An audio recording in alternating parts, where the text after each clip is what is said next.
Chapter 377. The lush foliage of the forest cut the sunlight to pieces. Several big-eared monsters were carrying herbs and oars on their backs, happily rushing towards Oldman Town. The big-eared monsters were a common race in the forest. They had green skin like the orcs, were short, weak, and stupid, and mainly ate vegetarian food. Although they had very sharp hearing, they were naturally very timid, so they were the lowest-ranked race in the forest. They couldn't even compare to low-level spirit beasts like the mouse and rabbit races, so they were always bullied by other races. This made the big-eared monsters not dare come into contact with other races, so they could only steal things like stealing things, stealing medicine fields, and etc. However, the big-eared monsters were very happy recently. This was already the fourth time they were on the road to Oldman Small Town. In Oldman Small Town's fair and safe trading environment, even a weak race like them would not be bullied by others. Now they could bravely take out their treasures to exchange for urgently needed items. What should they exchange for today?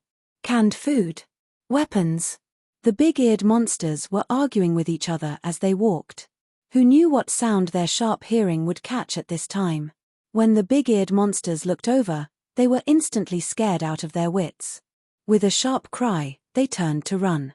In Oldman Small Town's canyon, there were beautiful and elegant snow-white unicorns that were currently surrounding Oldman Small Town. These demon beasts were like white jade sculptures, their bodies were filled with a strong and explosive beauty. They were simply like works of art, truly worthy of being spirit beasts that often appeared in literature and poetry. Unicorns were high-level demon beasts with intelligence, so their strength could be seen through their horns. In a normal situation, a normal white horn was equivalent to a level 2 demon beast. If it had a silver horn, it would be equivalent to a level 3 demon beast. If it had a crystal clear light gold horn, it would be a level 4 unicorn king. Around 3,000 white unicorns were neatly surrounding Oldman Small Town. Their numbers were this large, it could be called a unicorn army. Other than that, there was an elf holding a bow sitting on the back of each unicorn, staring at Oldman Small Town like a tiger watching its prey. Those big-eared monsters that ran away in fear. Not a single elf would care. When the elves arrived, it was unknown how many weak creatures like the goblins, and Bigfoot were scared. It also alarmed the powerful creatures like the ogres and high-level spirit beasts. But the scale of the unicorn army was too big. Even if they didn't flee in fear, they wouldn't dare to do anything to the elves. Everyone was confused. On the edge of the Forest of Chaos, why were there so many elves appearing? The elves were one of the main powers in the Forest of Chaos and they did not like dealing with other races, so they would not attack other locals for no reason. What was going on this time? Grandfather, a young elf around 14 or 15 years old, wearing green wooden armor and holding a thin spear, was asking an older elf for permission to fight. We've received accurate information. Little Princess Vivian has been kidnapped here. Let's charge in and rescue the little princess. This elderly elf didn't appear to be as old as his seniority. There weren't many wrinkles on his face, but his eyebrows and hair were grayish-white. His aura was steady and deep. Although he was riding on an ordinary unicorn, his temperament was especially outstanding among the many elves. The little princess was kidnapped. Who in this world could kidnap her? The elven great elder didn't need a brain to guess what had happened. The elves were not a race that liked to fight, so there was no need to kill. This small town was just a trivial outer power, it couldn't cause any waves in the elves' eyes. They might as well capture the little princess first and then properly investigate the matter. Greyheart, don't be rash. The little princess has a rebellious personality, do you want her to run away again? The elven great elder understood Vivian's personality very well. To deal with this little princess, he could only guide her and not use violence, so he ordered, go to the small town in front and report. If you don't want innocent people to be harmed for no reason, then immediately bring out Princess Vivian. The elves are a race with a long history, so if you don't use violence, then use it. I believe that the kind little Princess Vivian doesn't want innocent people to be harmed because of her. The elves immediately went to report. The elven young man Greyheart was a bit unsatisfied. This is just a small tribe on the edge of the forest. We are noble and powerful elves, Why should we be polite to these lowly forest races? Everything exists for a reason. We can't kill people just because they are lowly. The Great Elder seemed to accept that humans and spirit beasts were low-class races, just like ants and beetles. He proudly said, "It is because we live among these lowly, ugly, and dirty races that the elves are more elegant and noble. So, we can't easily destroy the traditions of the elves. This is the biggest difference between us and the races of the continent." Greyheart's mouth fell open. "Don't say any more." The Great Elder cut him off. "We are only investigating the matter of Orbison's immortal herb being stolen and Princess Vivian running away from the tribe. We won't involve anything unrelated." Vivian, Chu Tian, and Meng Yingying came out. "This is bad." Vivian saw the elven elder sitting on the unicorn in the distance and her expression instantly changed. "This is the Tree of Life tribe's Great Elder." Vivian had been staying in the Tree of Life tribe before she ran away. The Tree of Life tribe was not an important place for the elves. It couldn't even be considered an elven city. However, the location of this tribe was said to be the origin of the elves and was the ancient ancestral land of the wood elves. So, although it wasn't flourishing or strong, according to the elves' traditions, each elf needed to live in the ancestral land for a period of time. They would receive teachings and learn the rules of the tribe. Once they reached adulthood, they would be sent to various tribes. This period of time was very important to each elf. Vivian was the Elven King's youngest daughter, but she actually ran away from the ancestral land and stole the tribe's elder's immortal herb. This matter naturally caused a large stir, so it created a very bad influence on the elves. Greyheart revealed a look of joy when he saw Princess Vivian. "The princess has left the tribe for 2 months and almost the entire elven race is looking for you. I think it must have been a despicable human who tricked the princess, so this kind of thing happened. As long as we heavily punish the despicable human, perhaps the princess's punishment will be reduced a bit." "Don't speak nonsense. The matter of stealing the herb was done by me. Running away from home was also done by me. It was all my idea. It has nothing to do with anyone else." Vivian did not show any fear or regret. "I am now a member of Miracle Commerce. I won't go back with you. Go back and tell father and those old men in the council that I have already grasped the technology to change the fate of the elves. When I go back, I will definitely benefit the entire race." Greyheart's expression changed. The little princess had really been bewitched by the humans. Otherwise, how could she say such nonsense? Damn, these sly and hypocritical humans loved to deceive the pure elves. The most unforgivable thing was that even the Pearl of the Elves, Princess Vivian, had been bewitched. This was even more of a crime. Vivian claimed to be a member of some merchant company and was actually willing to work with humans.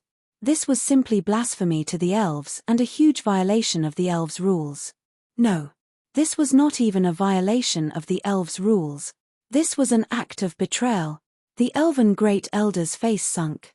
If this matter became big, Vivian would be imprisoned for at least 100 years. It was imprisonment, not house arrest. Even Vivian had no way of escaping from the elves' imprisonment. This was a very severe punishment for the elves with long lifespans. Chu Tian saw that this matter was a bit off, so he immediately stood up and said, "Fellow elven friends, you've misunderstood. Vivian took the herb to save me, but regarding this matter, I have already." "Shut up. You're a human traitor." Greyheart stabbed his wooden spear into the ground and Chu Tian felt countless vines come out from his body, instantly wrapping around his body like pythons. Greyheart's figure moved and he stabbed out with his spear like a meteor. Greyheart looked like a 13 to 14-year-old boy, but in human terms, he would be over 60 years old. He was only 1 year younger than Vivian. The elves' mental growth was quite slow, but elves at this age weren't weak at all. Not to mention that he was the grandson of the Greyheart tribe's Great Elder, his cultivation had reached the first true spirit layer. Vivian wanted to stop him when she saw this. She was very familiar with Greyheart's methods and with her strength and innate spatial energy, it was very easy for her to subdue Greyheart. But before Vivian could make a move, the elven Great Elder's talisman fell onto Vivian's body and instantly sealed Vivian's source spirit. This is bad. She couldn't use her spatial energy. Greyheart's spear stabbed at Chu Tian. Chu Tian's face also sunk. Damn, this group of stupid elves, They've clearly picked up a large bargain, but they still want to kill father. But, if father dies here this easily, then he would have lived 2 lives in vain. The demon god's sword source spirit soared into the sky. That destructive might that looked down on all living beings instantly tore apart the vines binding him. Chu Tian directly activated the flame demon transformation's second state, and with the endless might of the demon god's sword, he slashed at Greyheart. 8th awakened soul layer against the first true spirit layer. There wasn't any suspense at all. Chu Tian's flame demon transformation could increase his strength by 1 layer at most, but the demon god's sword source spirit could increase his strength by a large amount, allowing him to kill a peak 9th true spirit layer expert. Even if he faced a cultivator in the first true spirit layer, he wouldn't lose. Dong. The 2 powers collided. Both sides were sent flying back at the same time. Chu Tian was at a slight disadvantage, but Greyheart's wooden spear had already been ignited by the netherworld ghost flame. Such an evil power. Greyheart was secretly shocked. Princess Vivian, with your noble status and bloodline, how can you be together with these lowly races who are famous for their hypocrisy and despicableness? Moreover, they are people who practice evil arts and have evil intentions. I think he wants to use your status to deal with the elves. This accusation was becoming bigger and bigger. Chu Tian felt like he should just change his name to Black Pot Chu. Chapter 378. Could the elves be as rude and unreasonable as you all? These elves were making a move in front of Oldman's small town. What would the people of the small town think? Ying was too weak and couldn't help, so she could only angrily curse. You're blaming good people based on your assumptions. I thought the elves were a civilized and friendly race, but you're no different from the ogres and orcs. The elves' faces all changed. The elves had always been the most noble, elegant, beautiful, and civilized race on the continent, but now there were people comparing them to the ogres and orcs. This was a direct blow to the elves' pride. Meng Ying loudly shouted, "You can kill me, I can't beat you, but I still have to say that I was wrong about you all." This human didn't seem old. She was also a beautiful and innocent girl. The elves had a habit of judging people by their appearance. They believed that only those with a beautiful heart could have a beautiful appearance. It was because the elves had pure hearts that each elf looked pure and beautiful. Because of this, when he saw Meng Ying, his first impression of her was quite good. He couldn't kill her just because of a few words, otherwise he wouldn't be any different from the orcs and spirit beasts, those rude and powerless races. Ying is right. Vivian was also filled with rage. I used to think the elves were the friendliest race, but now I feel like I'm losing face. Wanting to kill someone without clarifying the situation, is this the style of our elves? The great elder's expression was uncertain, but he finally waved his hand. The elves put away their bows and he rode over on his unicorn. This brave and beautiful young miss is right. The elves are a just and kind race. Greyheart, you're too impulsive. Greyheart was anxious to absolve Vivian. After all, Princess Vivian was still this young. He couldn't ruin her entire future because of this small matter. Aren't humans all hypocritical? This was definitely the fault of the humans. The great elder slightly pointed at Chu Tian. Since it's like this, we ask Princess Vivian and you to return to the tribe and let the elves investigate this matter. Meng Ying was not satisfied. If Chu Tian goes to the elves' territory, wouldn't he be a fish on your chopping board? What right do the elves have to judge humans? The elves have strict rules and laws. The great elf elder said meticulously, we will judge this matter based on facts and reason. We will never frame an innocent person for no reason. Ying, you go back. There's no harm in me going. Chu Tian was very clear in his heart that if he didn't solve this matter, it would always be a problem hanging over his head. The elves were a large race, and even after several tens of thousands of years, in a world dominated by humans, the elves still had a lot of weight. Chu Tian knew that this was a race that stuck to rules and he knew how to deal with them. The only thing he was worried about was whether Oldman's small town would be affected by this. Chu Tian's mind raced as he said in a neither servile nor overbearing manner, Elf Elder, I am willing to appear in the elven court to prove my innocence. However, since the elves claim to be fair and just, I can't be sure if I'm a criminal or not before the elven court pronounces a verdict. Since I haven't been convicted, shouldn't the elves respect my legal rights? The elf elder was slightly taken aback. That's how it should be. Now that the elves have violated my property rights, I hope that the elves can make up for it. Greyheart angrily said, "Nonsense. This small town was built with quite a bit of effort. If the elves take me away, the small town will fall into chaos and innocent people will bleed. My property will also suffer because of this." Chu Tian clearly said in a neither servile nor overbearing manner, "This is the result of the elves' carelessness. We are not enemies, so the elves should not destroy other people's homes. At least before the verdict is pronounced, the elves have the duty to protect the small town." The elven great elder was a bit surprised.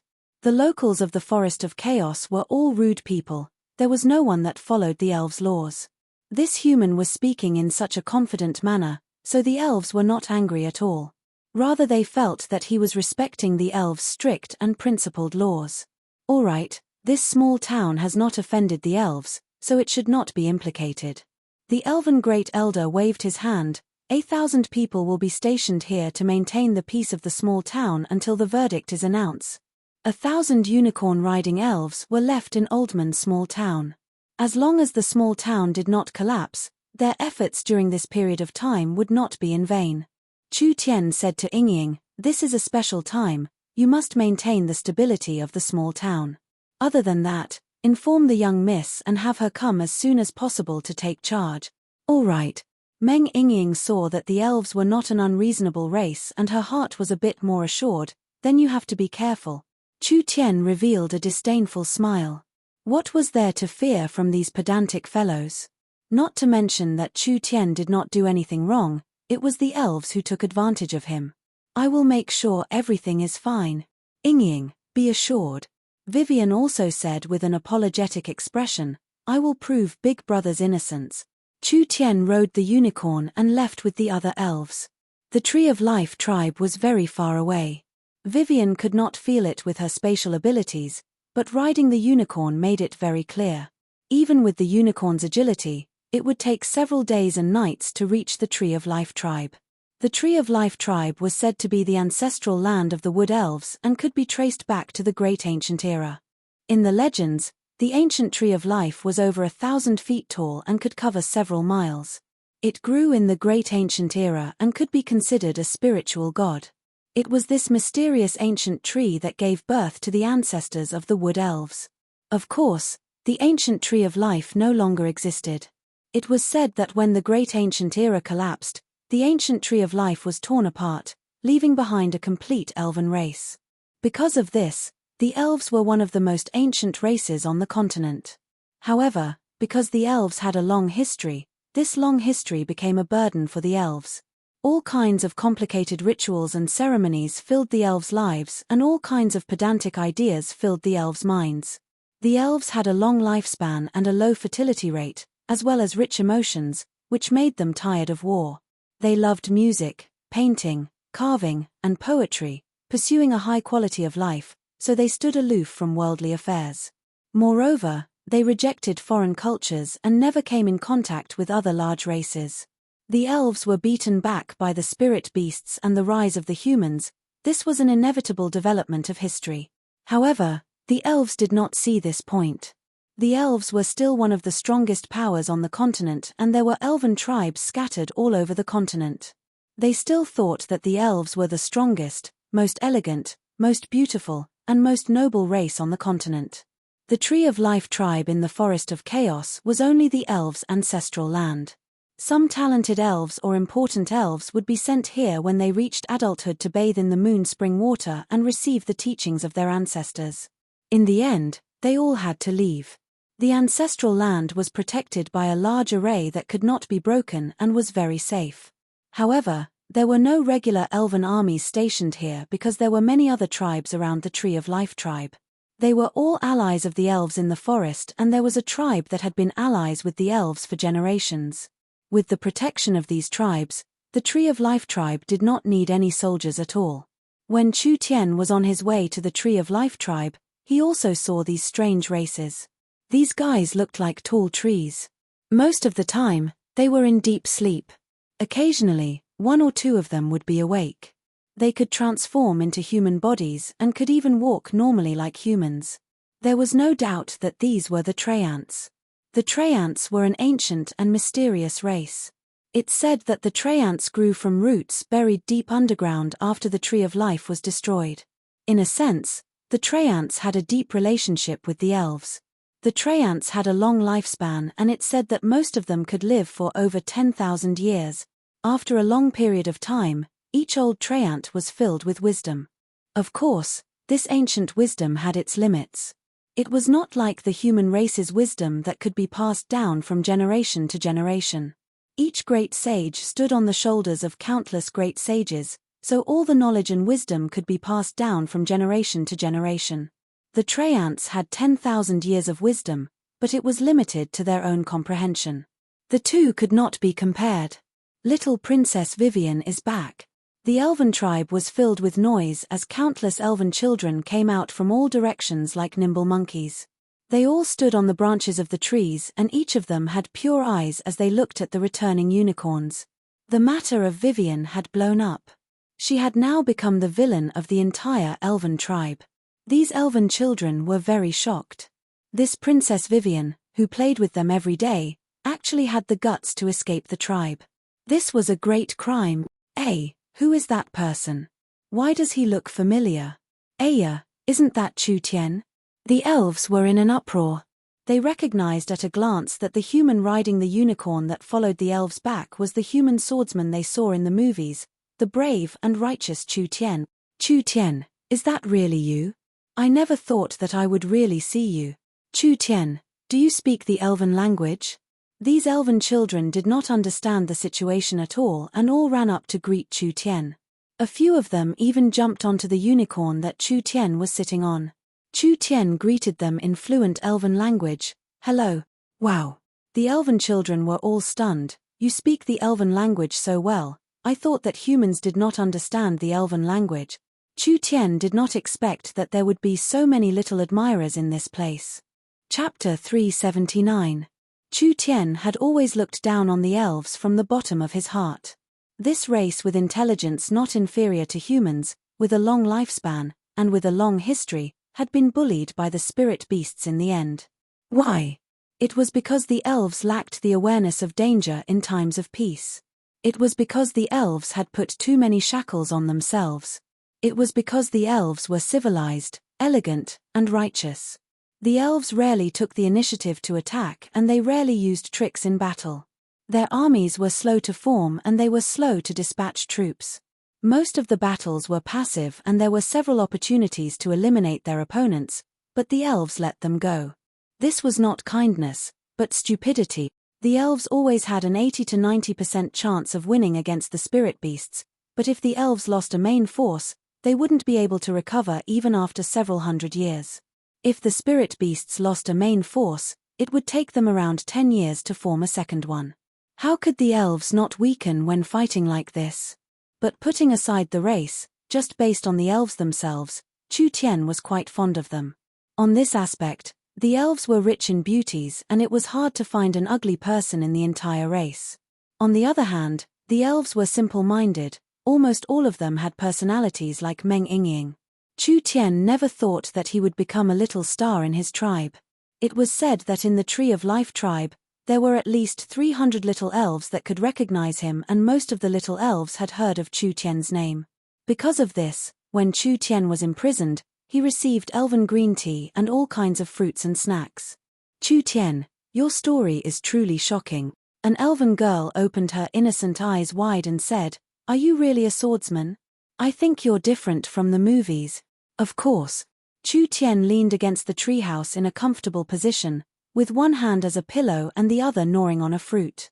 There was also a large pile of food around him, and a dozen curious little faces were squeezed together outside the small window. These bumpkins, have they never seen a living person before? This was their first time seeing a living human. This little fox is very cute. Is it your pet? That's right. Chu Tien's personal belongings were all confiscated.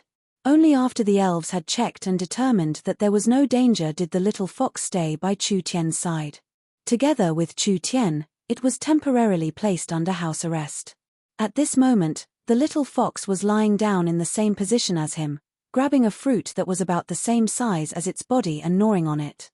The matter had become so big this time. The two of them were in a precarious situation, yet he was still so daring. The elves had a long lifespan, and because of that, they loved life even more. In other words, they were afraid of death. That was why she was surprised by Chu Tian's indifferent attitude.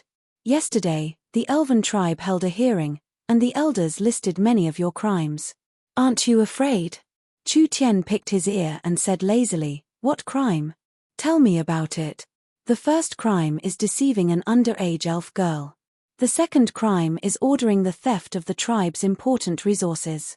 The third crime is using the elves to participate in the slaughter, making the elves and spirit insects enemies. The fourth crime is... Chu Tian impatiently waved his hand. In short, just put the blame on father. You don't need to say anything else, I'm innocent anyways. Killing me won't change this fact. You're not afraid of death. What is there to be afraid of? Chu Tian fearlessly said, even if you kill me, a Chu Tian, there are tens of thousands of Chu Tians.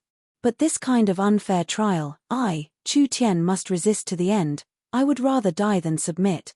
The little elf's mind was instantly shaken. In the movie, Chu Tian was the image of an unyielding warrior.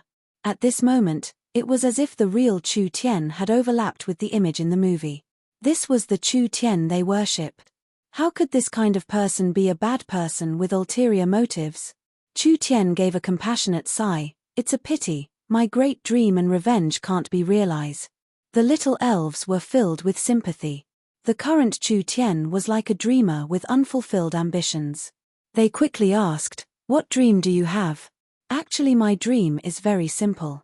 Chu Tian seriously said, "I want to rely on my hands and wisdom to let the people of the continent live a good life. I also want to lead Yingying and the young miss through the plains and into the abyss, exploring the ultimate mysteries of the world."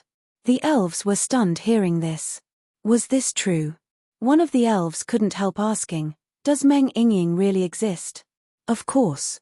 Not only does Yingying exist, she has also become good friends with Princess Vivian. Although the elves were a pedantic race, they were naturally kind, but this quality was not that good. This was because it was easier for a race to survive if they were a bit more cunning. The elves all cried out in surprise. Princess Vivian had become friends with Princess Meng Yingying? No wonder Vivian wanted to secretly escape the tribe, it was to find these two people. These little elves were quite young, and compared to the adult elves, they were still very curious. However, they were not as courageous as Vivian. Chu Tian said to the little elves, "Actually, I can let you meet her. Her personality is suitable to be friends with the elves. However, I'm about to die and the elves do not allow elves to be friends with humans. It's a pity, it's a pity." The little elves had a face of melancholy and regret. Chu Tian was drinking the elven green tea while talking to the little elves. His knowledge from 30,000 years ahead was not something the elves could imagine, so he immediately coaxed these little fellows. Everyone was fascinated listening to him. "What are you doing here?" A voice rang out, "Why aren't you moving out of the way?" The little elves were frightened and they all scattered. What was going on? Chu Tian sat up straight. A well-developed adult female elf walked over. She looked like a 30-year-old human, but according to the elf's age, she was at least 160 to 70 years old.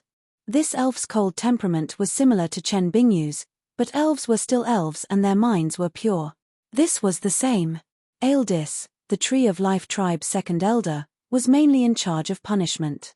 Chu Tian was sent to the elven tribe for trial, so of course he had to go through her. The elven trial court is almost ready and the elven council is sending people to the tribe. Aeldis coldly looked at the locked-up Chu Tian. "Are you ready to accept the elven trial?" Although the elves don't advocate the death penalty, this time the facts are clear and you will most likely be executed. Trying to scare me? I won't fall for that. If he fell into the hands of other races, his future would be uncertain. However, Chu Tian wasn't afraid of the elves at all. According to the efficiency of the race, even if Chu Tian was sentenced to death, the execution would be a year and a half later. If he still couldn't find a way to turn the situation around or escape in such a short time, then he might as well commit suicide. Chu Tian expressionlessly said, "Everyone will die one day, but if my death can drag the entire elven race down, then my death will be worth it." Aeldis disdainfully said, "What right do you have to say that? I might be unknown right now, but my name will spread across the continent. At that time, the entire human race and even the entire continent will know that there is a human genius called Chu Tian, and that this genius was killed by a group of hypocritical elves." Chu Tian wasn't modest at all as he said, "At that time, not only will the elves' reputation be damaged, but the humans will also have an excuse to start a war against the elves. I've never seen such a shameless person before." Aeldis gave a snort. "The rumors aren't wrong. Humans are all sly, treacherous, and hypocritical people. That's where you're wrong. Anything is possible." Chu Tian changed the topic. "How about we make a bet? I can see that you've lived for around 200 years, so you should be quite knowledgeable. If I can beat you, then how about you let me out?" Aeldis gave a cold laugh. "Then what if you lose?" Chu Tian replied, "If I lose, then you can ask me to do anything as long as it doesn't go against my principles." "Any one thing? Any one thing? Do you have that kind of ability? Although there are many things in this world that I can't do, if you can think of something, I think most of them shouldn't be a problem. Then if I want a star in the sky, can you pluck it for me?" Chu Tian thought for a few minutes. "I can." "Madman." Aeldis felt that this fellow was a madman. She turned around to leave. Chu Tian saw that she was about to leave and immediately called out, "Wait, if I win, you have to let me out. But no matter if I win or lose, I can help you with one thing. Are you satisfied like this? Was there something wrong with this person?" Aeldis left without even thinking about it. "Hey, don't go, I'm serious." Chu Tian watched as she left and could only curse in his heart, "Stupid, this kind of condition, I don't casually give it to others. You actually didn't take advantage of it and you'll regret it in the future." Chu Tian was locked in the little treehouse, helplessly stretching his waist. With the elves' efficiency, he would have to stay here for a while. At this time, a soft voice suddenly entered his ears. "Can you really pluck the stars from the sky?" Who's talking?" Chu Tian carefully looked around and locked onto a little being. He was suddenly stunned. This thing, could it be the legendary flower fairies? There was a little thing that was the size of a finger that was standing by the window. This kind of being was very special. It looked exactly the same as an elf, but other than its small body, it had a pair of small wings. These wings were as thin as a cicada's and they were shaped like butterflies. They were crystal clear and transparent, looking very beautiful. Chu Tian had seen this race in ancient books before. These little fellows were flower fairies and they belonged to a branch of the elves, so they were called flower fairies. Don't look at their small size, this race was not weak at all. Chapter 380. The little fox raised its head and a strange glow appeared in its clear eyes. It seemed like it was very interested in the flower fairies because the little fox could feel that the flower fairies' little bodies contained a very strong energy. Ayaya, he really never thought of it. This damn place actually had flower fairies. Chu Tian was very surprised by this, just like a treasure hunter finding an unexpected treasure. The flower fairies had several kinds of innate talents and they themselves were very rare treasures, so they were captured in large amounts by humans in the future and were finally on the verge of extinction. Chu Tian never thought that there would be such a mysterious race in the Forest of Chaos. The flower fairies had many abilities. The first was healing. The flower fairies' little bodies contained a very strong innate life energy and they could extract life essence from the earth and plants, using it to heal any animal. If one could tame a flower fairy, it would be equivalent to having several more lives, so just this ability alone was enough to attract people's greed. The second was farming. The flower fairies were natural gardeners, so no matter how hard it was to grow, if the flower fairies took care of it, they would be able to grow it well. Moreover, the flower fairies could increase the growth rate by 10 times. Herbs that took 10 years to mature could be grown in a year. The third was treasure hunting. The flower fairies could communicate with the trees, flowers, and the earth. If there was a treasure hidden in the forest, the flower fairies could easily find it, so they were loved by adventurers. These 3 abilities were confirmed.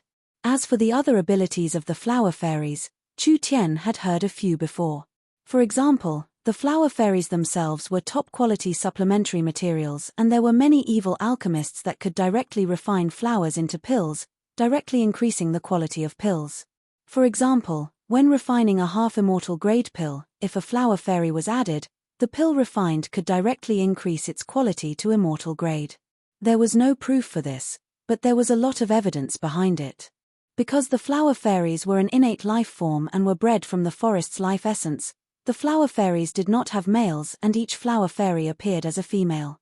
They were a very rare innate treasure, but because they did not have the ability to reproduce, there were very few flower fairies. Chu Tian looked over the little flower fairy and decided to establish a good relationship with the flower fairies. Flower fairy, what is your name? Aya, you can actually recognize me? I thought that apart from the elves, no other race on the continent knew of our existence. The little flower fairy revealed a pleasantly surprised expression. She immediately shook her transparent wings and circled around Chu Tian. I'm called Lulu. The flower fairy left a trail of crystal clear light in the air, which made the little fox scratch a few times. It used its nose to suck the light powder into its body and its face was filled with an intoxicated look. Lulu was also one of Chu Tian's admirers. The video disc player that Orbison gave Vivian had been borrowed by the flower fairies for a long time. The flower fairies were a rare race with weak reproductive abilities, so they had a small population. However, in the Tree of Life tribe, they had a very high status. Lulu asked innocently, "Can you really pluck the stars from the sky? What's so difficult about it? As long as I build an aircraft that can fly to outer space, then I can open up the outer space mines." Chu Tian patted his chest and said, "This is a piece of cake for me." Lulu revealed a look of shock and worship.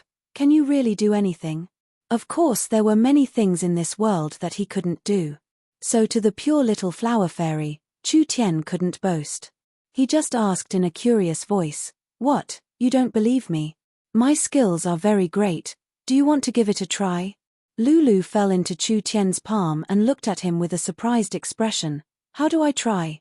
Chu Tian looked at the flower fairy in his palm without any vigilance and said, "I can guess the biggest worry of your flower fairies race. Is that so? Why don't you tell me? Has the flower fairies always been worried about how to make the Tree of Life seed germinate?" Lulu's eyes suddenly popped open. "You? How did you know? Did the wood elves tell you? How could the wood elves tell me this kind of thing?" "Of course not." Chu Tian revealed a profound smile and said, "I also know that the flower fairies have a special ability. You can cultivate any kind of rare plant, but you can't cultivate the Tree of Life seed, am I right?" Lulu nodded like a chicken pecking at rice. The flower fairies have found the Tree of Life seed, but they have been researching it for many generations and have not made any progress. Everyone says that the seed has already died and there is no chance of it germinating. Saying this, Lulu revealed a sad expression, but she immediately said in a worshipful voice, "Are you a prophet? How do you know the secret of the flower fairies?" Chu Tian of course was not a prophet. But in the history of the flower fairies, they had successfully cultivated the Tree of Life sapling. It was because of the Tree of Life sapling that caused a large stir and brought a large disaster, causing the flower fairies to be hunted down and the Tree of Life sapling was stolen by the humans. It was a pity that the humans did not have the ability to cultivate the Tree of Life, so this top-grade God-grade material withered in the end. This matter had a very deep influence in history and was the fuse for the war between the humans and elves. Of course the humans won in the end. However, later generations of scholars thought that this matter was a large stain on human history, directly destroying the friendship between the humans and elves. Since they met, this kind of regret could not be allowed to repeat itself. Chu Tian said to Lulu, "I have a method to help the flower fairies awaken the Tree of Life seed." "Really?" Lulu's voice instantly increased by several times. "What method is that? Quickly tell Lulu." Chu Tian slowly said, "The Tree of Life seed did not die, it is only in a deep sleep. This is because after the Great Ancient Era, there was no suitable soil for the Tree of Life to grow. So no matter how much effort the flower fairies put into cultivating it, they would return without any results in the end. Actually, it is not hard to awaken the Tree of Life seed.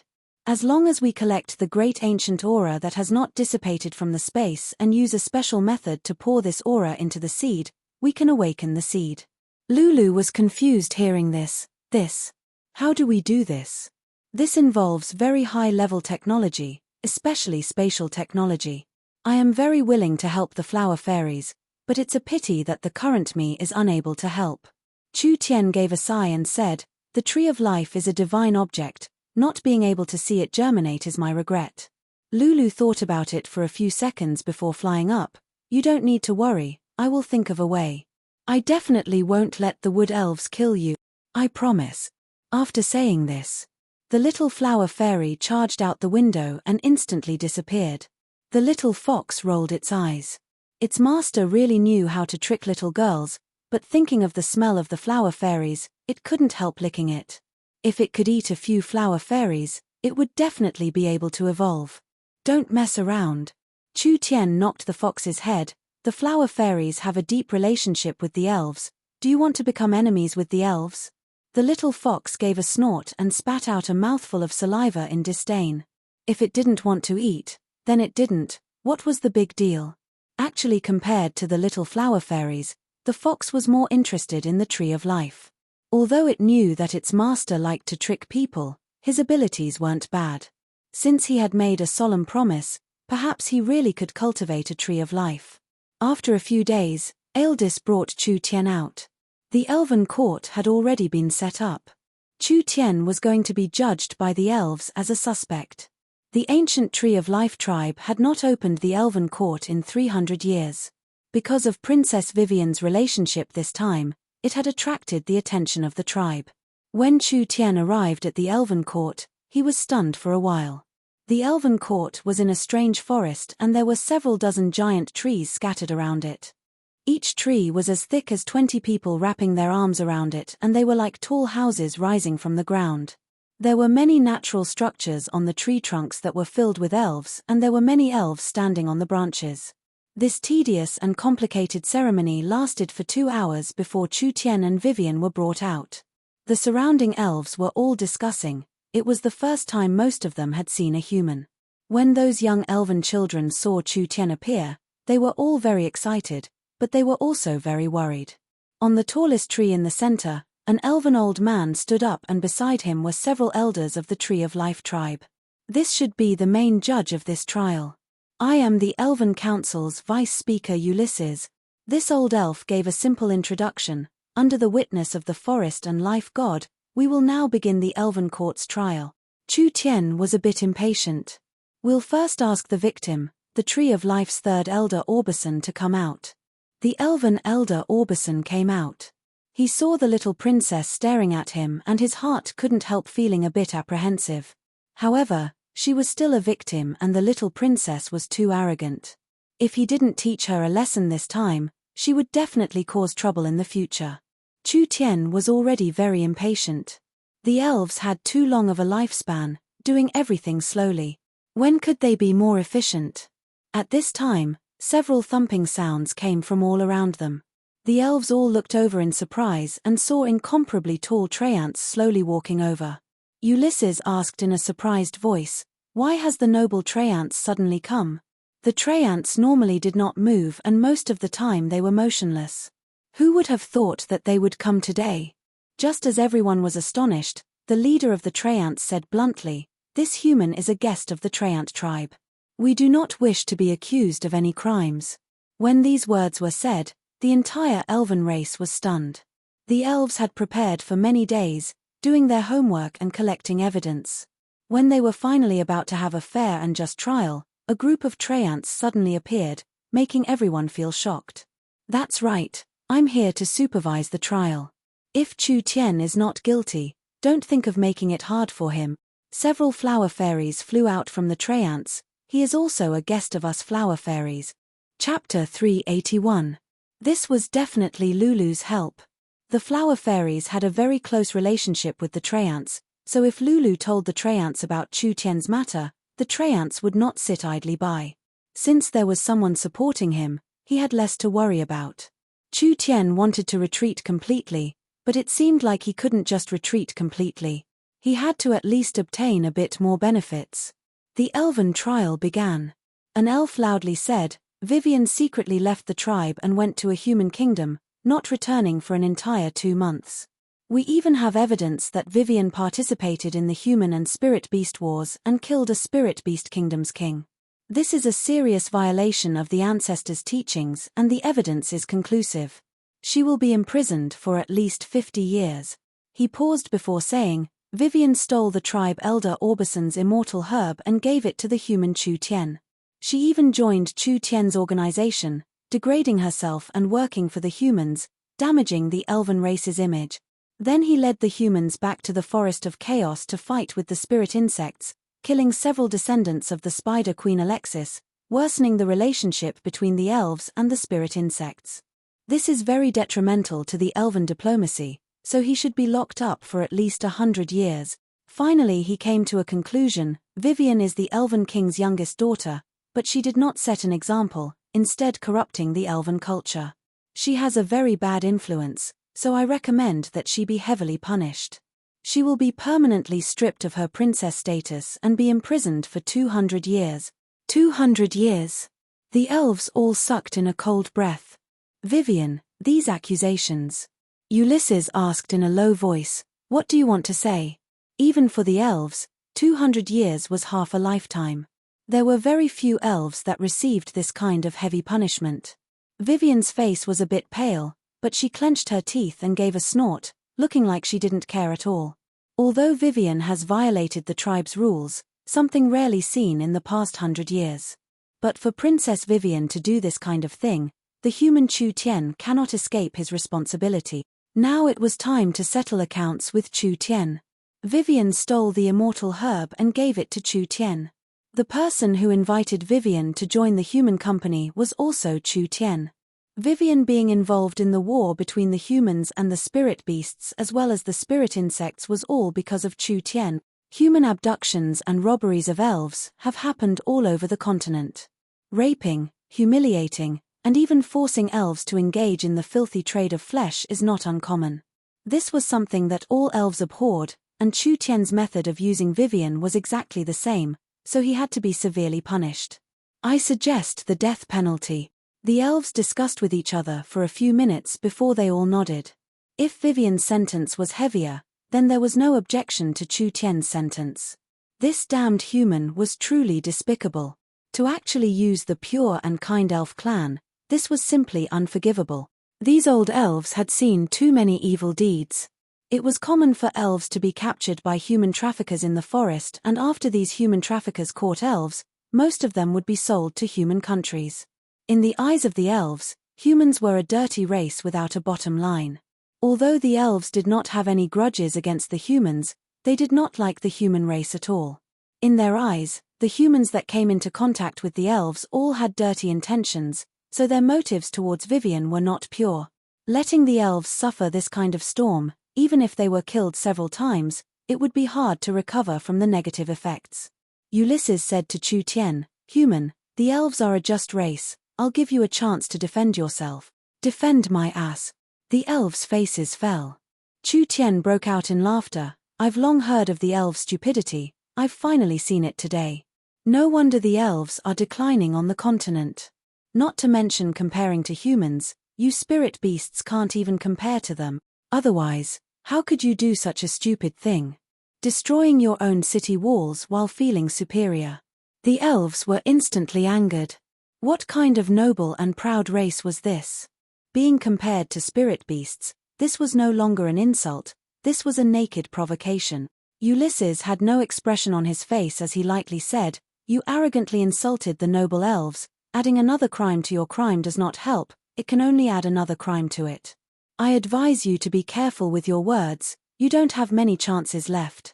Noble, righteous, elegant, kind, the elves always like to label themselves. Chu Tien was not servile as he fearlessly said, What I see is a group of short-sighted pedantic people who do not think of progress, comfortable with their current situation, only immersed in their long history, not daring to face the future, coward. The most laughable thing is that these cowards want to make these damn rules to restrict and persecute the true pioneers of the race, persecuting the true heroes of the race, like Princess Vivian. Everyone was dumbfounded. Even Vivian herself was stunned. When did she become the elves' hero? Was she the pioneer of the elves' reform? Did this have anything to do with money? Ulysses stood up. Nonsense. Since you've given up the chance to defend yourself, don't blame the elves for not giving you a chance. Someone. Sir Vice Speaker. Chu Tian's words were sharp as he pointed at Ulysses. I only want to ask you one question. Looking at your appearance, you should be over 600 years old, but you've lived for so many years. What have you done for the elves? What changes have you made to the elves with your high position? Ulysses was a bit speechless as he said with a slight frown, my race pursues freedom and rule by doing nothing. How could you vain humans understand that? The spirit beasts have almost crippled the elves and you still want to rule by doing nothing? Since you want to rule by doing nothing, then what is the Elven Council for? You should just disband it. Chu Tian's words became sharper and sharper, immersed in your race's past glory and immersed in your sense of superiority. The ones who are truly vain are you elf. Not abdicating your position, harming others and yourself. Do you really need to exterminate your race to wake up? Ulysses was finally angered. Even if the elves had good tempers, they still couldn't take Chu Tian's repeated insults. Alright, then I want to ask you, what does Vivian's actions mean to the elf? Chu Tian passionately said to Vivian. Princess Vivian was moved by the elves and decided to find a way to save the elves. Finally, through Miracle Commerce's products, she learned of our new era's technology. In order to bring new technology to the elves, Vivian did not hesitate to steal an immortal herb and traveled tens of thousands of kilometers to save me. He told the whole story with embellished details. I am a southern summer human. I did not know anything about the elven forest and did not know Princess Vivian. I was moved by Vivian's sincerity, so I took in Princess Vivian and taught her a high-level cultivation technique, as well as the world's best technology. Vivian knew the strict rules of the elves, so she hid in southern summer. She wanted to learn a peerless cultivation technique and master the best technology before coming back to lead the elves in a revolution. Who would have thought that our hearts were filled with sincerity? How could we be as dirty as you think? The elves were all speechless. Without waiting for the elves to speak, Chu Tian righteously asked, please use your brain that hasn't been used for several hundred years to think about it. The southern summer country is only a small country. How can I attract Princess Vivian? I am only in the awakened soul realm and we are tens of thousands of kilometers apart. I can't even pass through the forest of chaos with my strength, so how could I trick the elves in the forest? Ulysses knit his brows. Then how did Vivian know of your existence? Vivian was in the fourth true spirit layer and could be considered an expert even in the forest of chaos. How could someone with this kind of strength be tricked by an awakened soul realm cultivator? This was a completely unreasonable matter. Chu Tian coldly said, then you'll have to ask an elven elder. At this time, some elves around them called out. It was Elder Orbison who brought the video disc player back to the tribe.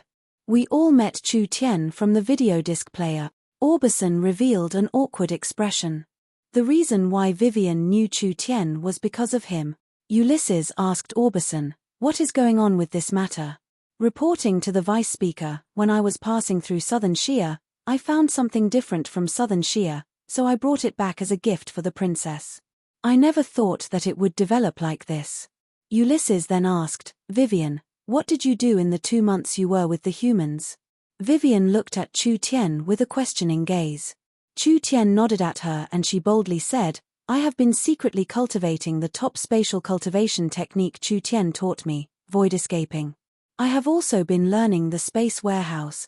Spatial cultivation technique? The elves were all shocked. Vivian never had a suitable cultivation technique for herself. This was something everyone knew.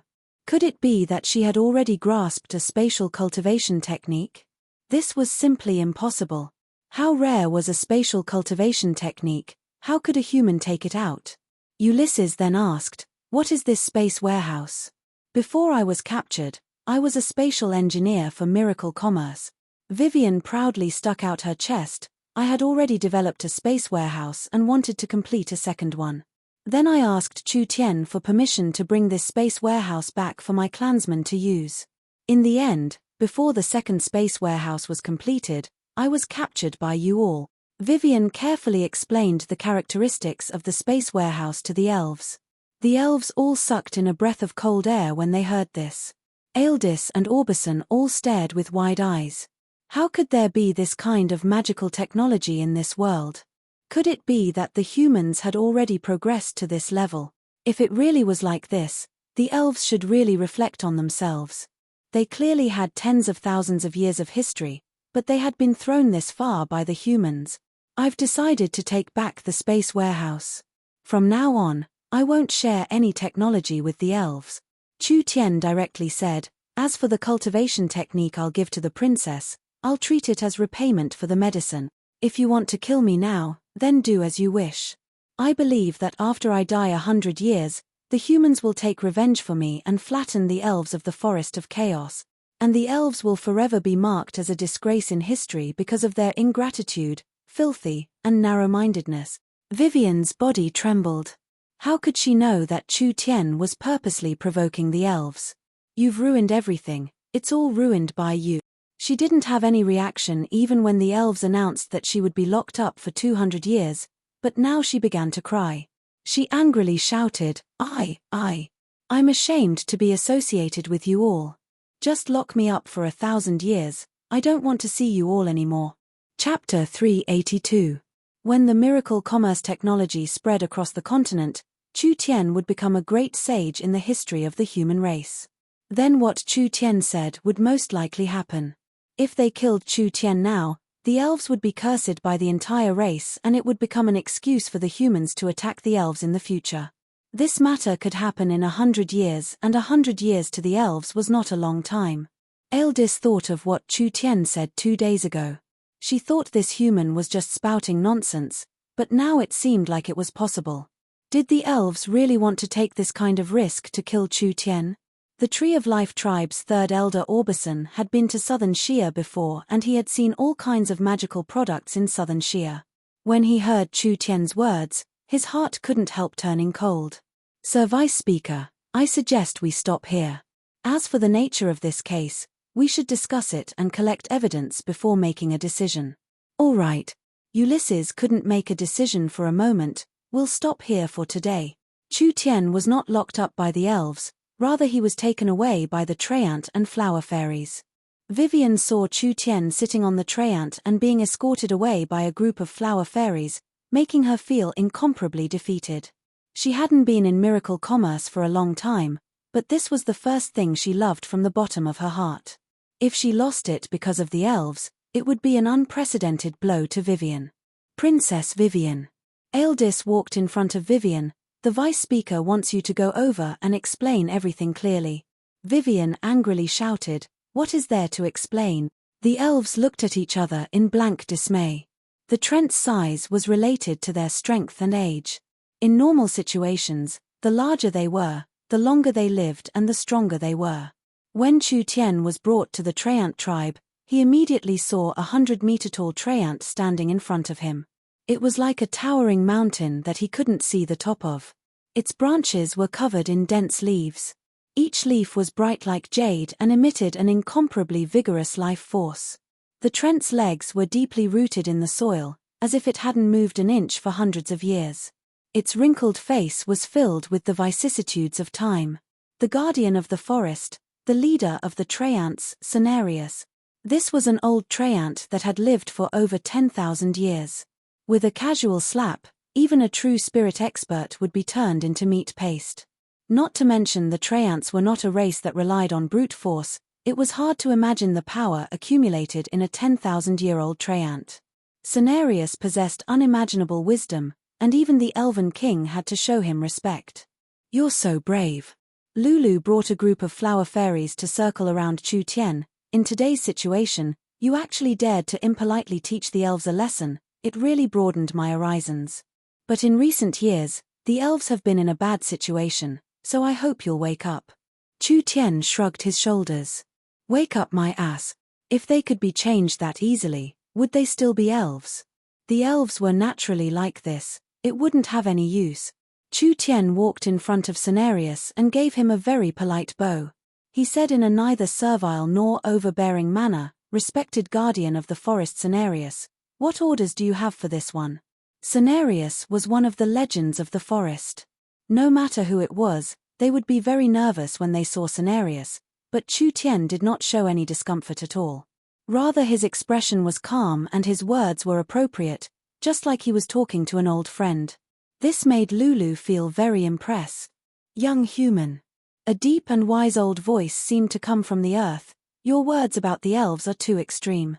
The elves are not a race that likes to fight, so I'm afraid they cannot accept your point of view. Cenarius was a powerful treant. As long as he wanted to, he could hear all sounds within several thousand miles, so he knew everything that happened in the elven court. Chu Tian calmly said, "The continent has been in turmoil since ancient times, but what is the reason? Is it a struggle for resources or land? No. All living beings in this world are born greedy, so they fight. They are born selfish, so they become thieves. They are born with ears and eyes, so they are infatuated with pleasures. They are born cruel, so they are destined to kill and kill. In such an environment, how could the elven clan be pure and clean? When the elves truly wake up, it will already be too late. Although my words are sharp, they are painstaking for the elves."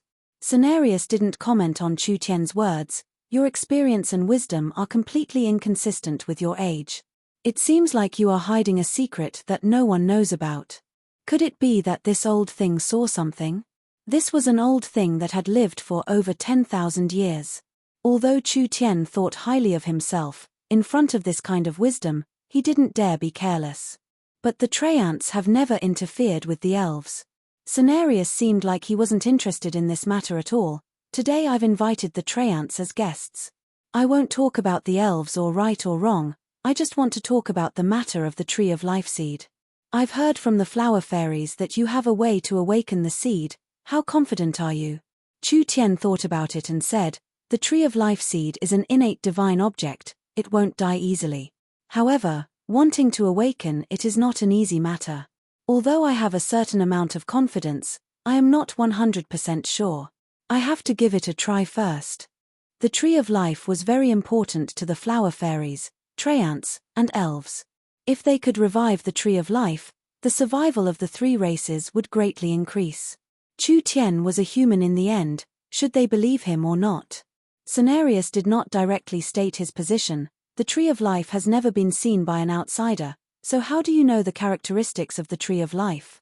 I've obtained a fragment of an ancient god's memory by chance. There are many things about the great ancient era recorded inside, as well as some secrets and records about the tree of life.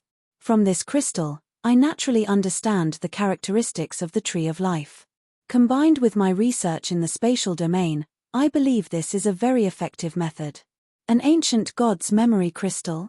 The treants were very shocked. The spiritual gods had been dead for countless years. For this human to obtain a memory crystal of a spiritual god, this was truly a great opportunity. Chu Tian was very interested in the treants because they were a strong ally. If he could obtain the Trent's support, miracle commerce would be able to move freely in the forest. So Chu Tian had already prepared all kinds of excuses and tricks. He wanted to trick the treants bit by bit, even if this was not an easy matter. After all, the Trent's 10,000 years of wisdom was not just for show. Miracle commerce, the flower fairies, and the treants, if the three of us work together, it is completely possible for us to replant the ancient tree of life. The flower fairies Lulu and the others immediately nodded. They were at their wits' end. If they had Chu Tian help, this might not be a bad idea. The ancient tree of life had an inconceivable creative power. If they could replant the tree of life, it would definitely have a large impact. This would fulfill the dream of the treants, flower fairies, and elves for tens of thousands of years. Chu Tian believed that this was a cooperation that he could not refuse. As long as the treants nodded, miracle commerce would have a chance to rely on this mountain. As for the elves, "You don't care about me, I don't care about you.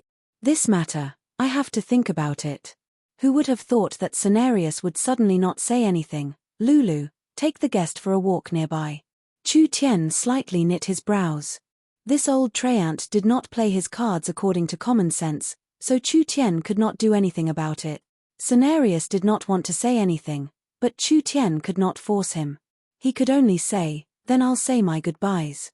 Lulu circled around Chu Tian in a very lively manner. "Chu Tian, the Treant forest is not fun at all. I'll bring you to the Flower Fairies' garden to have a look. There will definitely be something you like there.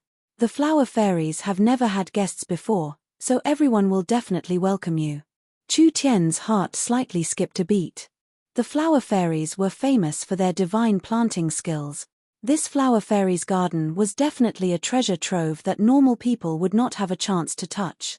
If Chu Tian had this chance, how could he give it up? The depression from not being able to sway the Treants was swept away. "All right," Chu Tian said with a nod, "then let's go to the Flower Fairies' garden to have a look." Lulu revealed a smile and quickly circled around twice.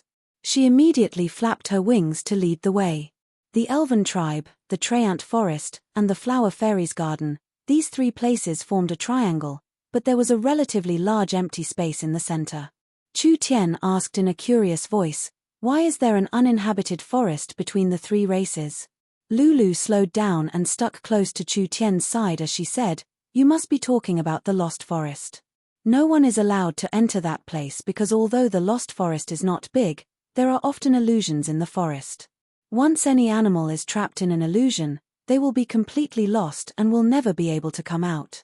"There's actually this kind of thing?" Chu Tian was suddenly a bit excited. "Are there ancient ruins or secret realms in the forest?" "That's not it." Lulu shook her head and said, "This is because there is a special or hidden in the Lost Forest. This or can directly interfere with one's mind, so people can't escape from an illusion." Geological reason?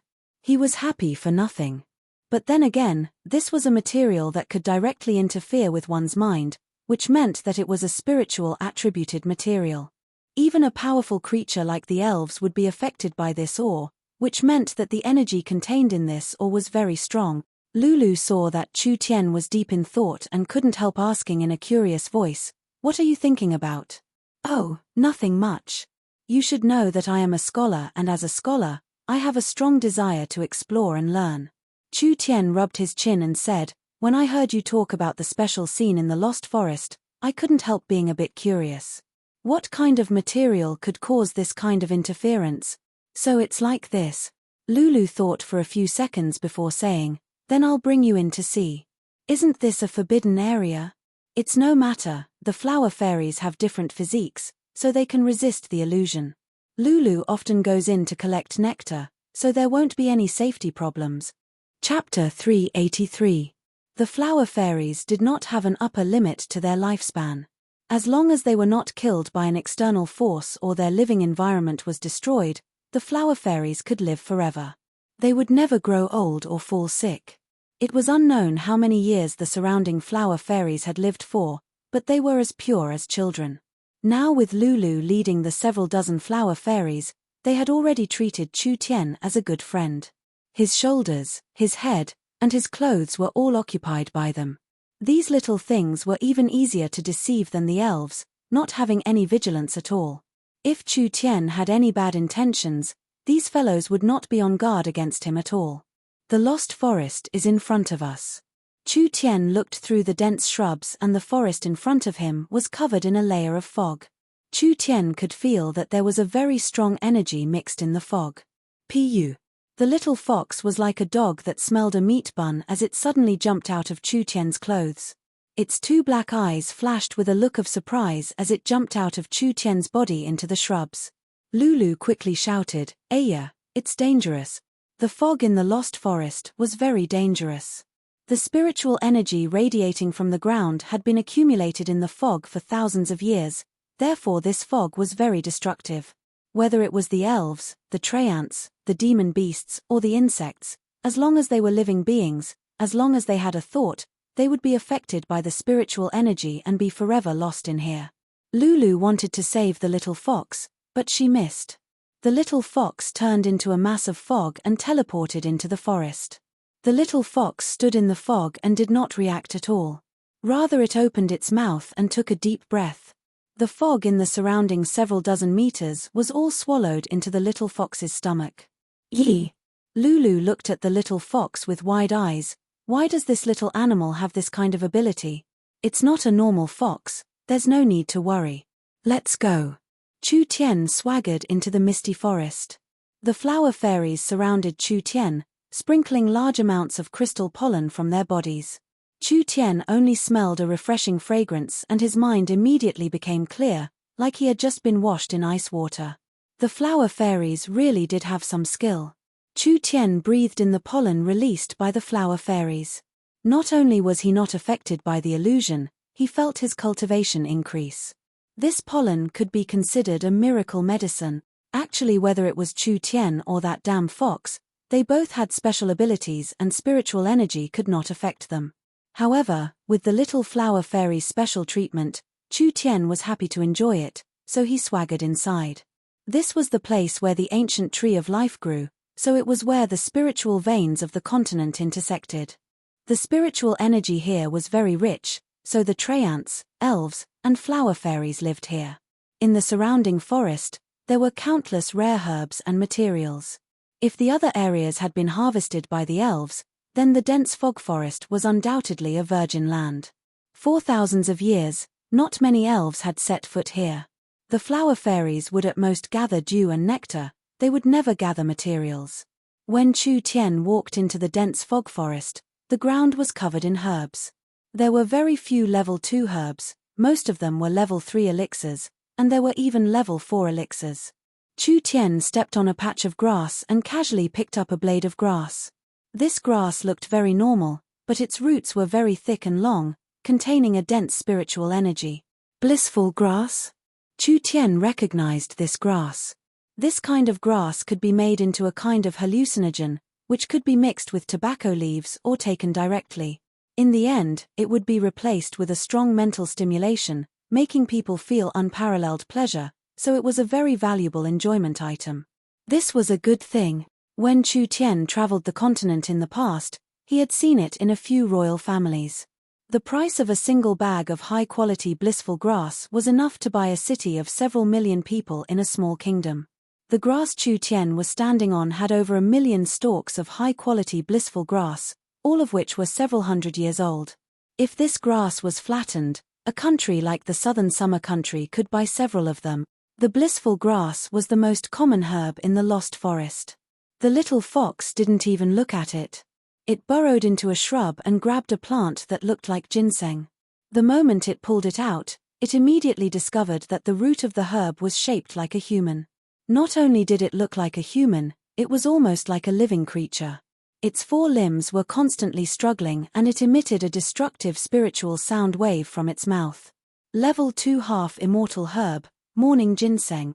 Chu Tian didn't have time to stop it before the little fox swallowed it into its stomach. Then it used its 4 limbs to find another good herb. Chu Tian's nose almost went crooked from his anger. This fellow really didn't have the awareness of a pet. Chu Tian didn't have a way to stop it, so he could only swallow his anger and walk through the forest. At worst, he would think of a way to dig some out of this fellow's stomach. We can see the or mine in front of us. Lulu flew forward and wherever it went, it would scatter pollen, guiding Chu Tian forward. In this kind of environment, divine sense was useless, so he could only rely on the flower fairy to lead the way. Chu Tian stepped over the top-quality herbs on the ground, but he was suddenly stunned because Chu Tian finally saw the ore mine. This was clearly a crystal mine and it was very rich, with large amounts of crystals being exposed to the surface. These were crystal bamboo shoots that looked like bamboo shoots. This kind of crystal stone that hadn't been refined was very rare in the natural world. It could only mean that the ore was very large and the purity was very high. It could even skip the purification step and it could be used as long as it was dug out. Lulu said to Chu Tian, "There are ores all over the ground and these ores are filled with spiritual energy. The flower fairies and Treants don't know how to use them and the elves don't know how to use them, so this mine has been left here for thousands of years with no one caring for it." Chu Tian walked in front of a crystal bamboo shoot. The naturally formed crystal bamboo shoot was square-shaped. Although it wasn't a regular shape, this kind of large and pure ore still made Chu Tian feel very shocked. The most important thing was that this was a spiritual attributed material. The spiritual attributed was one of the rare attributes. No matter what kind of spiritual material it was It was very, very precious. Only this era's technology was lacking, so they hadn't found a way to use it yet. Chu Tian reached out and placed his hand on the spiritual energy. Lulu quickly said, "Be careful, the spiritual energy inside is very strong. If it invades your body, you'll suffer a disaster. Relax, I have a way to overcome it." The instant Chu Tian placed his hand on the crystal bamboo shoot, he felt his body tremble. A large amount of fog appeared around him and the entire world became silent. The flower fairies were gone. The forest was gone. The sky was gone. The earth was gone. There was only a world of white fog. This was the spiritual world created by the crystal bamboo shoot's spiritual energy. However, the crystal bamboo shoot's spiritual nature was neutral, so it didn't create nightmares, nor did it create beautiful fantasies. There was only a vast expanse of white fog. This spiritual power was so powerful that it could make people sink into it forever, and eventually die of exhaustion. The crystal bamboo shoots in the Lost Forest were even more dangerous than high-voltage electricity. As long as a normal person touched them, large amounts of spiritual energy would enter their body and cover their mind, blocking all senses and thoughts. Even if they were saved by their companions, they would forever be in a vegetative state. So strong, so strong. I never thought that I would encounter such a high-quality spiritual crystal. With a thought from Chu Tian, the nine-eyed demon god's energy came out and the incomparably thick white fog instantly evaporated. Chu Tian returned to the Lost Forest and he took his hand off the crystal. Lulu looked at Chu Tian in surprise. She was very curious why Chu Tian wasn't affected at all. "Can I dig out a piece to study? You don't need to be this polite. Not to mention things that no one wants, even if it's an important crystal, as long as you want it, the flower fairies will give it to you without any hesitation." Chu Tian smiled slightly and did not say anything else. He immediately dug out the 10-kilogram spirit crystal. He found a large piece of leaf and wrapped the spirit crystal around it a few times. This way, he could avoid direct contact with the spirit crystal, which would cause his mind to be affected. "All right, I've already seen it. Now let's go see the flower fairies' home." All right. The flower fairies happily flew around Chu Tian a few times and immediately led Chu Tian away from the Lost Forest. When Chu Tian arrived at the flower fairies' garden, the scene made Chu Tian dumbfounded. The flower fairies lived in a sea of flowers. The mountains and valleys were all filled with different colored flowers, with the big ones being the size of a house and the small ones being the size of a grain of rice. There were some that were as pure as a crystal and some that were as noble as emeralds. There were many beautiful purples and reds that were very shocking. There was a thick fragrance from the hundreds of flowers that made people feel like they were walking in a dream world. There were several hundred flower fairies moving through the garden. The flower fairies did not live in houses, but rather in the blooming flowers. Each flower fairy was in the shape of a little girl and they were flapping their transparent wings, dancing like butterflies in the flowers. Wherever they flew, there would be a large amount of glowing dust. Chu Tian said in a very shocked voice, "This is too beautiful." The flower fairies were very pure creatures. When Lulu and the others heard Chu Tian's praise, they all revealed smiles and immediately led Chu Tian into the garden. When the other flower fairies knew that Chu Tian had arrived, they all gathered around him. Just like several hundred beautiful butterflies, they surrounded Chu Tian and pulled Chu Tian to the flower fairies' place as a guest. The humans of this era did not know of the existence of these flower fairies, so they did not have any guard against humans at all. Although the elves were also kind creatures. In comparison, Chu Tian liked the flower fairies more because the flower fairies were simple and did not have any etiquette. They were as pure as crystals and were not complicated like the elves. This kind of race would be heavily persecuted by humans in the near future. When the flower fairies used the power of their race to cultivate the world tree sapling, they were deceived by humans, causing the sapling to be taken away. Countless flower fairies were captured and trained as slaves by humans, and there were even some flower fairies that were turned into pill materials by alchemists. Finally, this pure race became extinct. None of this had happened yet. Since he came to this era, Chu Tian needed to change these matters. Chapter 384. No one on the continent could compare to the flower fairies in terms of planting, so there were all kinds of heaven and earth treasures in the garden. There was no lack of immortal-grade treasures, so it was no wonder the humans liked to invade the flower fairies' territory. Not only were the flower fairies themselves very valuable, the area they lived in was a natural treasure house. The flower fairies did not need to cultivate, so these treasures had no use to them. It was purely a hobby, so they would send out large amounts of precious gifts to their elven friends every year. Now that Chu Tian was a guest in the flower fairies tribe, naturally he was warmly received. Chu Tian was sitting in a 100 flowers field, surrounded by beautiful and cute little flower fairies. These little beings had been here for thousands of years and they had never been more than 100 kilometers away. They had only seen the silent and intelligent Treants and the lively and friendly elves, but they had never seen a race from outside the continent. Chu Tian was the only outsider that had come to the flower fairies' garden in thousands of years. Most of the flower fairies had watched Miracle Commerce's movies before, so they were not unfamiliar with Chu Tian's appearance, rather they had a very familiar feeling. Therefore, when Chu Tian came to the flower fairies' garden, almost all the flower fairies ran over to see him. With a rough estimate, there were at least 2,000 flower fairies living in the garden. This was a very large number for the rare flower fairies. After all, the flower fairies were innate life forms, they could not reproduce after birth. Each one was a treasure bred by the forest.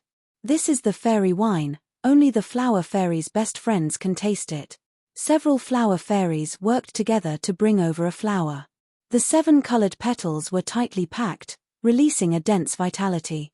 The flower bud was blooming and there was a gentle glow coming from it, as well as a liquid flowing inside. Chu Tian took in a soft breath. Suddenly, an incredible energy spread throughout his body. He felt as if every pore in his body had opened up, and every cell seemed to have been infused with an unprecedented life force. Just the aura had such a strong effect. It was not inferior to taking a sacred herb. If Chu Tian's guess wasn't wrong, this fairy wine was brewed with at least 3 kinds of immortal herbs, otherwise how could it have such a strong effect? Immortal herb, that was an immortal herb. Even in a place like the Forest of Chaos, immortal herbs were very rare, otherwise the elven tribe wouldn't be in such a mess after losing a piece of longevity grass. What a waste! What a waste! Using celestial treasures to brew wine? This winemaking method was so ordinary. Not even a tenth of the value of a stalk of medicine could be developed, and more than half of a few stalks of immortal medicine were wasted just like that. If this wasn't a waste of heavenly resources, then what was it for? Chu Tian raised his cup and emptied it in one gulp. The fairy wine brewed by the flower essence did not have the slightest taste of ordinary alcohol. It only had an incomparably rich fragrance of 100 flowers. That kind of wonderful and joyful feeling was definitely not something that ordinary wine could bring, because this kind of experience had long since surpassed the senses, entering deep into the heart, the spirit, and the soul. Chu Tian felt that every cell in his body was filled with dense spiritual energy. His entire body seemed to have transformed into a precious medicine that absorbed the spiritual energy of all living things. When his spirit energy received an unprecedented nourishment and replenishment, it instantly soared by leaps and bounds. This, Chu Tian felt that his pores were overflowing with profound qi, and his whole body was like an inflated balloon, almost unable to bear the sudden spiritual pressure. The flower fairies flew around Chu Tian and reached out their hands to Chu Tian. A mark lit up on each flower fairy's forehead, allowing all the energy to flow back into Chu Tian's body. Chu Tian could clearly feel that there was a gentle energy entering his body, helping Chu Tian transform the large amount of spiritual energy into spirit energy. This transformation efficiency was even higher than Chu Tian's own. Truly not bad. Other than healing, alchemy, and treasure hunting abilities, the flower fairies were actually perfect assistants for cultivation. If there were flower fairies by his side to help him cultivate, not only would they provide spiritual energy, it would increase the chances of breaking through bottlenecks, it would also greatly increase his cultivation efficiency, achieving twice the result with half the effort. Chu Tian immediately sat down and began to refine the fairy wine. The spirit energy in his body wildly surged, going from the 8th awakened soul layer to the peak 8th awakened soul layer. Finally, it directly broke through the bottleneck. Hong! A powerful and dignified energy instantly covered the entire flower fairy garden. Large amounts of illusions appeared in the sky, like there was a nine-eyed demon god holding a black burning demon god's blade piercing into the sky. Such a strong pressure, such a strong aura, the flower fairies were all stunned. There seemed to be an incomparably strong energy hidden in Chu Tian's body. In the Treant forest, Cenarius opened his eyes again. When he saw the strange phenomenon in the flower fairy garden, this old Treant that had lived for 10,000 years actually revealed a look of shock and disbelief. Although he could sense that this human wasn't ordinary, he didn't expect him to be this strong. This potential was the most terrifying that Cenarius had ever seen in his life. In his long memory, he couldn't find anyone that could match it. Elven tribe. Vivian first demonstrated the void-escaping cultivation technique, which made the elven elders feel an unprecedented shock. This special and incomparably creative spatial movement technique was a miraculous existence. Vivian had just cultivated it for 2 months without using any materials, so she had not reached the small success realm. She could ignore any attack that wasn't in the 4th true spirit layer. There was a very important key word. It wasn't defending against attacks. It was ignoring attacks. There was a fundamental difference between the two. A true spirit cultivator could easily block a body refinement cultivator's attack, and even if 1,000 body refinement cultivators surrounded them, they wouldn't be able to kill a true spirit cultivator.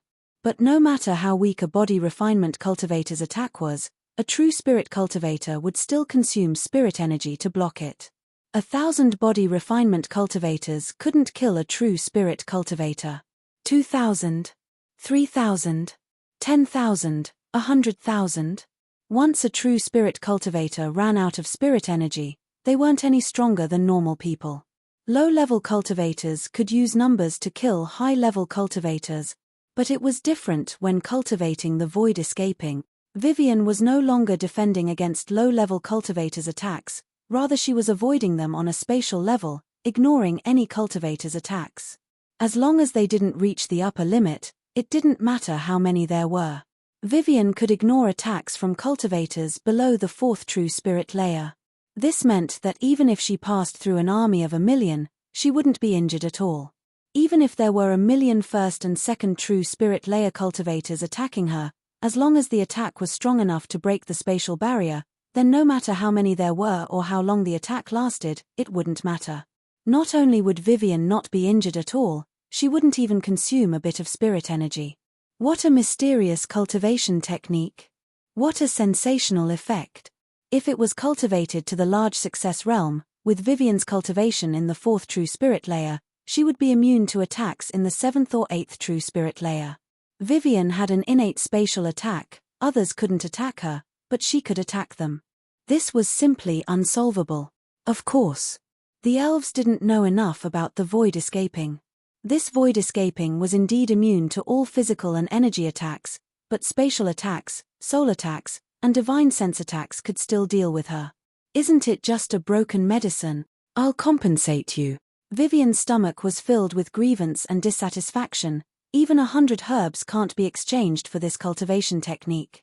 Not to mention that Chu Tian has taught me an even more precious technique that can change the world. The elves all believed Chu Tian's words now. This fellow really was a genius and not a normal genius. Ulysses suppressed the shock in his heart. Then what spatial technology? Please show it to us. Vivian definitely couldn't summon the space warehouse. Although she had the space warehouse's technology, the energy source was a problem the elves couldn't solve. Only Miracle Commerce's special energy column could provide a stable and efficient source of spirit energy. Therefore, once they left Miracle Commerce, Vivian couldn't use the space warehouse. However, Vivian had drawn the incomparably profound spatial source energy array. When they saw the unprecedented source energy array, each elf's mind almost collapsed. How was this technology? This was simply a miracle. The elves had always been proud. This was because the elf civilization was several tens of thousands of years older than the humans. The elves all had profound knowledge and could compare to the top scholars of the human race, so the elves didn't put the humans in their eyes. Although they knew that the human civilization was developing quickly, if they wanted to catch up to the elves, it would be impossible in 10,000 years. When this source energy array appeared in front of them, the elves' pride and self-respect was completely crushed. The elves didn't need to feel how magical the space warehouse was. Just this spatial source energy array in front of them was already a technology that the elves couldn't compare to in tens of thousands of years. When had the human civilization developed to the point where the elves had to look up to them? This was the first time they felt a strong sense of defeat.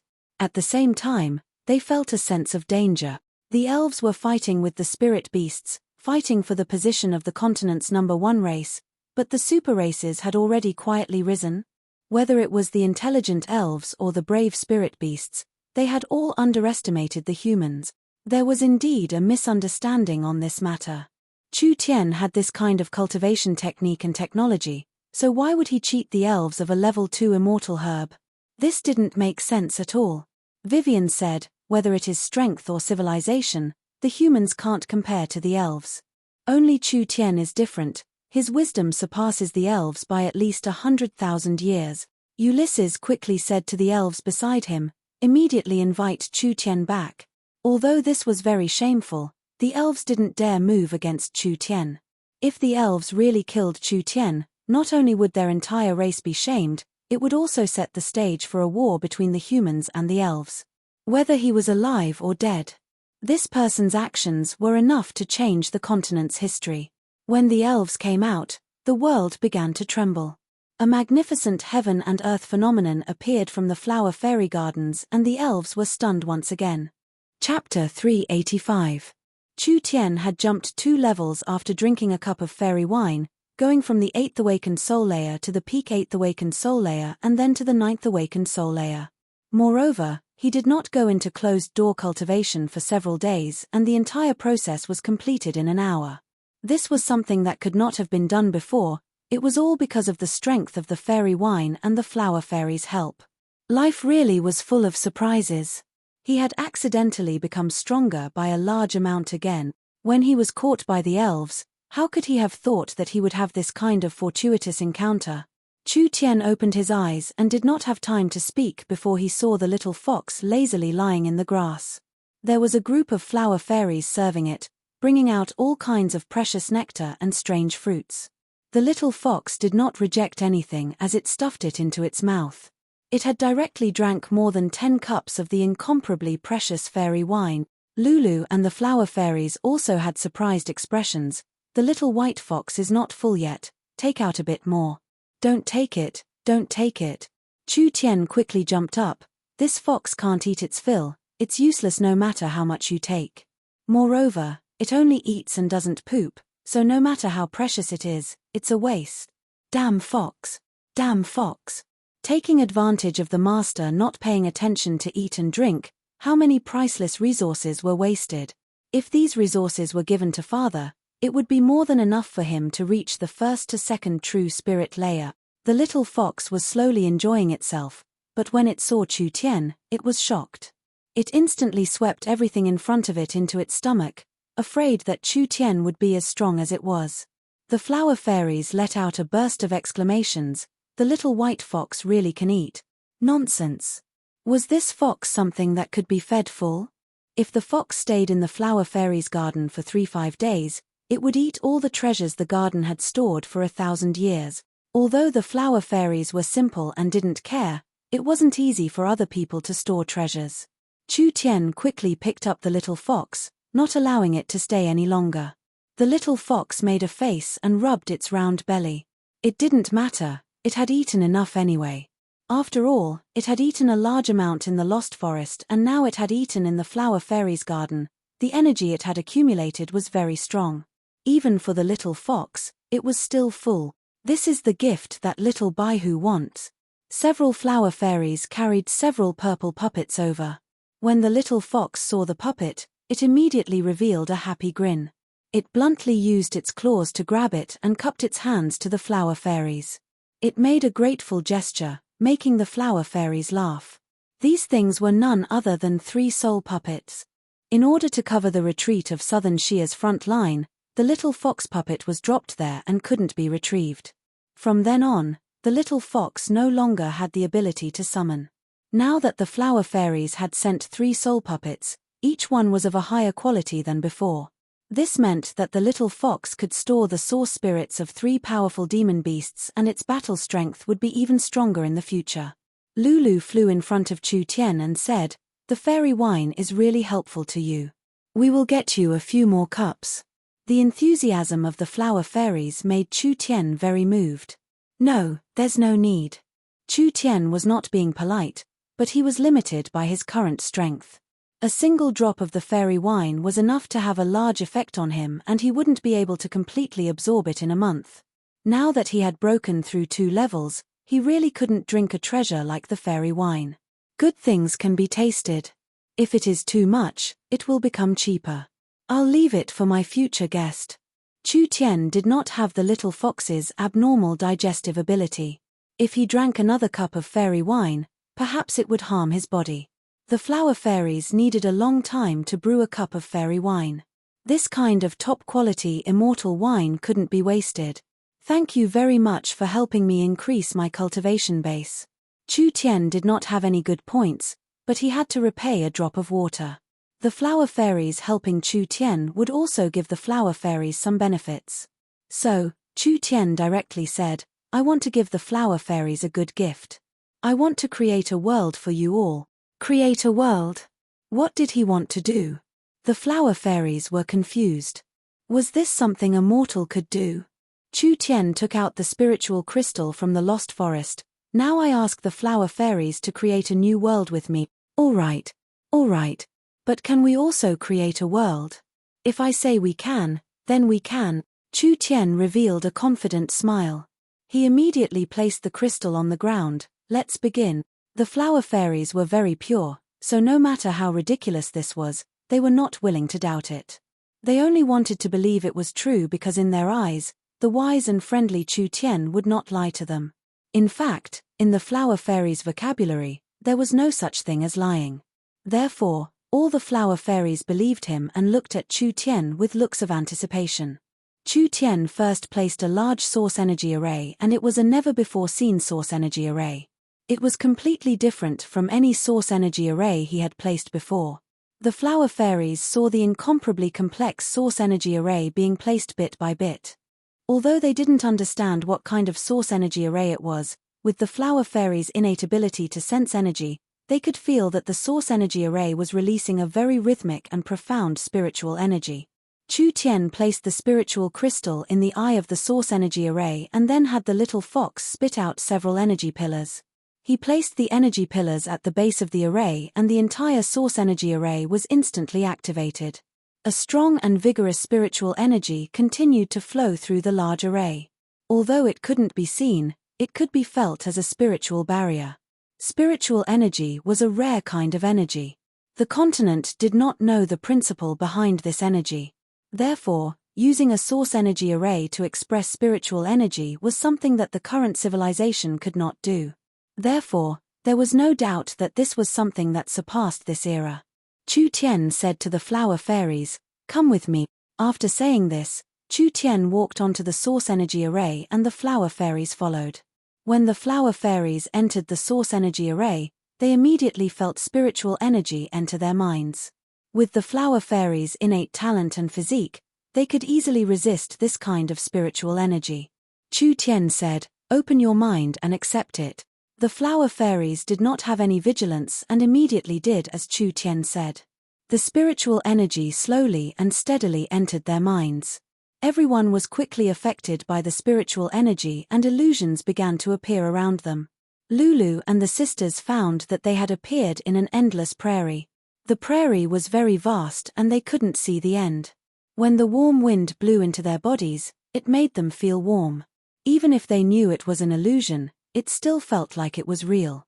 At this time, there was a strong wind coming from above and a large shadow covered the ground. When the flower fairies looked up, they were all stunned by what they saw. A 50-meter-long green dragon was currently spreading its large wings. It was as shocking as a mountain as it appeared above their heads. Lulu. Chu Tian stood on the back of the giant dragon and looked at the flower fairies with a proud expression. "I'm here." The flower fairy's eyes went wide in surprise. Chu Tian gently snapped his fingers and the green dragon exploded, turning into countless flower petals that fell down like beautiful rain, instantly covering the grass. Chu Tian landed on the ground like a feather. This is all an illusion. I have already given you spiritual permission, so you can also do it. Give it a try. The flower fairies used their spiritual energy. A large number of trees suddenly rushed out of the originally endless grassland, instantly covering the entire grassland. The originally grassland suddenly turned into a boundless forest. The flower fairies quickly discovered this. In this spiritual world, there was nothing they couldn't do. As long as they wanted something, they could make it appear. An illusion was not strange. It was not strange to be able to control an illusion. It was hard to imagine such an incomparably realistic and unscrupulous illusion that could be controlled as one pleased. The flower fairies swam around in the illusion. Sometimes it would turn into a forest, sometimes it would turn into a sea of flowers, and sometimes it would turn into an ocean. All kinds of animals could also appear. This was simply like a fantasy paradise. Chu Tian asked as he observed the illusion, "How is it?" The flower fairies were having fun. We only knew that illusions could harm people, but we never thought it could be used like this. This is truly too mysterious. Chu Tian gave a laugh. There is something even more mysterious.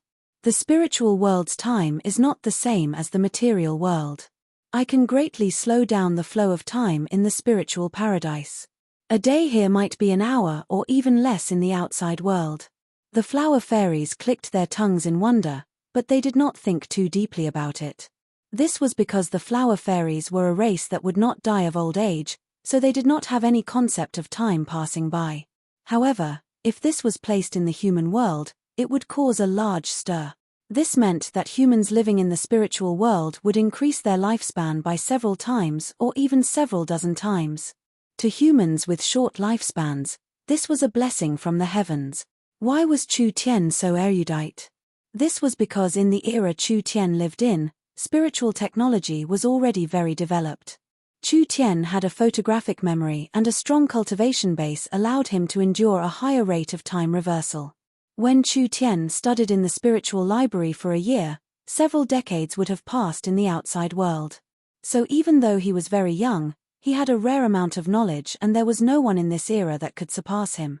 Chu Tian was less than 100 years old in both of his lives, but his school years were several dozen times that of his age.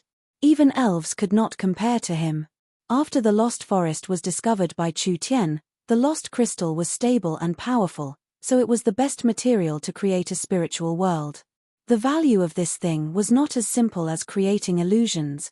If Chu Tian could create a spiritual research room, the Yun sect's research efficiency would increase by 10 times. If he could create a spiritual library, it would be much easier to find talents and scholars. Even when the spiritual technology research reached its peak, Chu Tian could create a spiritual network. This network would connect every person's mind, forming a spiritual network that covered every race, the forest, and even the continent. The spiritual world would become a second world to the real world and everyone would have a new identity in the spiritual world. There would be all kinds of entertainment, learning, communication, living, and etc. The continent would enter the era of the spiritual network. Chu Tian, Vivian, and the elves worked together to open the spatial technology. Now they planned on working with the flower fairies to explore the new treasure of spiritual technology. Chapter 386. Why did he cooperate with the flower fairies? Actually, not mentioning personal feelings, the flower fairies were people worth roping in. This was an outstanding support race. Healing, treasure hunting, planting, scouting, assisting in cultivation, and assisting in battle. With many different abilities, they were natural helpers. The flower fairies were very pure, so there was no need to be on guard against them. Moreover, once the flower fairies trusted and supported him, they would do their best to help him. Because they were innately born, the flower fairies were very suited to building a spiritual world and a spiritual network. Not everyone could create a spiritual space. Every spiritual space was like opening up a new world. Everything, including the operating laws, was created by the Creator one by one. If the laws of the spiritual space were unstable or conflicted, the spiritual space would not last long and would be destroyed. Chu Tian did not have anyone qualified for this job yet. Just like how spatial engineers needed innate spatial energy, spiritual engineers needed innate spiritual energy. Even after several tens of thousands of years, spiritual engineers were a profession comparable to alchemists and array masters, or even more popular. This was because there were many people that could become alchemists and array masters, but there were very few that could become spiritual engineers. After all, spiritual energy was very rare, and this made the price of a spiritual engineer very high. There was a large demand for spiritual engineers. This was because a spiritual space that could hold tens of millions or even hundreds of millions of people without collapsing, it needed an engineer to create and maintain it. Of course, Chu Tian's current source energy computer had not been developed yet, so he could not calculate the spiritual parameters with the computer's supercomputing power. Therefore, it was impossible to create a large spiritual world that could hold a country or even a race. However, if he could train suitable people, a small spiritual space was not a problem. Chu Tian had the basic knowledge of spiritual energy, and the flower fairies were innately more sensitive to the laws of nature than normal beings. Moreover, the entire race had innate spiritual energy. The flower fairies were without a doubt a very good choice. This was a very good opportunity for the flower fairies. There was no race in this world that could be biased. The forest of chaos followed the dark law of the forest, but wasn't the entire continent the same? The personalities, beliefs, and lifestyles of the various races were different, and these differences were the source of conflict. War could not be avoided, and the weak would always be enslaved by the strong. The flower fairies did not have any battle strength, but they were very precious. If they were discovered by humans, spirit beasts, or other races, the final result would not be good. The entire elven race was declining, and they could barely take care of themselves, so this protective umbrella could not be relied on. If the flower fairies wanted to survive, they could only rely on themselves. If they cooperated with miracle commerce and gained control of the spiritual technology, the flower fairies would have a place on the continent. It would be enough for them to negotiate with other countries and provide their race with a stronger foundation. Chu Tian began to persuade the flower fairies. Can we create more mental spaces? You can even create a virtual world directly so that people of different races and identities can communicate in it. The flower fairies lived carefree lives, not having any sense of suffering and not pursuing material pleasures. Only spiritual and artistic things could attract the love and pursuit of the flower fairies. Chu Tian had drawn a perfect blueprint in just a few words, making the flower fairies yearn for it. The flower fairies were a race that was hard to win over.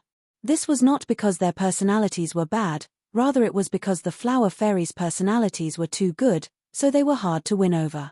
Why are there wars in the world? Why was there killing in the world? Why was there plundering in the world? That was purely the result of human desire. Just like what Chu Tian and Cenarius had said, humans are greedy, so there is competition. Humans are selfish, so there are thieves. Humans are greedy, so there are people who are obsessed with pleasure. Humans are cruel and greedy, so there is killing and violence. The flower fairies were different. They were born from the spiritual energy of the world, absorbing the essence of all living things. They would not grow old, would not get sick, and had no desires. They were naturally happy, so they were easily satisfied. They could not be easily moved. It was hard to use money, resources, love, or other benefits to entice them. There was only one recorded human method to control the flower fairies, which was to create a kind of mind-destroying medicine. With a special method to forcefully tame them, the flower fairies would lose their nature and turn into puppets, allowing the humans to control them. Chu Tian was not stupid enough to explain how great the future of this technology was. What use did it have for the flower fairies? A race that did not need to eat, drink, and cultivate, how could they be interested in making money? What meaning was there in changing history to the flower fairies? A race that had no parents, no country, and did not age or get sick, what meaning did it have? But Chu Tian believed in one thing. It was impossible for a being to not have any desires. The flower fairies were immortal, but the flower fairies were very dependent on their environment. If their environment was destroyed, the flower fairies would not be able to live.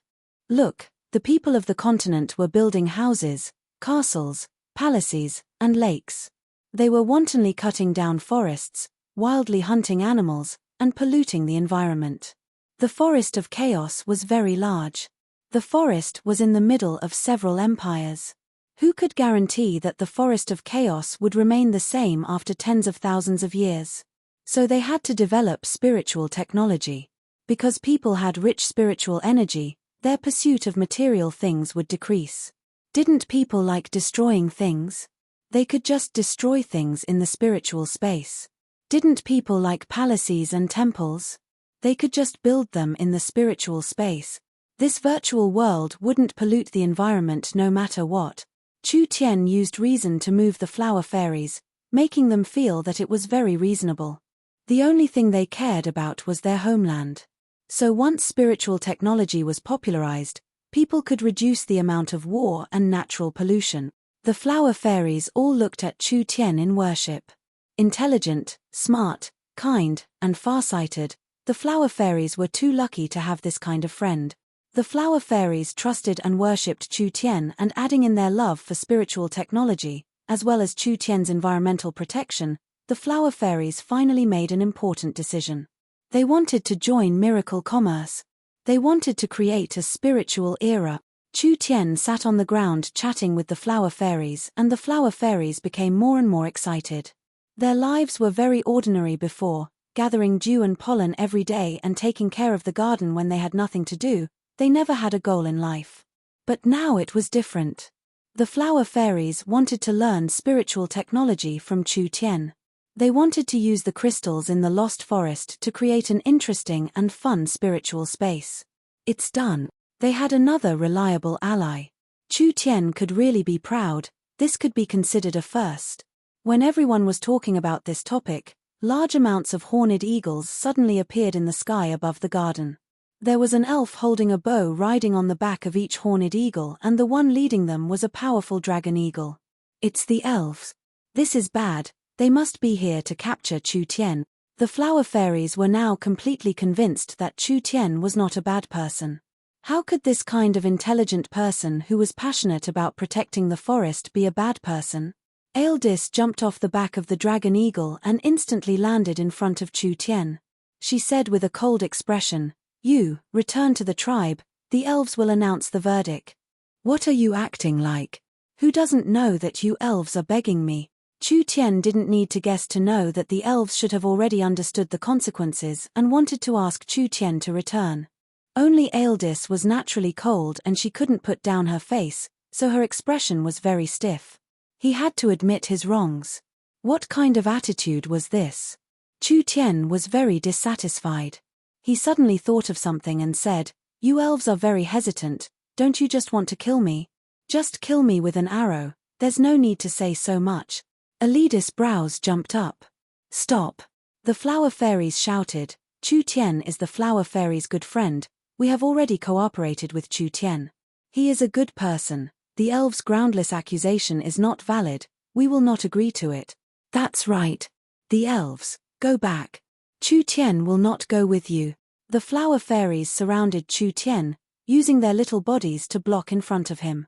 It seemed like they would protect Chu Tian with their lives. Aildis was a bit stunned. He obtained the trust of the flower fairies this quickly? How did this human do it? Cooperation? Flower fairies? This kind of saying was enough to make the elves surprised. The flower fairies were a mysterious race, but in the end they were a weak race without any battle strength. Moreover, their population was very small, only a small group in the entire forest. Why would the human cooperate with the flower fairies? The flower fairies stood aloof from worldly affairs and lived a peaceful life, so why would they be moved? The flower fairies want to create a world with miracle commerce, changing the lives of the people of the continent, reducing the wars on the continent, and protecting our forests.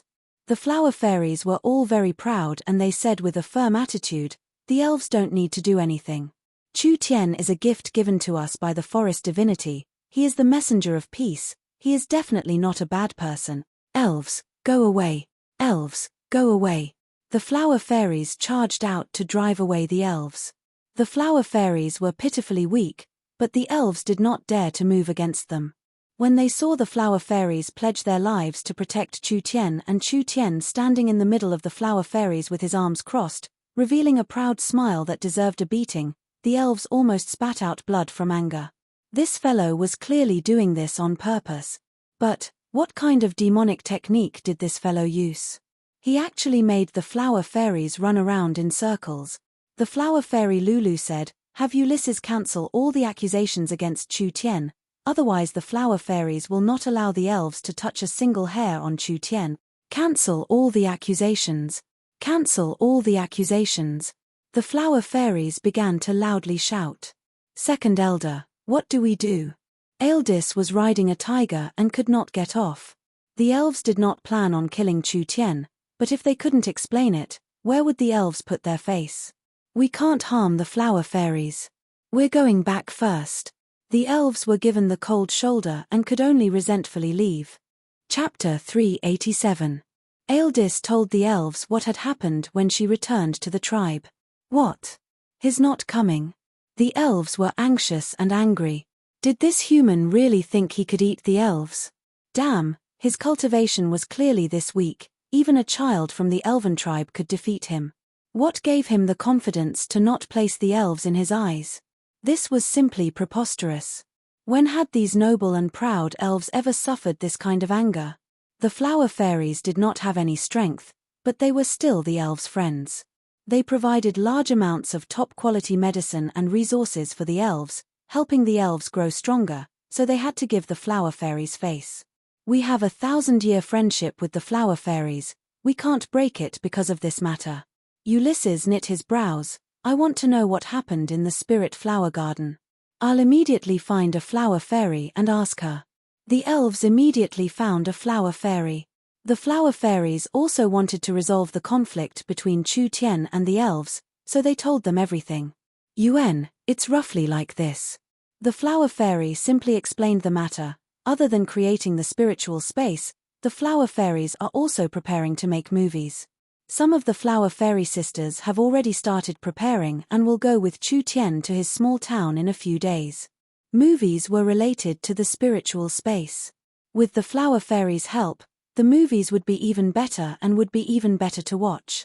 Moreover, the flower fairies liked movies, so Chu Tian gave this job to the flower fairies. The elves were shocked. The flower fairies had not left the garden in 1,000 years. How could they leave just because of a stranger? The flower fairies were very weak. Did they not know that this was very dangerous?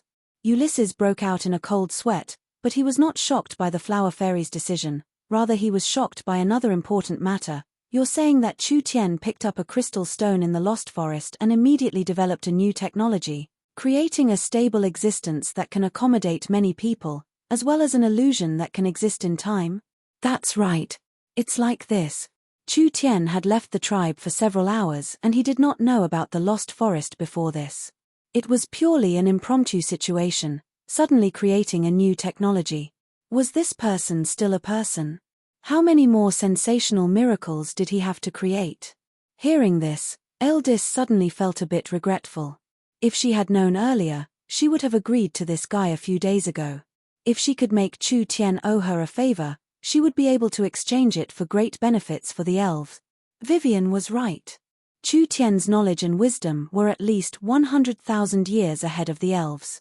If left alone for 10 or 20 years, this human might very well change the entire continent.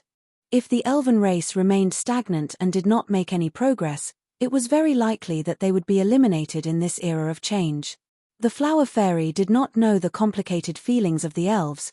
Chu Tian said that this technology must be developed. Because in the future, he would create a super huge spiritual world, and all the races in the world would be able to enter and communicate with each other. Not only would this reduce the distance between people, but it would also reduce the consumption of energy, resources, wars, and killings in the real world, thus protecting the forest and the environment. Such a noble dream is not something a bad person can think of, so the elves must drop the accusations against Chu Tian, otherwise the flower fairies will not allow the elves to approach her. The flower fairy's voice was very firm. In the flower fairy's eyes, Chu Tian was not just a genius, he was also a great saint that could save the world. With this person in this world, Everyone's lives would become better and there would be fewer wars and deaths. If the elves killed him, they would be committing an eternal sin. Whether it was for Chu Tian or for the elves, the flower fairy would not allow this matter to happen. Also, Cenarius also said this. The flower fairy suddenly thought of something. He has already made his decision to have the flower fairies bring the ancient tree of life seed with Chu Tian. Ulysses was shocked again. What? What? The ancient tree of life seed? Can this be casually taken away? There is only one seed in the entire forest of Chaos Elves. What would happen if something were to happen to it? Cenarius cannot take this responsibility. There was more than one ancient tree of life on the continent. Therefore there was more than one group of elves. In the entire forest of Chaos Elves, there was only one ancient tree of life and there was only one ancient tree of life seed. Although there was no way to make it germinate, it was still a sacred object in the hearts of the elves. This seed had been kept by the treant Cenarius for a long time. The flower fairies were in charge of finding a way to raise it and the elves had been paying close attention to it. Now it was good. They actually wanted to take the seed away. If it was taken away by someone else, who could take responsibility for this? The flower fairy explained, we and the treants can't find a way to raise the ancient tree of life, but Chu Tian said he has confidence in activating the seed, so Cenarius has decided to let Chu Tian give it a try. The elves almost collapsed when they heard this. How many earth-shattering things did Chu Tian have to do before he was willing? Spatial technology, spiritual technology, any one of them was a profound elemental energy science worthy of thousands of years of research. Now, he had even said that he wanted to save the ancient tree of life seed. If he could really do it, then this person's intelligence was something that even the ancient gods could not compare to. The elves are too stingy on this matter, the flower fairy said in a somewhat complaining voice. Didn't Chu Tian just use an elven immortal herb? He didn't steal it and he has already repaid it 100 times over. If we still pursue this matter, the elves are too ungentlemanly. At worst the flower fairies will compensate the elves with 10 even better immortal herb. This was not a problem with the herb at all. It was just a trivial level 2 immortal herb. These elven elders did not care about it at all. The key was the human identity and Princess Vivian's identity. The two of them caused quite a stir in the tribe. Humans were a large race made up of hypocrisy. The most important rule of the elves was that the elves, especially the female elves, were forbidden from interacting with humans. Vivian's actions were a large taboo and she was involved in the war between the humans and the spirit beasts. This violated at least 10 of the clan's rules, which was why it was like this. The flower fairies did not know the dangers of the world and their way of thinking was too simple. Vice Speaker, what do you think about this matter? There's no other way, we were wrong this time. Vivian has really found an incredible person for the elves.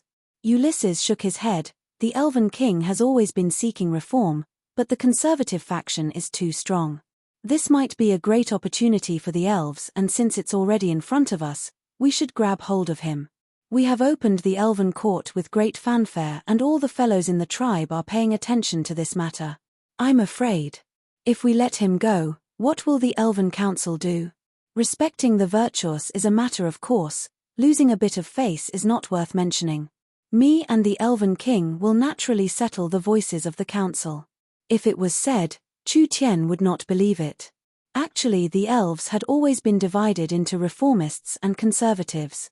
Vivian's father was the current Elven King and he was a leader that advocated for reform. Under the leadership of the Elven King, the elves had gained 3 more cities in 100 years and their sphere of influence had increased by 20%.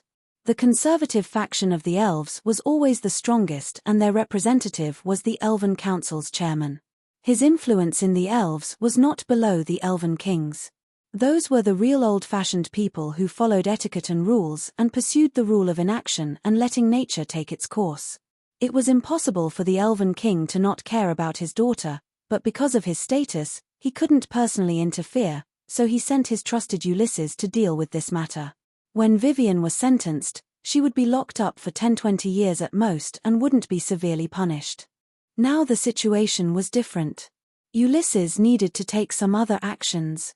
He brought several elven elders and once again came to the flower fairy's garden. This was Chu Tian enjoying himself. When he saw the elves return, his face immediately sunk. What, you've come to catch me again? Mr. Chu Tian, perhaps there has been a misunderstanding between us. Ulysses' old face squeezed out a smile, clearly not used to this kind of humble attitude towards humans. I have already investigated it clearly. I hope that Your Excellency can openly communicate with the elves and clear up this misunderstanding. The elves were the flower fairies' friends. Chu Tian was also a friend of the flower fairies. If friends could solve their conflicts, of course it would be a good thing. Lulu immediately jumped up in joy. I already said that the elves would understand. Chu Tian wanted to tease the noble elves, but seeing this situation, he gave up. Chu Tian also wanted to go back earlier. After all, the elves' efficiency was too low and he was afraid of being delayed for 10-15 days. He was afraid that Miracle Commerce's development in the Forest of Chaos would be affected. Then what do you think we should do? Ulysses saw that there was a change in the situation and immediately let out a sigh of relief. Because this matter is very important, we need to discuss it with the Elven Council before making a final decision. But since it is a misunderstanding, the Elven Council will not make it hard for you, so can you come with us? Still have a meeting? I'll start your head. The elves are very slow at doing things. If it is delayed for half a year, would Father's company of over 100,000 people go hungry? Fuck the Elven Council. Chu Tian's eyes sparkled a few times before he suddenly revealed a smile. Go to the Elven Council. Alright, I also want to ask for compensation from the Elven Council. Compensation request. The elves stared at him. What compensation requests? Are you playing dumb? Vivian is an employee trained by Miracle Commerce and has a contract with Miracle Commerce. Now that she has learned Miracle Commerce's highest-level secret technology, she has been taken back by you fellows and locked up for 200 years. Chu Tian said in a very impolite voice, 200 years. This is too much for us humans. Miracle Commerce will suffer a large loss because of this. Could it be that I don't even have the right to ask for compensation? This. Then how much compensation do you want? Have you evaluated the value of the spatial technology? I don't want much, just give me 5 elven cities. Ulysses almost spat out blood. The elves didn't even have 10 cities in the forest. This fellow wanted to give him 5 cities. Wasn't this asking for the elves' lives? Chu Tian glanced at the elves and was very dissatisfied with their expressions. Don't the elves advocate justice and fairness? Even though Vivian's spatial technology was just a drop in the bucket compared to mine, its value wasn't something that 5 small cities in the forest could compare to. I had suffered a huge loss. You've taken advantage of it and now you want to burn the bridge. Is this the fairness of the elves? The elves whispered among themselves.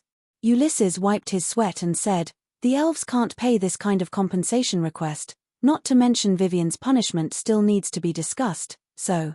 I don't care that much. You've wasted so many days of my time, shouldn't you compensate me a bit? Chu Tian unreasonably said. I don't want much, 100,000 high-grade source stones is enough. The veins on Ulysses' forehead popped out. The elves didn't do business, so they were very poor.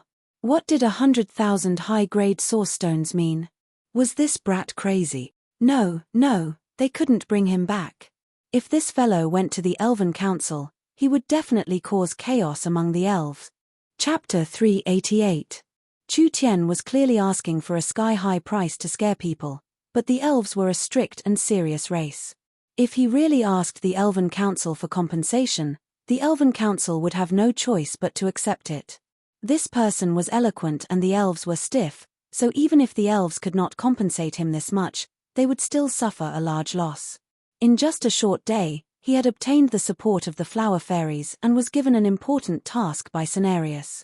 Adding in the fact that his identity and abilities were not simple, even if the elves were angry, they could not move against him. They could not let him cause trouble in the council. There was no benefit in angering those old elves. Ulysses wiped his sweat. The Elven Council is very busy dealing with the large and small matters of the tribe. Even if you ask for compensation, with this kind of complex and large compensation, it won't be finished in 10-20 years. Our elves can wait, but humans can't wait that long. How about you go back first and we'll talk about compensation later? Chu Tian did not think about compensation at all. Even if the Forest of Chaos elves did not lose to a warring kingdom, their economic ability was very poor. This was because the elves did not do business on the continent, so they did not have a commodity economy. It was purely a self-sufficient small farming economy, simply saying that the entire race was poor. It's not impossible for me to go back. Chu Tian raised a condition: you have to return my employee Vivian to me first, otherwise I will not leave. Vivian was the company's only spatial engineer, and now was the time to use the space warehouse. Just one space warehouse was not enough, and if Vivian was held captive by the elves for a year, Miracle Commerce's development would be slowed down. This was something Chu Tian could not tolerate. Ulysses discussed it with the elders.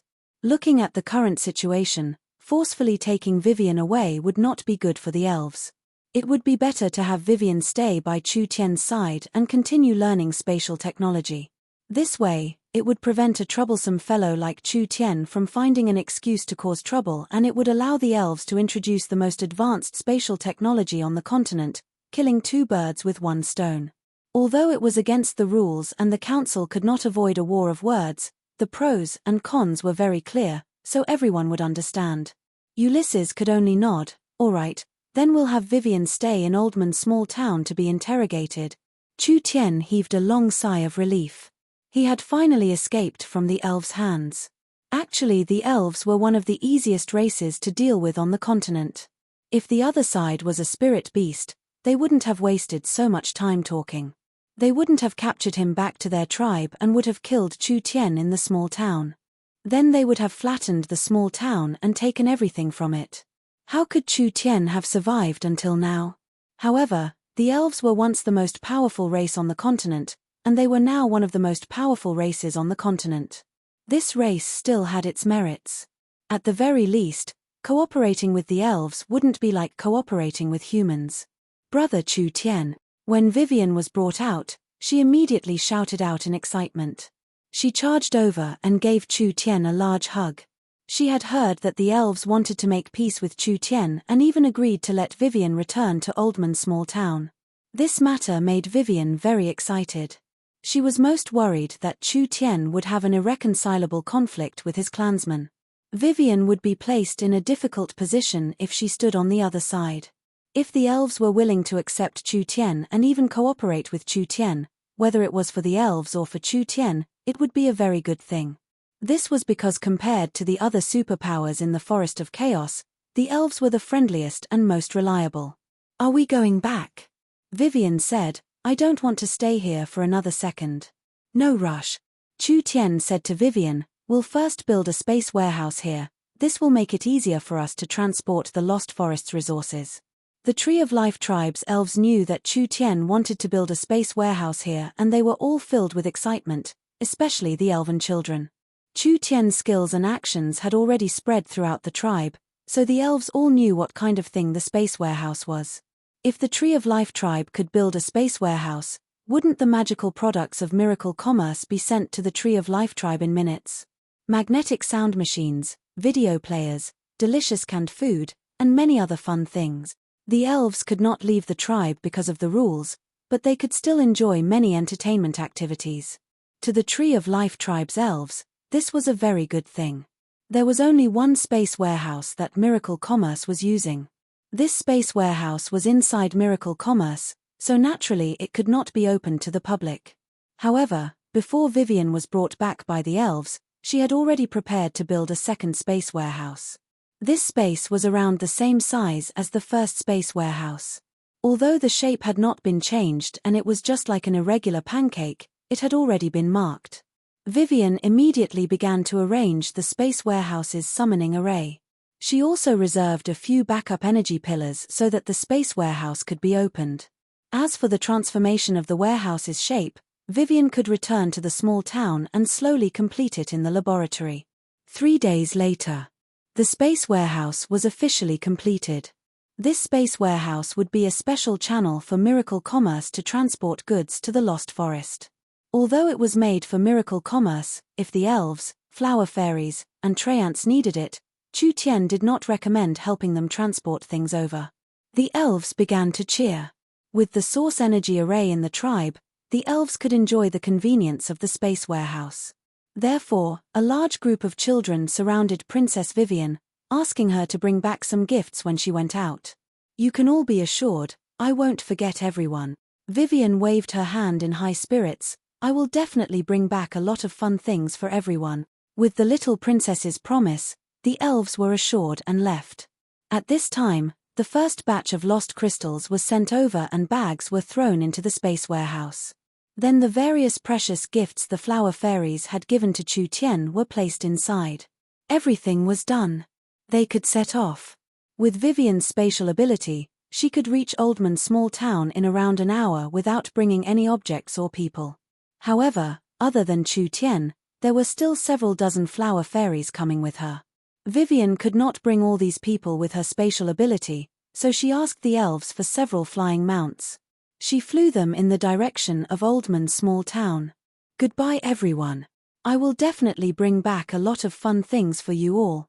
Vivian smiled as she waved her hand at the elves. The elven elders all had strange expressions on their faces. Princess Vivian had seriously violated the tribe's rules, and that human had violated a great taboo of the elves. In the end, not only did they not receive any punishment, they were even allowed to return. What kind of matter was this? If this matter was spread in the forest, it would have a bad influence on the elves.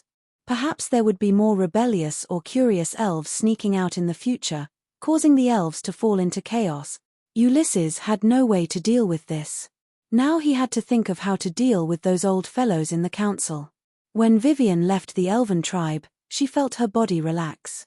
It was like several shackles on her body had been broken and she felt an unprecedented freedom. This feeling was too great. Vivian never thought that she would be able to solve all the problems this easily. The elves did not dare look down on Chu Tian anymore. The Treants gave Chu Tian heavy responsibilities and the flower fairies and elves became friends. Now Miracle Commerce had a large chance of working with the elves, which was the situation Vivian wanted to see the most. If the elves could absorb Chu Tian's wisdom, they would become even stronger. After a day and a night, everyone arrived at the valley where Oldman's small town was located. In these 10 days, Oldman's small town did not seem to be in chaos, rather it was still very orderly. After all, there were over 1,000 elven elites stationed in Oldman's small town. These elves were not strong, so how could normal locals dare provoke them? The elven army was arranged by the elders to maintain peace in Oldman's small town. They had stayed here for many days, so it was inevitable that they would enter the town to buy supplies. When the elves entered the town to take a look, they were immediately attracted by the strangeness of the small town. After a few days, the elves all had a magnetic sound machine and they used it to listen to the human radio every day. Other than that, Oldman's small town's movies began to play, which attracted the elves' interest. They gradually moved from the valley to the small town, finally living in the small town. These over 1,000 elves were members of the Tree of Life tribe and most of them were around 200 years old. They had never left the tribe before, so how could they resist the temptation of miracle commerce? The music and stories on the human radio, the wonderful plots of the movies, and the delicious source energy food, all of this deeply attracted them. This made the elves who had closed themselves off for 100 years feel for the first time that the world was this wonderful. Their clansmen living in a small place for generations was truly too boring. These elves even had a thought in their minds. It would be great if they could guard this place forever. At this time, Princess Vivian came back. Vivian took out a token from the tribe's great elder and announced that from today onwards, the over 1,000 elven soldiers would be responsible for protecting Princess Vivian. In other words, from today onwards, this elven army would be managed by Princess Vivian. The elves were all very shocked, not knowing what had happened. Princess Vivian had been brought back to the tribe and not only did she not come back, she even sent this army over. What was going on? But no matter what, being able to live in Oldman's small town was a very happy matter. Chapter 389. The high-level members of Miracle Commerce were all present and the one leading them was an otherworldly white-clothed woman. She had a full figure and was dignified and beautiful, just like an otherworldly goddess. If it wasn't Miracle Commerce's vice-chairman Meng Qingwu, who else could it be? When she learned that Chu Tian and Vivian had been taken away by the elves, she immediately led the 3,000 trained barbarian berserkers to Oldman Canyon. At that time, the small town was on the verge of being shaken. This newly formed alliance was not firm and it almost fell apart. It was all thanks to the young miss rushing over to stabilize the situation. Meng Qingwu's ability to manage the situation could not be doubted. Now that he returned to the small town, Chu Tian was surprised to find that the small town did not decline. Rather, it was a bit more prosperous than before. After Meng Qingwu came to Oldman's small town to appease everyone, she immediately revised the small town system and perfected the small town's laws, making the small town even more orderly. Meng Yingying punched Chu Tian's chest. "Why did you take so long to come back? I thought you were locked up by the elves and I was prepared to bring people to the elven tribe to save you. There's no way around it. I'm this handsome, but when I went to the elves, countless young elven girls begged to marry me. I had to spend a great deal of effort to keep my integrity and escape." Chu Tian's face was as thick as a wall. "Look, even the little flower fairies can't resist my beauty. Didn't they follow me here? Damn Narcissus. Truly shameless." Meng Yingying fiercely said, "If I was an elf, I would first hang you up and beat you up. Let's see if your mouth is still this smooth. This ruthless? It seems like this little girl hadn't been taught in a long time." Meng Qingwu's expression did not change, but it could be seen that she was no less worried than her little sister these past few days. What happened in these past few days? Why did the elves let you all come back? Did they not make things difficult for you? The elves did not do anything to me and instead let me take advantage of them. The two sisters were very clear on what kind of person Chu Tian was. It wasn't strange for something like this to happen to him. But after asking about the details, they were still shocked by Chu Tian's luck. Especially the matter of forming an alliance with the flower fairies and the spiritual technology he was preparing to develop. It all shocked the two sisters. Although they did not understand the flower fairies, when they saw the flower fairy sisters, these little cute creatures immediately captivated them. "Welcome to the small town." Meng Yingying walked in front of the flower fairies. "Yi, why do you all look so tired?"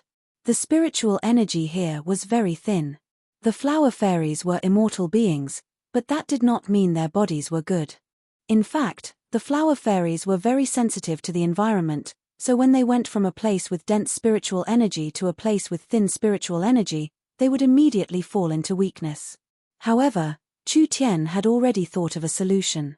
Chu Tian set up a spiritual energy gathering array and then transplanted the precious herbs the flower fairies brought, creating a new garden for the flower fairies.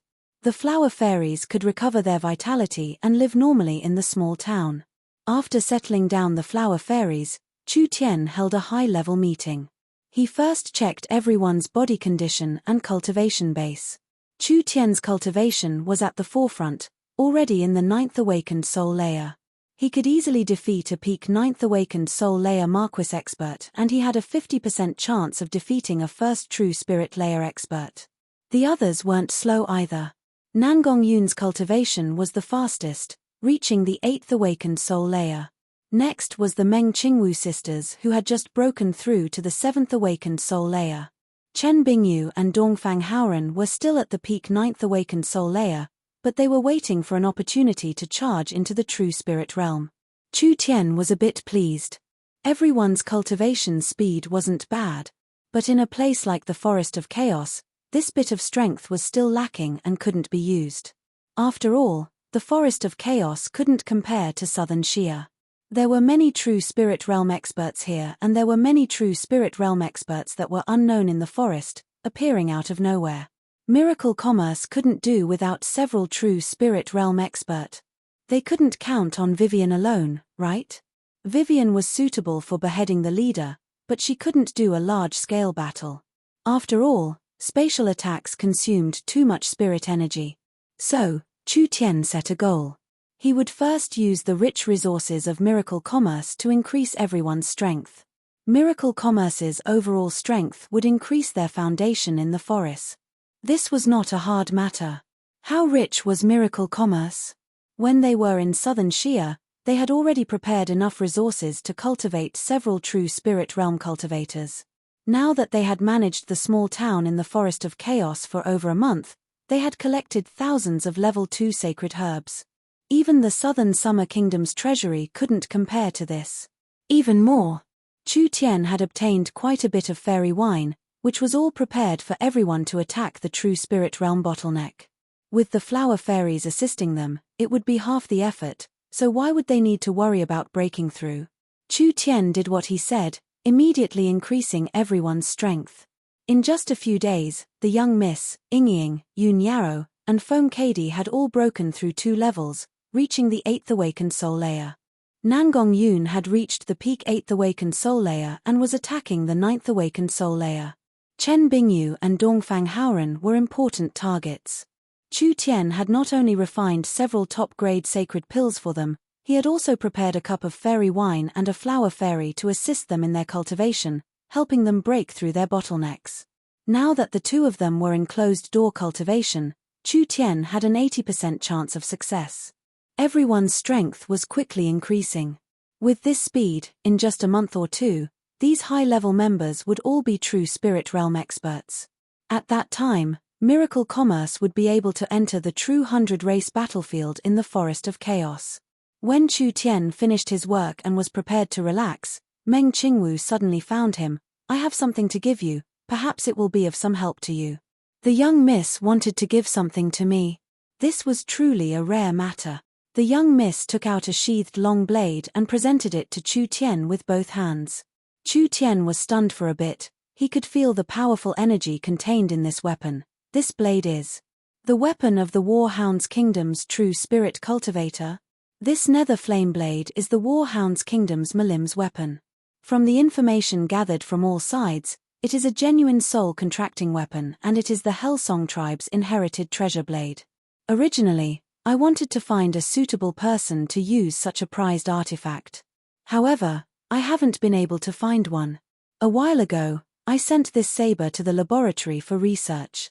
I discovered that this saber seems to contain a very extraordinary flame energy. I think it might be helpful to your cultivation technique. Is that so? Let me see. Chu Tian took the nether flame blade and pulled out the netherworld sword.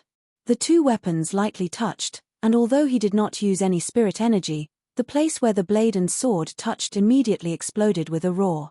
The power of the 2 weapons automatically surged out, like 2 pieces of iron sucking each other, or like 2 archenemies with a blood feud that could not wait to devour each other. As expected, the nether flame blade was very similar to the netherworld sword. The nether flame blade was also made from an innate spirit flame. If he didn't guess wrong, it should be the dark spirit flame. The dark spirit flame and the netherworld flame were similar, but the dark spirit flame was an innate spirit flame born from a dark environment and the netherworld flame was an innate spirit flame born from death energy. Although there were some differences, they were the same type, so it was the law of the jungle. From the clash of the blade and sword, Chu Tian could roughly guess that the nether flame blade and the netherworld sword were similar in strength. If one of them could swallow the other, it would be a leap in quality. Very good. The young miss gift really came at the right time. Chu Tian quickly gave his thanks. Without saying another word, he immediately went into closed-door cultivation. Chu Tian's cultivation technique had reached a bottleneck and he hadn't made any progress in a long time. It was hard to find suitable materials to cultivate the netherworld flame sword in its large success state. Chu Tian never would have thought that there would be something by his side that could help him increase his cultivation. Chu Tian found a quiet cave in the valley to go into closed-door cultivation. With a blade and sword in hand, he immediately began to cultivate. The blade and sword were both very strong weapons, but who would swallow who in the end? Chu Tian didn't even think about it and immediately urged the 2 weapons to collide. The blue and white flames and the purple and black flames instantly soared up and intertwined with each other. Every second, they fiercely collided dozens of times. The surrounding mountain rocks were shattered and a large number of rocks rolled down, as if there was an earthquake. Such a strong ability. If he hadn't reached the 9th awakened soul layer, Chu Tian wouldn't have been able to control it. The 2 strange flames were evenly matched, but the longer they fought, the more the abyss netherworld flame gained the upper hand. If it was a normal netherworld flame, the dark spirit flame would not be afraid. They were of the same grade and it was unknown who would win. Chu Tian's netherworld flame was not simple. This netherworld flame had not only been nurtured in the Spirit King's body for 1,000 years, it had also absorbed the Hellfire Demon's green abyss flame, so it had an abyss attribute. The spirit flame could even turn into a human form, so whether it was spirituality or essence, it surpassed the dark spirit flame by far. Finally, the nether flame blade's flames couldn't hold on any longer and was absorbed by the netherworld sword. Finally, with a dang sound, it snapped in half. Chu Tian threw away the 2 pieces of the nether flame blade and saw the purple, black, blue and white flames intertwining on the netherworld sword.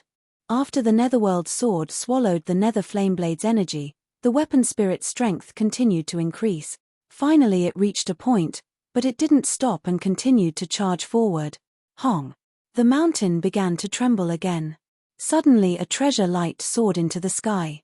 Chu Tian could feel that the weapon spirit netherworld strength had already reached the true spirit level. This meant that the netherworld sword's quality had increased. It was originally a level 2 soul contracting weapon, but now it had become a level 3 soul contracting weapon. It was now a high-grade level 3 soul contracting weapon. Equipment could be upgraded. This was something that no craftsman had ever heard of.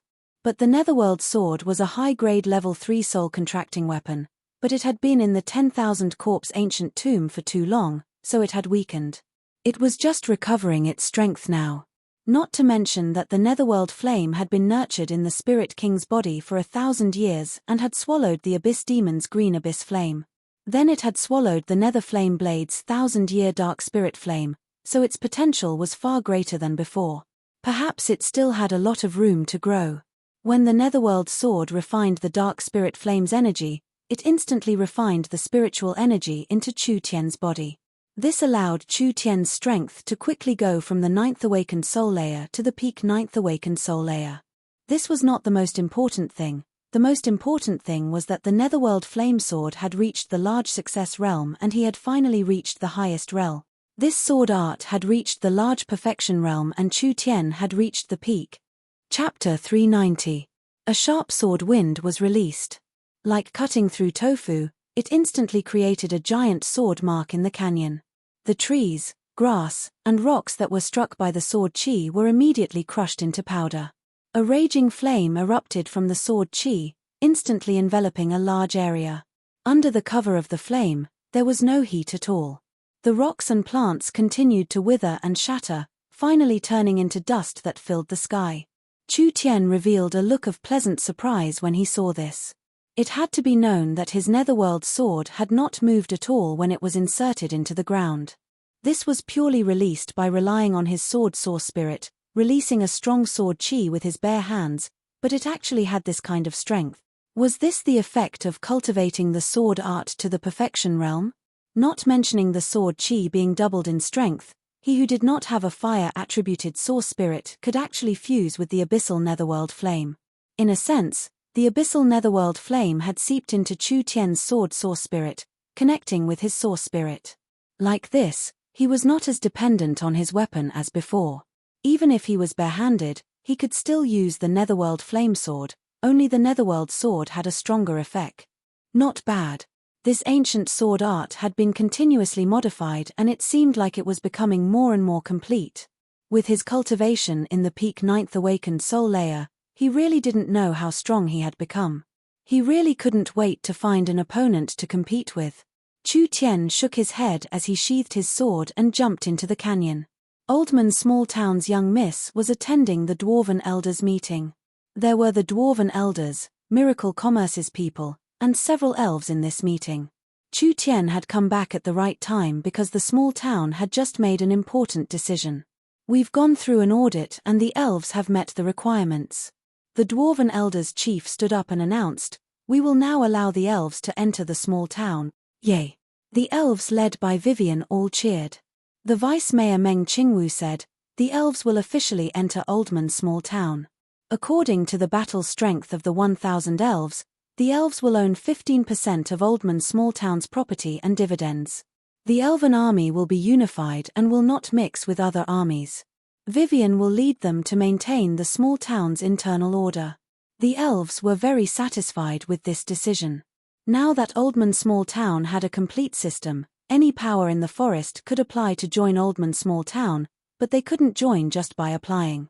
They needed to be examined by the Dwarf Elder Council before the members of the small town voted on whether they could join or not. Because Miracle Commerce owned more than 50% of the town, as long as the Dwarven Elder Group agreed to join, Miracle Commerce had one vote of approval or one vote of veto. This double scrutiny could eliminate the possibility that the applicant had bad intentions and avoid affecting the balance of the town. The mayor had absolute authority over the garrisoned troops, and the factions that these garrisoned troops belonged to enjoyed the profits and dividends brought by the town. Now the small town had 6,000 berserkers from Miracle Commerce, which was the ruler of Oldman Small Town. With this army suppressing them, the other powers did not dare act recklessly. When the Elven army joined in, 20% of the ownership was instantly divided, and Miracle Commerce fell back to 50% to 60%. This could only mean that the Elven army's battle strength was very strong, perhaps even above the berserkers from Miracle Commerce. The elves all had their own mounts. The elves themselves were very outstanding, and the unicorns were also demon beasts. The strength of these 1,000 Elven army was equivalent to 2,000 berserkers. These Elven army was led by Vivian and was also controlled by Miracle Commerce. This greatly consolidated Miracle Commerce's strength in Oldman Small Town, and the other partners' control over the small town became lower and lower. They did not have any complaints about this. This was because they entered Oldman Small Town mainly to trade with Oldman Small Town. They did not really want to control the small town. Secondly, the elves were a large race in the Forest of Chaos, so how could the surrounding tribes dare provoke them? With the elves joining in, the small town would be safer. Ruling or attacking the small town did not have any meaning. Being friendly and having mutual benefits in the long term was the way of the king. But although it was like this, in order to fight for more benefits and avoid being gradually marginalized, the large tribes all expressed that they would invest more troops. After all, Oldman Small Town was responsible for supporting the Allied army. If they sent out some of their troops, it would save them quite a bit of effort. The elves also played a crucial role in increasing the popularity of the small town. This was because among the many locals in the forest, the elves had the best reputation. The weak tribes and some hesitant locals all believed that Oldman Small Town was safe, so they all chose to settle down or do business in the small town. How could their popularity not increase with each passing day? Meng Qingwu did some statistics. According to Oldman Small Town's current development, the population would double or triple in 3 months. It would take around a year for a small city to be formed, and it would become a special trade center for the army in the forest. Oldman Small Town had this much potential, so Miracle Commerce naturally increased their investment. Miracle Commerce, Miracle Medicine Shop, Miracle Talisman Shop, movie theaters, and hotels were all being built in the small town. Miracle Commerce's goods were cheap and had a sufficient supply. Now they had established a good reputation among the locals. Once this good reputation was established, it would spread very quickly. People would come to Oldman Small Town to sell their good materials, and they would come to Oldman Small Town to buy whatever they needed. Miracle Commerce became the best choice. Chu Tian, Meng Yingying, and Vivian, these were the first people to come to Oldman Small Town, and they were also the founders of Oldman Small Town. When they saw the small town becoming more prosperous day by day, their hearts were filled with a sense of accomplishment. A prosperous scene that could only be seen in a large forest city actually appeared on the outskirts of the Forest of Chaos in a small underground town. Moreover, it was developed in a short period of time. This could be considered a miracle in the Forest of Chaos, and it was something worth being proud of. Chu Tian. Meng Yingying quickly ran over. Our back garden is already done. Quickly come and take a look. Yingying grabbed Chu Tian and brought him to a hidden valley. This little valley was the small town's back garden. Chu Tian personally chose a completely sealed environment. There were no roads to enter, but there was a secret passage that led directly to the small town. This place was not big, and it was filled with tall trees. It was impossible to see the valley from the sky. Chu Tian placed a spirit-gathering array to gather spiritual energy in the valley. He also planted large amounts of rare plants in the valley, especially various sacred herbs, as well as several half-immortal grade herbs. Finally, he placed a concealing array and an illusion array as protection, creating a temporary living area for the flower fairies. Compared to the bustling Oldman small town, the small valley was like a different world. It was quiet and serene, with hundreds of flowers in bloom, and the air was clear. Chu Tian held Meng Yingying's soft little hand, and the two of them walked into the soft grass. There were flowers in full bloom all around them, just like they were in a paradise isolated from the rest of the world. "Lulu, how are you?" The flower fairies were playing with the flowers and herbs. There were several video players and radios installed here, so the flower fairies could watch movies and listen to various music and story programs. Lulu saw that Chu Tian had come and immediately flew into the air with joy. "We're very good, thank you for making a new home for the flower fairies." This wasn't all for the flower fairies. Miracle Commerce had bought all these fresh sacred herbs, and if they were all stored, the medicinal properties would be lost. Now that the herbs were planted again, they could provide a new living environment for the flower fairies, and the flower fairies could take care of the growth of these herbs. It had to be known that sacred herbs had a very harsh living environment. The survival rate of humans transplanting sacred herbs was very low, and only the flower fairies were natural gardeners that could ensure the survival and freshness of each sacred herb, ensuring that Miracle Commerce's resources wouldn't be wasted. Meng Yingying really liked this fragrant little valley with hundreds of flowers in bloom. She took a deep breath. "It really is too beautiful. Was there a need to say it? This is my masterpiece." Chu Tian pretended to be humble as he said, "What does this count for? If you go to the flower fairies' garden, you'll know what is called beauty." Meng Yingying was filled with yearning. "Is that so? Of course the flower fairies' garden is the most beautiful place in the world. I welcome Yingying to visit the garden when she has time." Lulu warmly invited Yingying and at the same time said with an emotional sigh, "We have never left the flower fairies' garden before, and we finally know how important the garden is to the flower fairies on this trip. If there was no forest and no garden, the flower fairies would not be able to survive." "That's right. If we leave the forest, our bodies will dry up. We have to properly protect the forest." Why hasn't Chu Tian's spiritual space project started yet? These flower fairies had experienced a long journey, and they suddenly felt a lot of emotions. They already realized how important the environment was to the flower fairies, so before Chu Tian could say anything, they took the initiative to talk about the spiritual space project. This was exactly what they wanted. "Don't be anxious. As for the construction of the spiritual technology, we have to slowly start from zero. I will first teach the related technology to Yingying and the young miss." Chu Tian did not have time to teach the flower fairies one-on-one.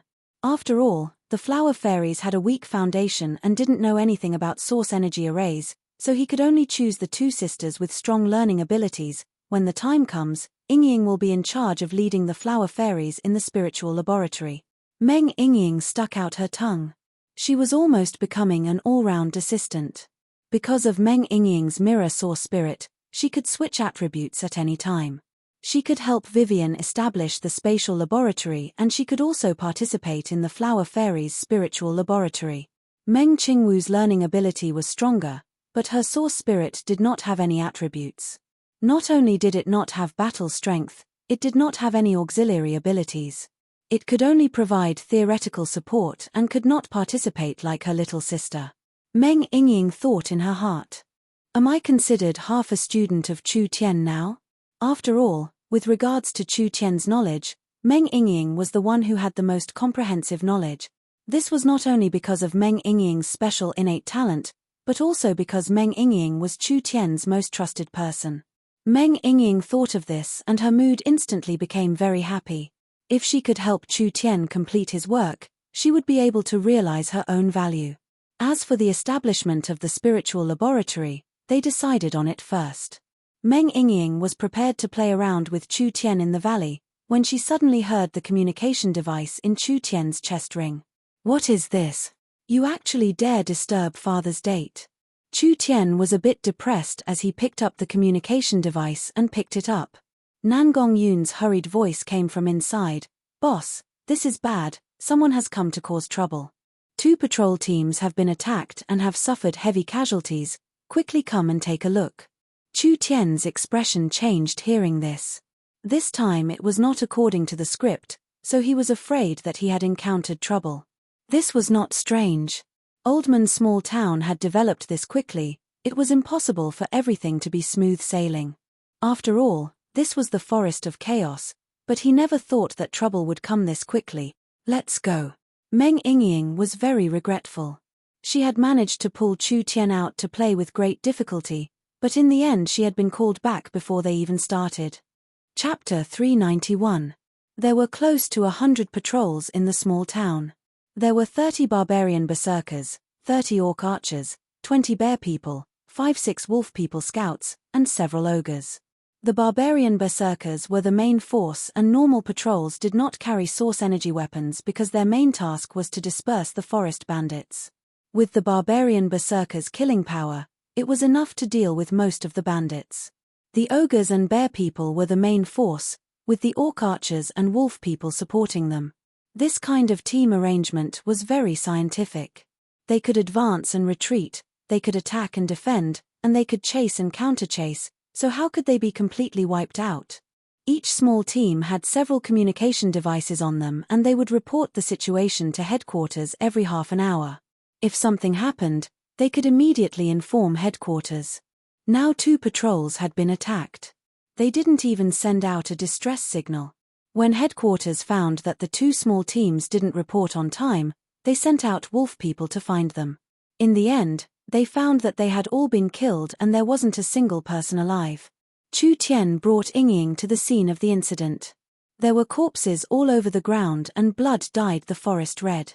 The scene was very tragic and each berserker had at least 10 arrows stuck in them. There were even some that had been turned into porcupines. No matter how strong their vitality was, it was impossible for them to survive this kind of fierce attack. This was too tragic. How could this kind of thing happen in front of their eyes? Meng Yingying's face was a bit white. Which bastard did this? Why would they kill our people without any grievances? We are currently investigating, but there are no traces of value. Nan Gongyun led a group of soldiers to search the forest. Our patrols were suddenly ambushed and there wasn't a single corpse left. This is truly a strange matter. That's right. This was too strange. The patrols all have elite wolf people and their noses can smell the scent of people 10 miles away, so it is impossible for them to be ambushed. Meng Yingying was confused. Even if they were ambushed, our Oldman small towns patrols shouldn't be this weak. Did the other side have a true spirit expert? Not necessarily. Nan Gongyun said, look at the direction of the arrows. These arrows were shot from the air. Although the werewolf's nose is very sensitive, if the enemy is an aerial cavalry, the werewolves will not be able to track them if they attack from the air. Air cavalry? This was precisely the weakness of miracle commerce. Meng Yingying did not seem to understand. Why didn't we receive the distress signal? Because there was no time to send it out. Nan Gongyun pulled out an arrow and pointed at the black arrowhead. The arrow is coated with poison. Even if the bear men, werewolves, and orcs are very brave, they will immediately lose their ability to defend after being hit by this arrow. The berserkers and the strong ogres were able to resist the paralyzing poison, but there were too many of them. After a wave of attacks, not many of them could stand up, so they didn't have time to use their communication devices. Meng Yingying frowned slightly. How sinister, using poison. Normal patrols did not have storm rifles or source energy cannons. In a situation where they lacked firepower, they were suddenly ambushed by enemies in the air, so they were completely annihilated. They didn't have time to resist at all. But why did they attack Oldman's small town's team for no reason? Was this a coincidence or was it deliberate? Sir Mayor, this is bad. At this time, an orc ran over in a panic. That ugly face was covered in sweat. We have another team being ambushed. They have already used their communication devices to send a distress signal to the small town. The situation is not good. Everyone's expressions changed. Chu Tian quickly asked, the location. The orc quickly said, it's around 20 miles east of the canyon. The ones being ambushed this time are a guard team. The patrol team was not the same as the guard team. After Oldman's small town gradually developed, they began to expand their business. For example, The local merchants in the forest bought large amounts of materials from the small town. They were afraid that they would be robbed when they left Oldman's small town. After all, Oldman's small town was becoming more and more popular. The forest bandits knew that there was a large amount of profit to be made, so there were quite a few people waiting for them. It was because of this that Oldman's small town set up a large number of patrols to ensure the safety of the surrounding environment. However, the patrol's range was limited to the canyons. Some of the native forest merchants were still worried because the forest bandits could lie in ambush in the nearby forest and guard the entrances of the canyons. That way, they could still catch them. If there was demand, there would be business opportunities. Oldman's small town had a large number of troops, so most of them had nothing to do. When Meng Qingwu came to Oldman's small town, in order to maximize their resources, she immediately opened up the mercenary business here. She established a miracle commerce mercenary business department in the small town, mainly taking care of the escort team. If the merchants were not assured, they could hire an army, letting the elites of the Allied army escort them out of this area. The fee was based on the number of troops hired, so it was still very affordable. So many local merchants would rather spend a bit more money than take the risk. This way they could increase their income and solve the merchants' worries, which was beneficial to Oldman's small town's long-term development. The one being ambushed this time was a guard team. When Chu Tian hurried over with his people, it was already too late. The battle on this side had just ended and they were almost completely wiped out. There were several heavily injured barbarians and ogres, but because they had strong vitality, they didn't die, so they were saved. So many arrows, so many arrows. The barbarian opened his eyes to look at everyone. His consciousness was already very fuzzy, so he could only say with difficulty, "There are bats, so many bats." Chu Tian couldn't ask anything, so he waved his hand, "Quickly send them back for treatment." "Boss, there's something," Nangong Yun shouted from the forest. She found some giant bats that had been shot by the source energy gun and there was more than one of them. They were all dead in the bushes. The guards were different from the patrols. The guards were equipped with light source energy weapons, so even if they faced the airborne cavalry, they still had the ability to resist. These giant bats that died in the forest must be the main culprit behind this attack. Meng Yingying carefully looked at the bats. These bats were very large and each one was fat and strong, with beast-like claws, but they were not intelligent creatures. There was a strong green-skinned monster not far from them. This creature looked a bit like an orc, also having green skin, but there were many natural stripes on it. It had large amounts of poison arrows on its back and its weapon was a long bow. Chu Tian knit his brows as he muttered, "Forest trolls?" Forest trolls were a common forest race. Trolls had high talent in alchemy, so they were called forest alchemists. However, the forest trolls were greedy by nature, naturally liking to steal from others. If it wasn't for the guards being equipped with source energy weapons, they wouldn't have had any casualties. Chu Tian knit his brows as he said, "Now it can be explained. The trolls have tamed bat beasts. Although bat beasts are level 1 demon beasts, they are quite strong among level 1 demon beasts. They have strong explosive power in short to medium range and bat beasts can use ultrasonic waves to explore the forest, so they can lock onto troops from a distance. They can accurately and fiercely attack when they are defenseless. The trolls are good at alchemy, so if they use poison arrows to attack, they can effectively destroy our troops' battle strength." Meng Yingying was even more confused. Did the trolls have nothing better to do? Why would they do this kind of thing for no reason? When Chu Tian looked over the troll's corpse, he found a strange tattoo. This tattoo looked like a skull with a sword stuck in it. What symbol is this? Each troll had a similar tattoo. This made Chu Tian feel that it was a bit strange. Perhaps this would help him find the other side's identity, so he called a few orcs over to take a look. Perhaps these locals would recognize it. Who knew? When the orcs saw the tattoo, they began to tremble in fear. I know. An orc said with a face of fear, "This is the troll marauders. It's over, we've been targeted by the marauders, we're completely done for this time. The small town can't be saved this time." "Fuck, what nonsense are you saying?" Nangong rushed forward and slapped his face. "You're the fucking one that can't be saved. If you dare speak nonsense again, Do you believe I won't beat you to death? Nangong. Chu Tian stopped Nangong. He felt that this matter was not simple. What is the matter with the marauders? Nangong Yun's fierce appearance made the orc very afraid, so he could only honestly explain. The locals of the Forest of Chaos did not live in villages, tribes, or towns. There were many races that were nomadic races, and the troll race was a very famous nomadic race. The marauders were a very famous group among the troll race. They were like a swarm of locusts, leaving no grass alive wherever they went. The mark of the marauders was the skull tattoo, and there were large amounts of domesticated bat beasts. Because the bat beasts had a strong ultrasonic detection ability, the marauders could easily find the locals hiding in the dense forest. These marauders relied on this method of plundering to survive. The marauders were wild, even daring to steal from the large powers in the depths of the forest. This was because the trolls did not have a fixed place to live. Every time they were chased by a strong local, they would immediately scatter. Those strong local powers could not do anything to them. As long as the wind blew over, the marauders would gather again. In short, they were a very hard to deal with group of fellows, so no matter who was targeted by the marauders, they were destined to suffer a large misfortune. Now that they were attacking the small town's patrols and guards, they were just giving Oldman's small town a bit of face.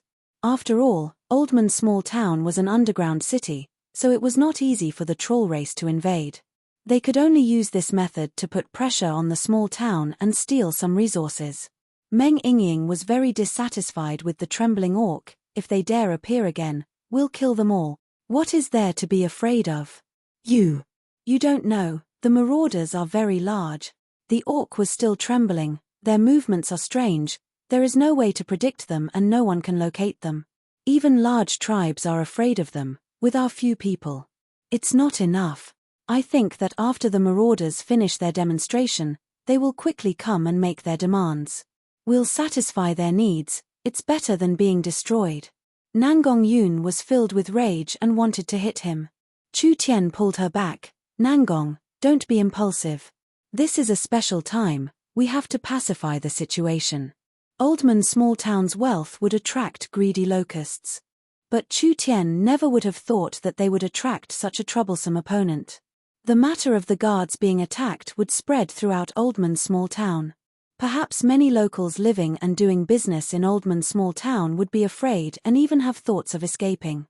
What was even worse was that the large tribes did not dare offend the marauders and might leave Oldman's small town under the threat of the marauders. They might even compromise with the marauders. Then, this newly established small town would definitely become a huge mountain of vitality because of this. Chu Tian could not let this happen. This small town was just the first step of Miracle Commerce's development in the Forest of Chaos. If they couldn't even do the first step well, how could they carry out the rest of their plans? Chapter 392. The marauders continued to attack, causing the small town's casualties to rise to over 1,000 people. Just the Allied army alone had lost over 500 people. Paper could not cover fire.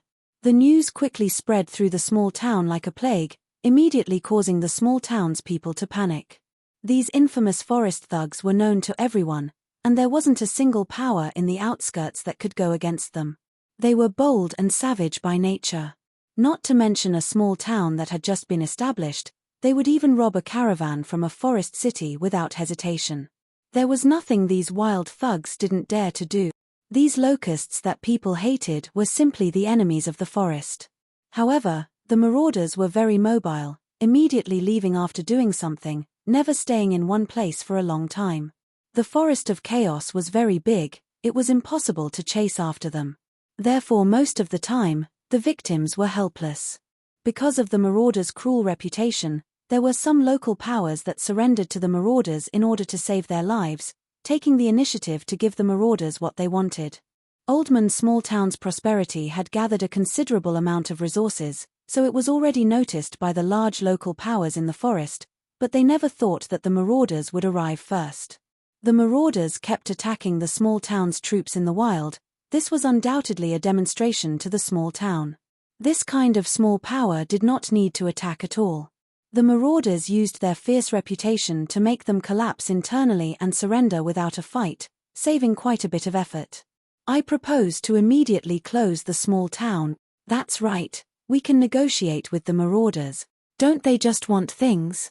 I'll give it to them. In the Oldman small town meeting, the various tribe chiefs were discussing. Almost everyone did not agree to fighting with the marauders because there was a large disparity in strength between the two sides. The marauders dared to plunder the forest. It was not something a small town with tens of thousands of soldiers could stop. Not to mention that the marauders were all aerial troops, so their mobility was just too high. Oldman's small town and the surrounding local powers all lacked aerial troops. Without an army that could stop the marauders, how could they deal with these fierce marauders? Moreover, the trolls were very good at alchemy, so they could poison the nearby water sources, grass, and etc. First they would seal off Oldman's small town and trap the allied forces inside. Everyone, calm down. Meng Qingwu stood up. There's still a chance. Actually, with Meng Qingwu's cautious nature, the safest method was to close the small town. Oldman was an underground town and the marauders' air cavalry were not suited to attack this kind of town.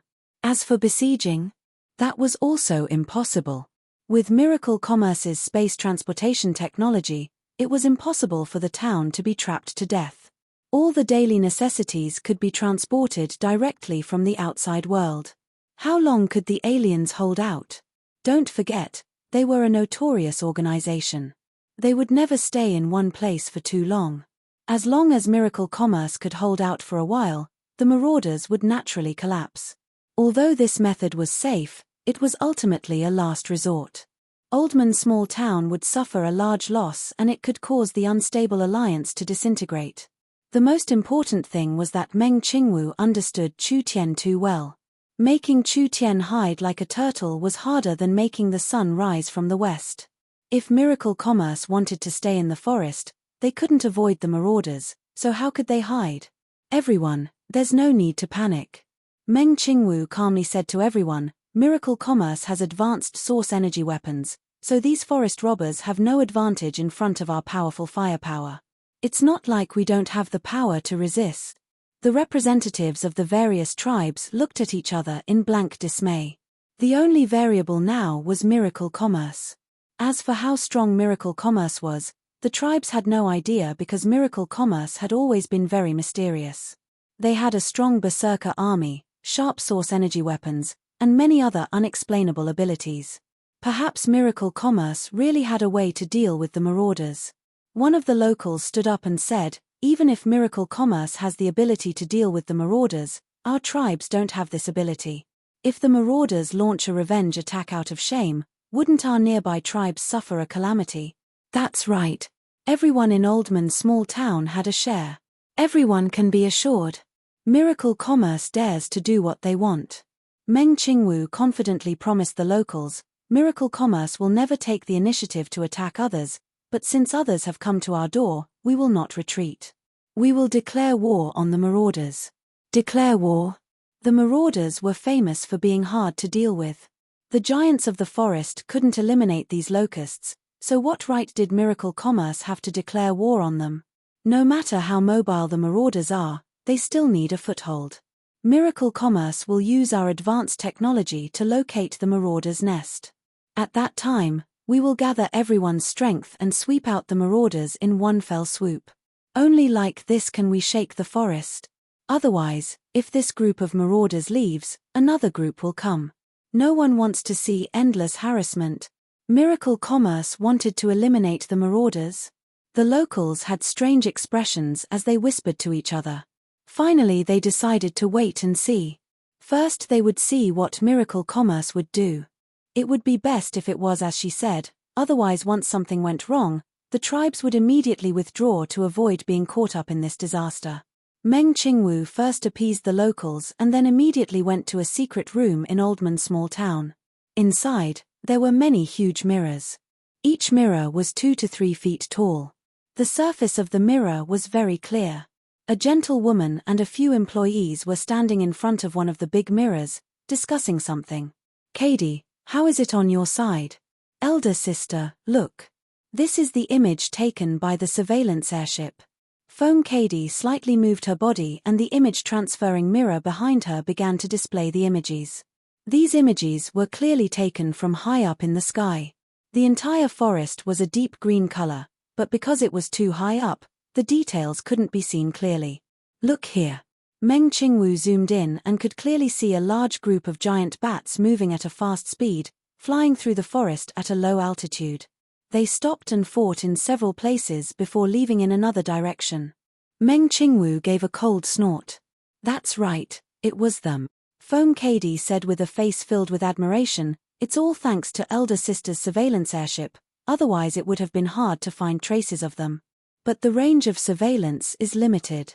We can determine the direction of the marauders, but we can't determine where they are.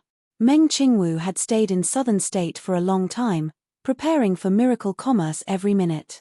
There were all kinds of special airships that consumed a large amount of Meng Qingwu's energy. In the skies above the Forest of Chaos, there was a communication airship every few thousand miles.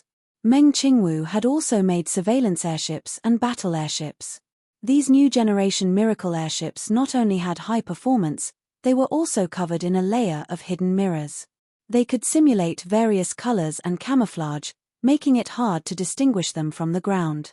They could operate at a maximum altitude of 50,000 meters and most of the time they were parked at an altitude of 20 to 30,000 meters. The existence of these airships was a secret of the company and the people of Oldman's small town did not know about it. There were several airships above their heads waiting for orders. The image shown on the image transfer mirror was actually taken by the surveillance airship 20,000 meters in the air. Meng Qingwu ordered, contact the second Heaven's Eye and search the area. Find where the marauders are hiding and have the Heaven's Punishment prepare to attack.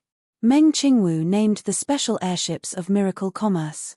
The one used to set up the communication network was called the Heaven's Net, the one used to monitor the ground was called the Heaven's Eye, and the one used to attack was called the Heaven's Punishment. Miracle Commerce had 6 Heaven's Net airships, 2 Heaven's Eye airships, and 1 Heaven's Punishment airship. Now the Heaven's Eye and Heaven's Punishment were in Oldman's small town and could listen to orders at any time. Foam Cady immediately picked up the communication device. Hey, second Heaven's Eye, this is the Forest Command Center. The Vice Chairman has ordered to search the southwest. As soon as the order was given, more than 40,000 meters in the air, the Heaven's Eye 2 airship that had been on standby suddenly began to descend and move forward. The airship's cabin automatically opened, revealing countless video cameras that looked like eyes, scanning the entire forest on a large scale. At the same time, the image transfer mirrors in the small town's control room lit up. The entire forest appeared on the image transfer mirror and all the images were transmitted in real time. A voice came from the communication device tens of thousands of meters in the air. Second Heaven's Eye, begin the operation. Another communication device also released a sound. First Heaven's Punishment calling the command center. All the weapons have been loaded, please give your orders. Wait for orders. Yes. What a bunch of stupid natives. Foam Cady closed the communication device and her face was filled with excitement. They still don't know who they have provoked, right? We'll let them see today what is called the power of technology. On the other side, Chu Tian and Meng Yingying were collecting the troll poison arrows. The two of them scraped off the poison on the arrows and analyzed it. This was the troll race's secret poison, but how could this kind of child's play trick be hidden from Chu Tian? Chu Tian easily reverse-engineered the poison's composition and formula. He gave the antidote to Yingying, immediately send it to the Southern Summer Laboratory and Alchemy Factory. Give them 3 days and we'll need 10,000 antidotes. Understood. Yingying immediately took the formula and sent the information. After this information was sent to Southern Shia's laboratory, Miracle Commerce's various large alchemy workshops began to work. Large amounts of medicine would be made in a short period of time before being transported to Oldman's small town. The reason why the troll race made people tremble in fear. One of the main reasons was that their alchemy skills were very high, especially in the area of refining poisons. If the soldiers took the antidote before fighting, the troll poison arrows would lose their effect. Without these poison arrows, could they fight the berserkers and the ogres? Without these poison arrows, Could they block the wildfire of the source energy weapons? Keep dreaming. Chapter 393. Meng Yingying received news from southern Xia that the antidote had already begun production. The antidote that Chu Tian had researched, not only did it have a low cost, it also had common materials. Miracle Commerce had the resources in southern Xia, so it didn't take much effort to make it. Perhaps large amounts of antidote would be sent over soon. What should we prepare now? Before the antidote is sent over, we don't have the conditions to fight. We need to avoid being attacked by the marauders in the next few days, and we also need to find out where the marauders are hiding. Chu Tian rubbed his chin as he thought about it. Let's set a time and find the trolls to have a heart-to-heart talk. What did you say? Meng Yingying's beautiful eyes instantly popped out. Is there a problem with your head? I don't have anything to talk to them about. Do you think they will come? They will definitely come. Chu Tian said with a confident face. Isn't this the result they want to see? Chu Tian is right. At this time, a dignified and beautiful woman walked in. The marauders' current actions are just to create panic and surrender without a fight. Our negotiation request is exactly what they want. This method can stall for a few days and we can lure the snake out of its hole. We can find the marauders' hiding place, killing 2 birds with 1 stone. So it's like this. Meng Yingying felt this was a bit reasonable.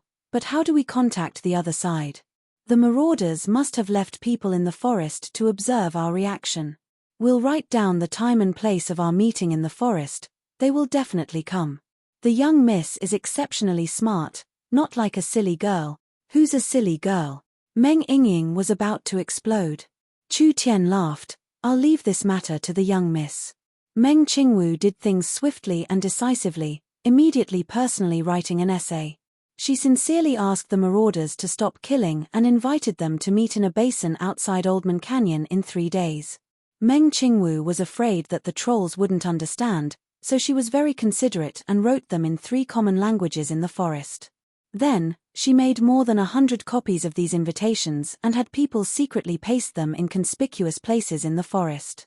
This move was indeed effective. Oldman's small town was not attacked again. If he wasn't wrong, the moment the raiders saw the invitation, they would immediately drink and celebrate their easy harvest. Then they would rest and recharge themselves for the negotiation in 3 days. In these few days, a large amount of antidotes were transported to the town through the space warehouse. Chu Tian was not idle. He made some array flags to arrange a special source energy array.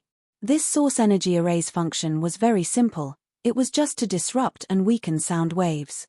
The trolls were good at taming bat beasts. The bat beasts were not just mounts for the marauders, they were also the eyes of the marauders. With a strong ultrasonic detection ability, it was hard for anything to escape the trolls' eyes. But it was because of this that the trolls were very reliant on the bat beast's detection abilities. If the bat beast's detection abilities weren't good, the trolls would be caught off guard. 3 days quickly passed. Meng Qingwu immediately found a large group of suspicious figures on the monitor in the command room. When she zoomed in, she revealed a look of joy. There were over 1,000 marauders, flying out of a cave several hundred kilometers away. They were quickly heading in the direction of Oldman's small town. That's right. This must be the marauders' stronghold. Meng Qingwu immediately deployed, First Heaven's Punishment, immediately head to the target area. Wait for orders and prepare to attack. First Heaven's Punishment, receive. A large airship slowly moved tens of thousands of meters in the air. This is bad, this is bad. Before long, a werewolf ran into the town in a panic. A large group of marauders is coming. When the townspeople heard this, they were all shocked. Could it be the marauders were going to launch an attack? Chu Tian appeared to calm everyone. Everyone, there is no need to panic. This is just a small trap we set up. The marauders' stronghold has been locked in and the Oldman small town army has been mobilized. We will take them down in a single strike and our name will shake the forest. The locals revealed a look of hesitation. Miracle Commerce had locked in on the marauders' stronghold this quickly. They clearly didn't do anything these past few days. Could there be a problem? The Oldman small town army had already been mobilized. Miracle Commerce's 6,000 berserkers were all mobilized, with 800 storm rifles and over 200 source energy cannons. The rest were all equipped with source energy submachine guns, and each person had a source energy grenade hanging on them. It looked like they were going to fight a decisive battle. Vivian was leading the 1,000 elven unicorn archers to participate in the battle. If the elves were participating, what reason did they have to not believe it? They immediately returned to their tribes and had the warriors of their tribes prepare for battle. Actually, for miracle commerce, the small town's army was more than enough. The reason why they pulled the locals this time was mainly to show them miracle commerce's strength. The tens of thousands of allied soldiers set off. Chu Tian brought several hundred people with him, heading to the meeting place with the trolls. When Chu Tian arrived, several hundred marauders had already been waiting for a long time. The Heaven's Eye had seen over 1,000 troll cavalry on the scouting ship, but there were only several hundred in front of them. The other marauders had scattered to scout.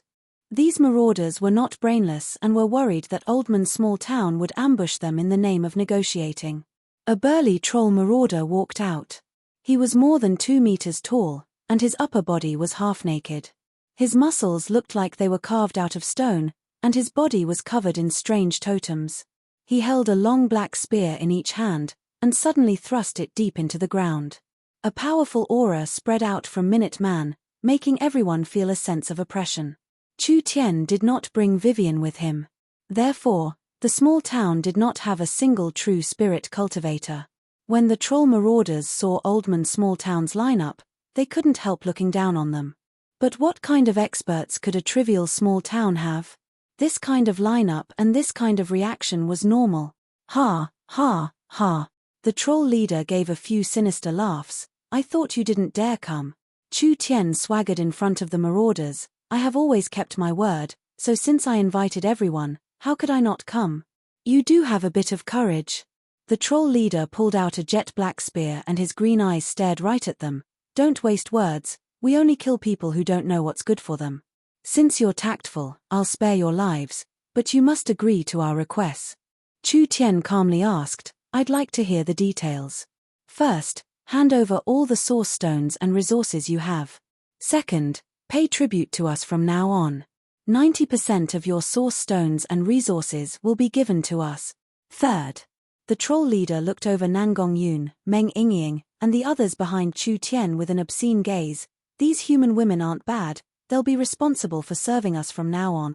This troll leader's tone was high and mighty, as if it was a great honor for Chu Tian to do these things. Chu Tian gave a slight nod. Just these? The humans being this calm made the marauders a bit surprised. What did this fellow mean? Was this not enough? The troll leader nodded. Source stones, resources, and women, these are all ours. We are not interested in your lives, so you should be thankful for our benevolence. Now obediently hand over the things we offer. Third leader, I haven't done anything to a human woman before. I want to go first with that red-haired woman, don't steal her from me. The troll marauders already saw these people as things in the bag, even starting to fight for the right to go first. The troll race had a tyrannical nature and their sense of beauty was similar to the mainstream of the continent, therefore human beauties were very attractive to them. Since your excellency has made this many requests, shouldn't this one also make one? You still have requests. Chu Tian reached out to grab the sword hilt on his back and slowly pulled out the ice mirror like Netherworld sword. With a gentle wave of the sword, he pointed it at the troll leader. It's very simple, I only have a single request, which is to borrow your head to play with for 2 days. This small request, I hope you won't refuse. The marauders were stunned for a few seconds before breaking out in laughter. Was this human joking? He dared to say this kind of thing with his awakened soul realm cultivation.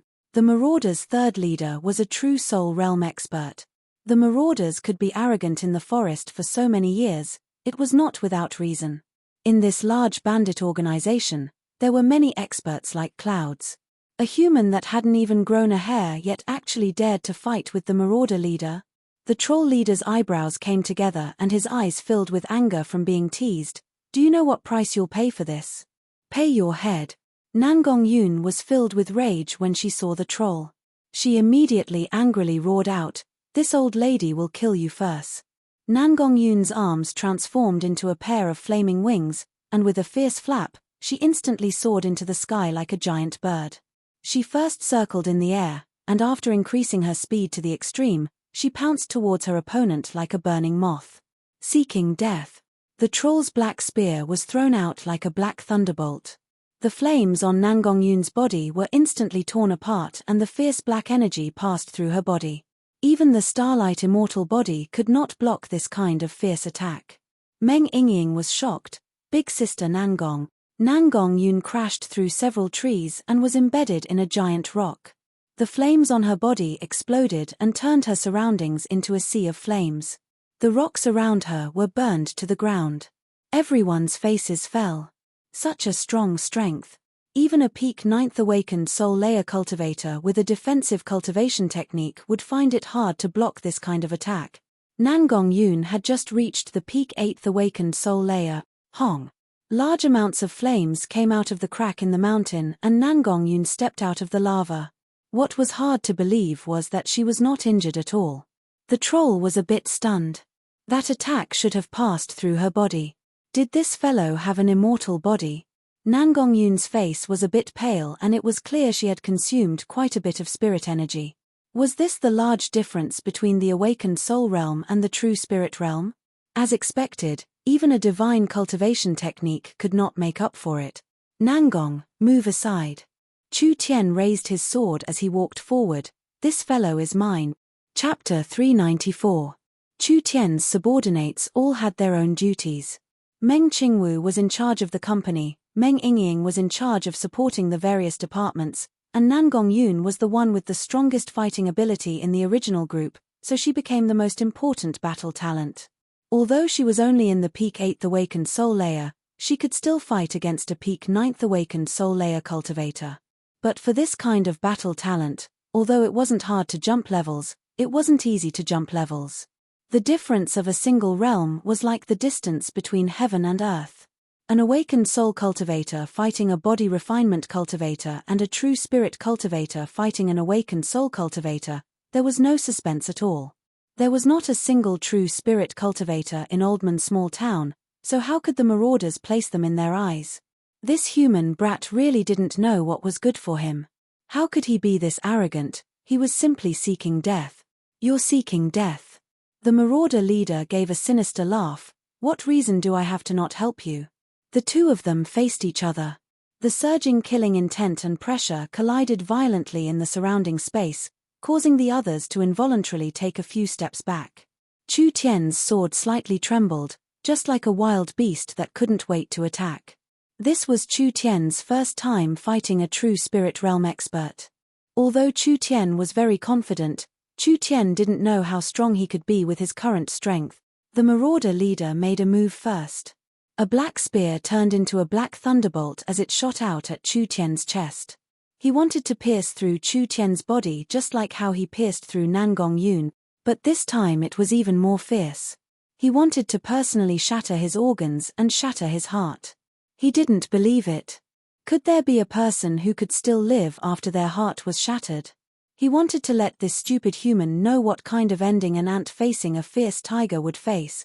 The Netherworld sword released a beautiful and eye-catching sword glow. Dang! The sword and spear tip collided. It was like a needle against an awn.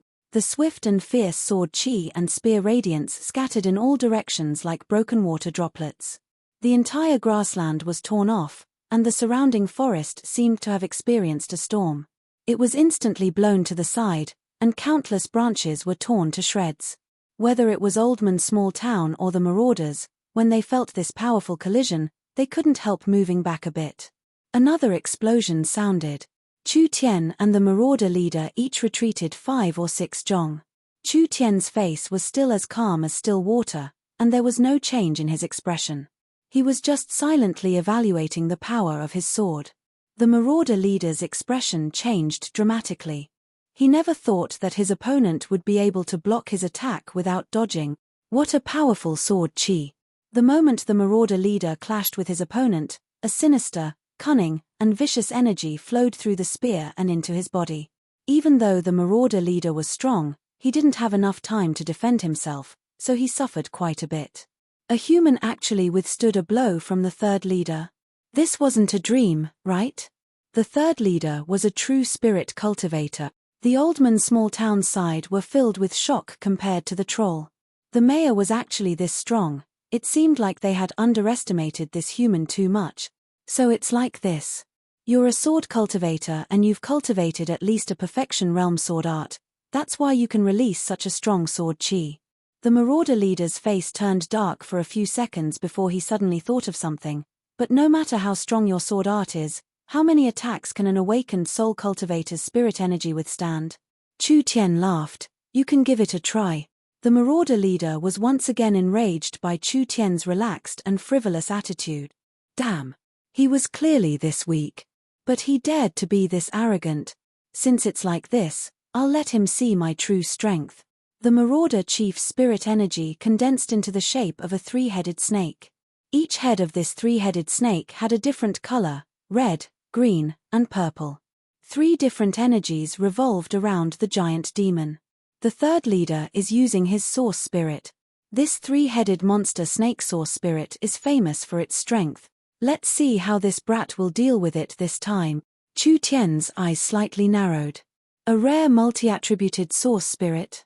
This kind of source spirit could have multi-attributed battle energy, so it was harder to deal with than normal cultivators.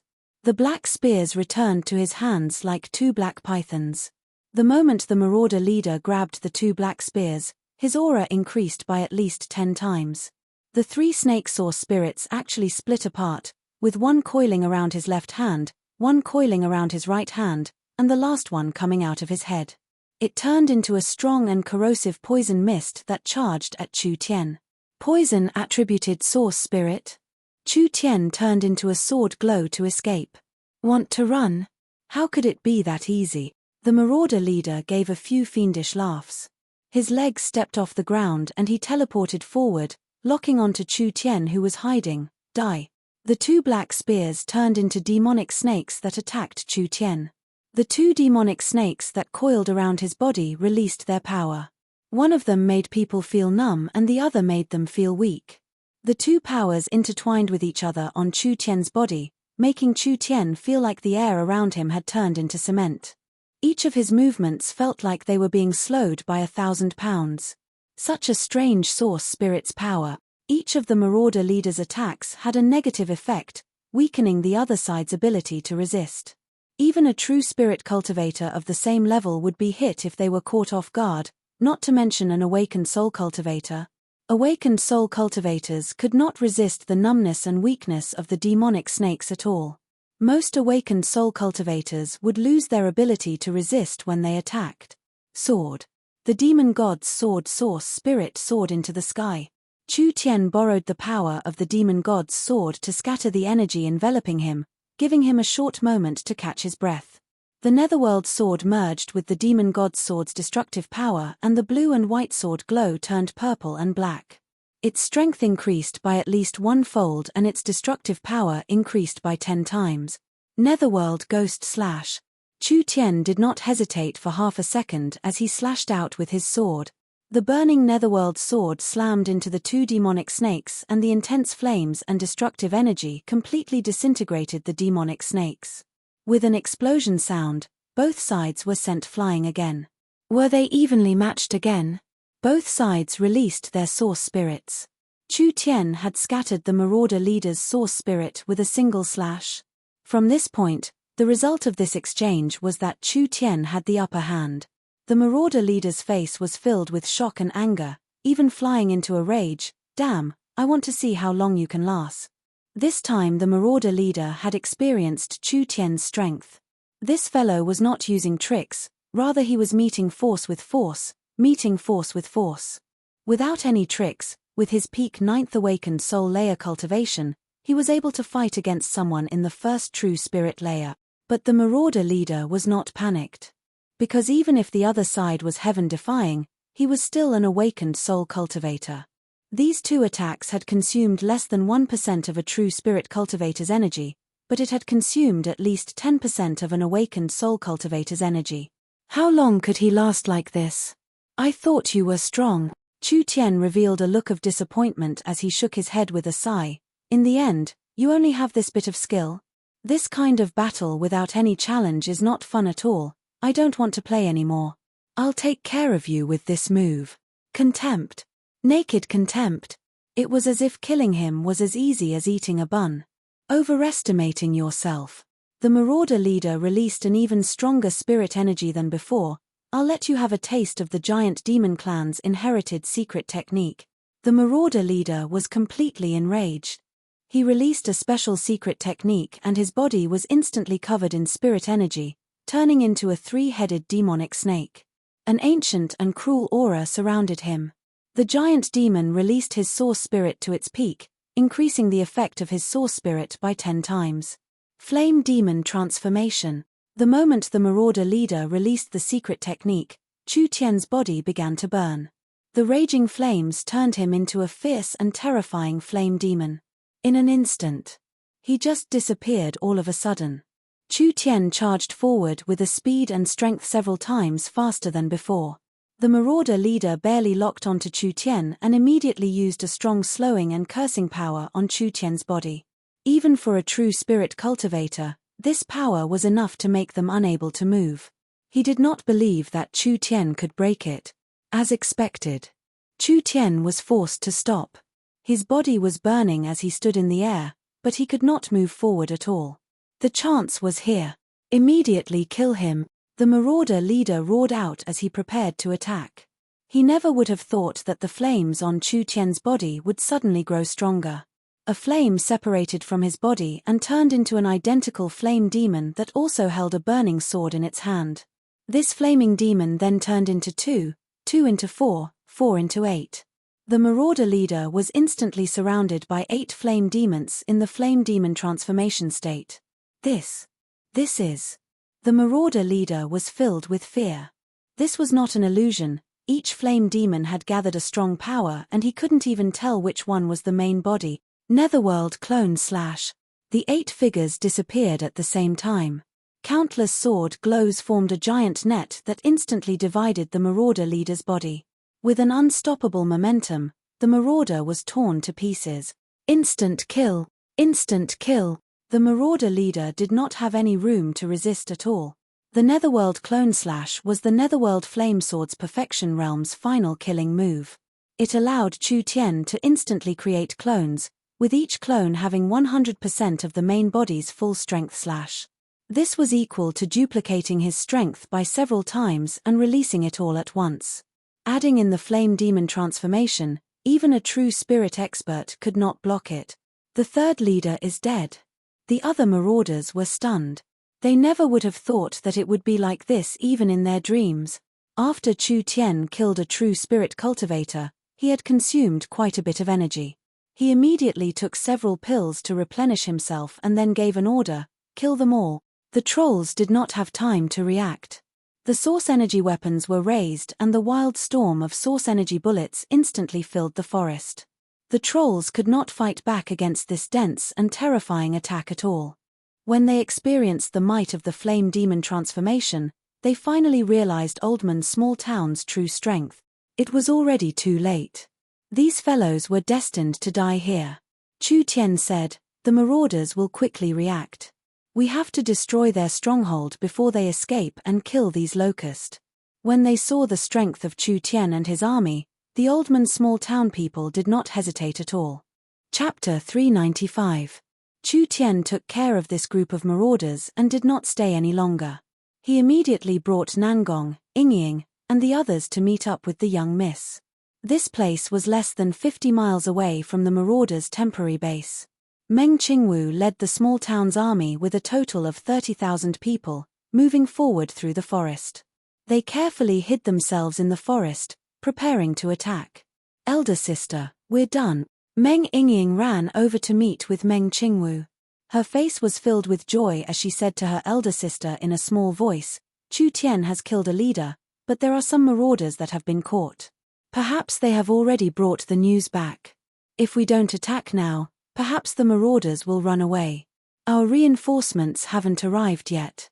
Nangong Yingying found that the ambush in the forest was all the small town's army. Didn't the local tribes say that they would send their elites to help, There are over 70 to 80,000 marauders, and they are all elites with decent battle strength. They even have giant bats as flying mounts. Can we beat them with just this bit of people? There's no time to wait for them. Meng Qingwu was not surprised.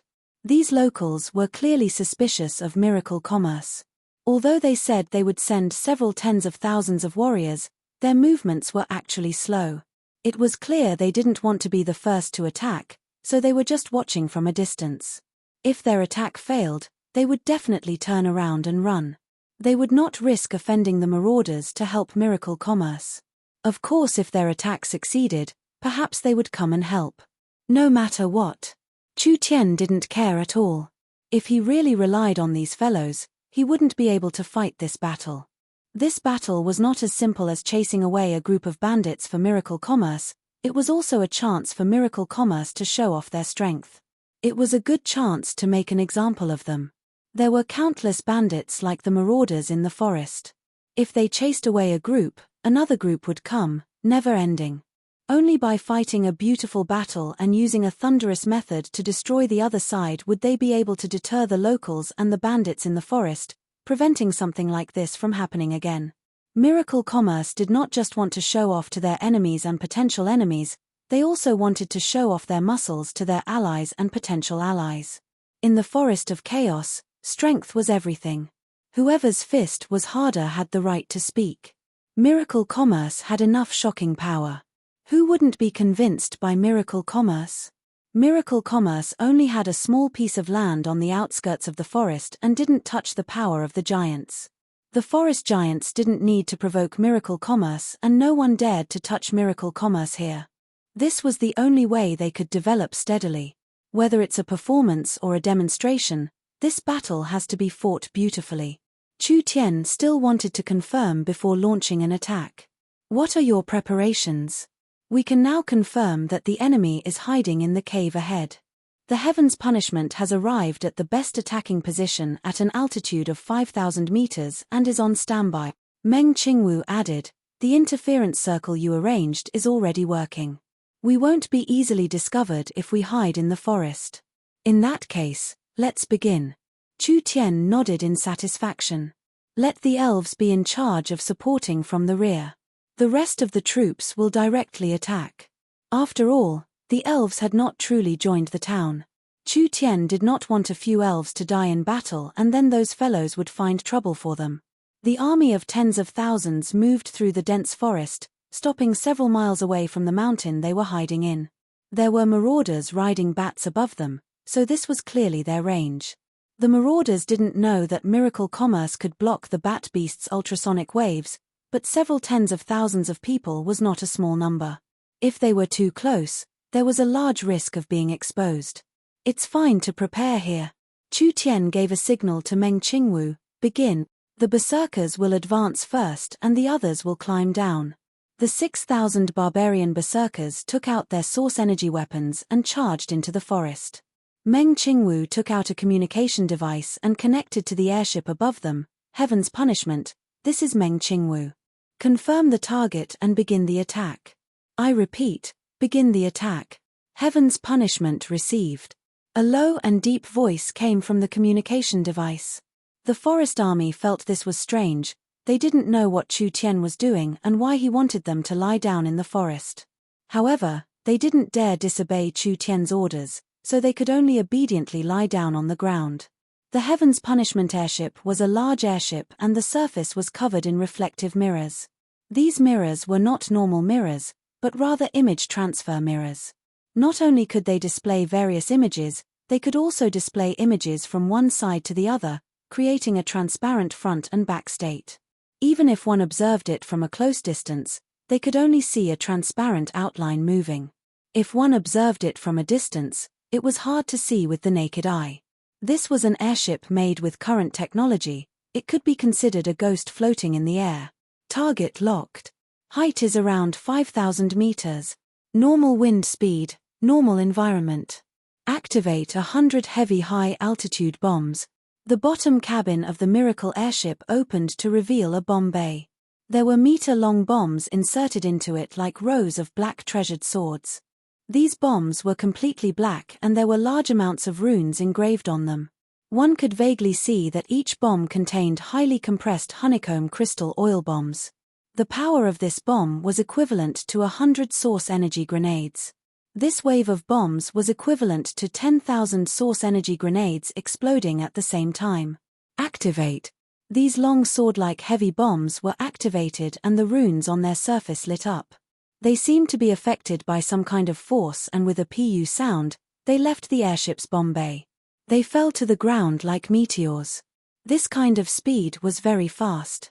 This was the speed at which they naturally fell.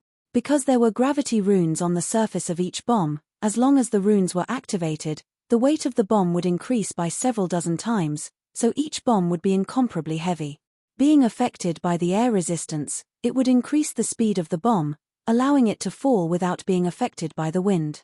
Over 100 bombs falling from the sky was actually very inconspicuous, just like 100 small stones falling onto a mountain. However, when these inconspicuous black dots touched the mountain, Hong! The entire forest trembled, and a large amount of light and heat was released.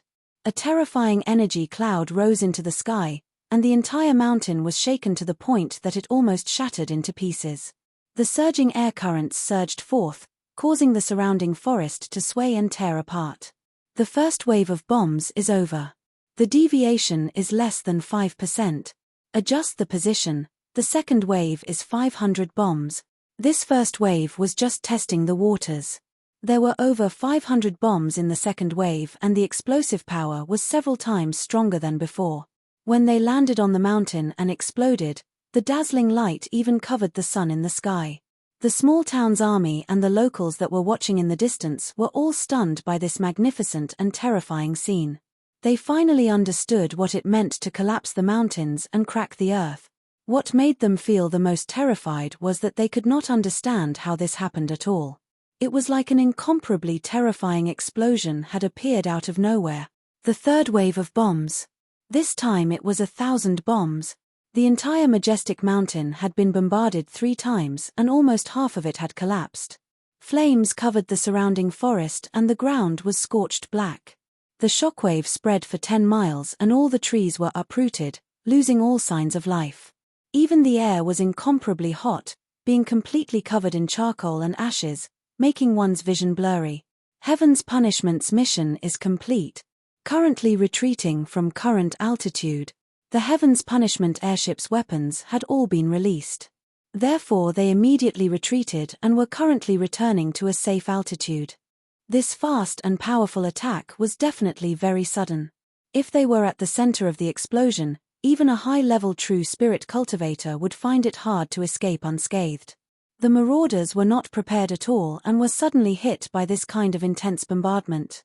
Perhaps 50 to 60% of them had died, and this was already an optimistic estimate. This large group of bandits hadn't even started fighting and they didn't even know what had happened, but they had already been crippled by miracle commerce. Everyone charge! Kill all the marauders! Chu Tian took out a loudspeaker and loudly shouted, "This is the result of offending my miracle commerce." The several tens of thousands of soldiers of the Alliance saw Miracle Commerce's miraculous methods and their morale was greatly boosted. They immediately got up and picked up their weapons, charging into the sea of flames. The surviving marauders climbed over the burning mountain rocks and climbed out with great difficulty, only to see a group of berserkers in heavy armor charging at them. Those fierce source energy weapons began to fire. Pitiful cries filled the air. 6,000 berserkers, several thousand source energy weapons. Under this kind of intense firepower, how many of these heavily injured marauders could escape? This was simply a massacre. Chairman's orders. Kill them all. The Alliance searched for the marauders and killed one they found, not leaving a single one alive, showing no mercy.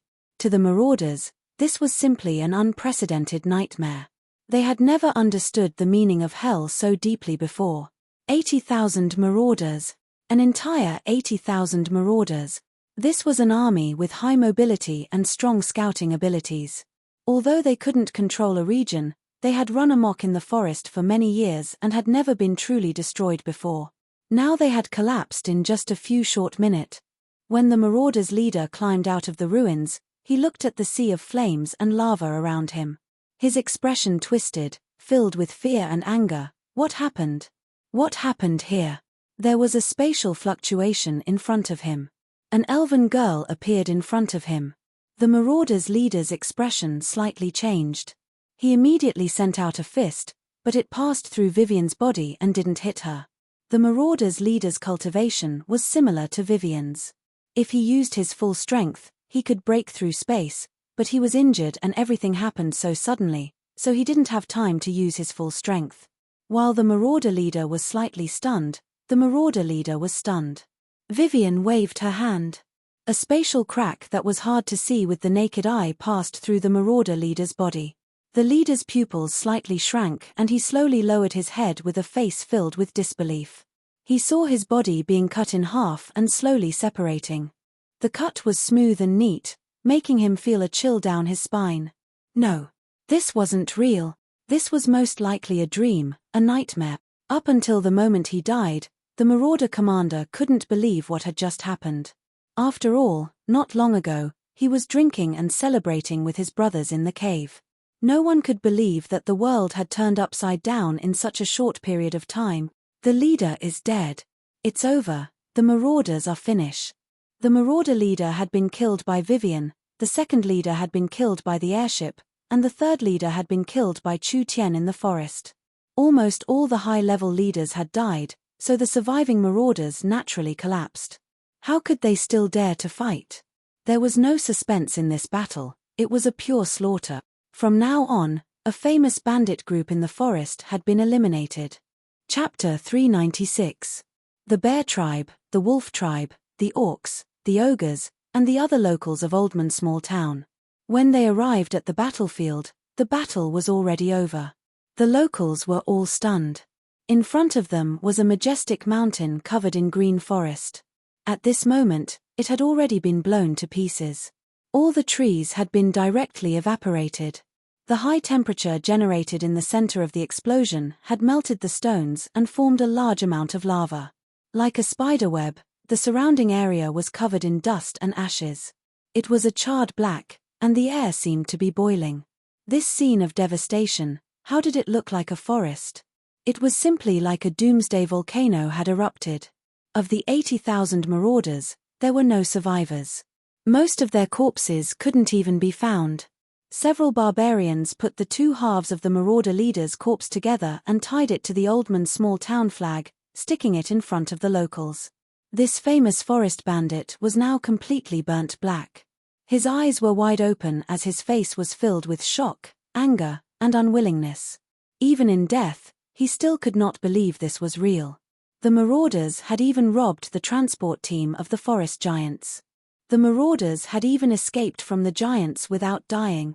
This kind of clever and cunning forest bandit organization was completely annihilated in the hands of a small town. Most of the Marauders did not know what had happened before they were blasted to death. Even the lucky survivors were mercilessly annihilated by miracle commerce. There was no way to resist at all. There was no way to resist at all. So clean and efficient, so ruthless and fierce. Chu Tian led his people in front of the locals. You've come at the right time, we have already finished the battle. I'll leave the matter of putting out the fire to you. The locals were all filled with fear. The most terrifying thing was not the Marauders themselves, but rather the fact that they didn't know what method miracle commerce had used. How could they find the Marauders' temporary stronghold so quickly, and how could they create such a large-scale attack in such a short period of time? This kind of destructive power that could instantly destroy a mountain, even a peak true spirit realm expert could not do this. Therefore, miracle commerce's methods were not something these natives could imagine. They could only be thankful that they did not provoke miracle commerce. Otherwise, the ones who would be blown to pieces would be their tribe. The natives were terrified, none of them dared to look straight at him. They could only bow and pay their respects. Chu Tian swept his gaze over these fellows and knew that these fellows had already submitted to miracle commerce's powerful strength. From now on, would they dare not do anything that miracle commerce asked them to do? Alright, I'll leave the cleanup to you guys. Also, check if there are any spoils of war left.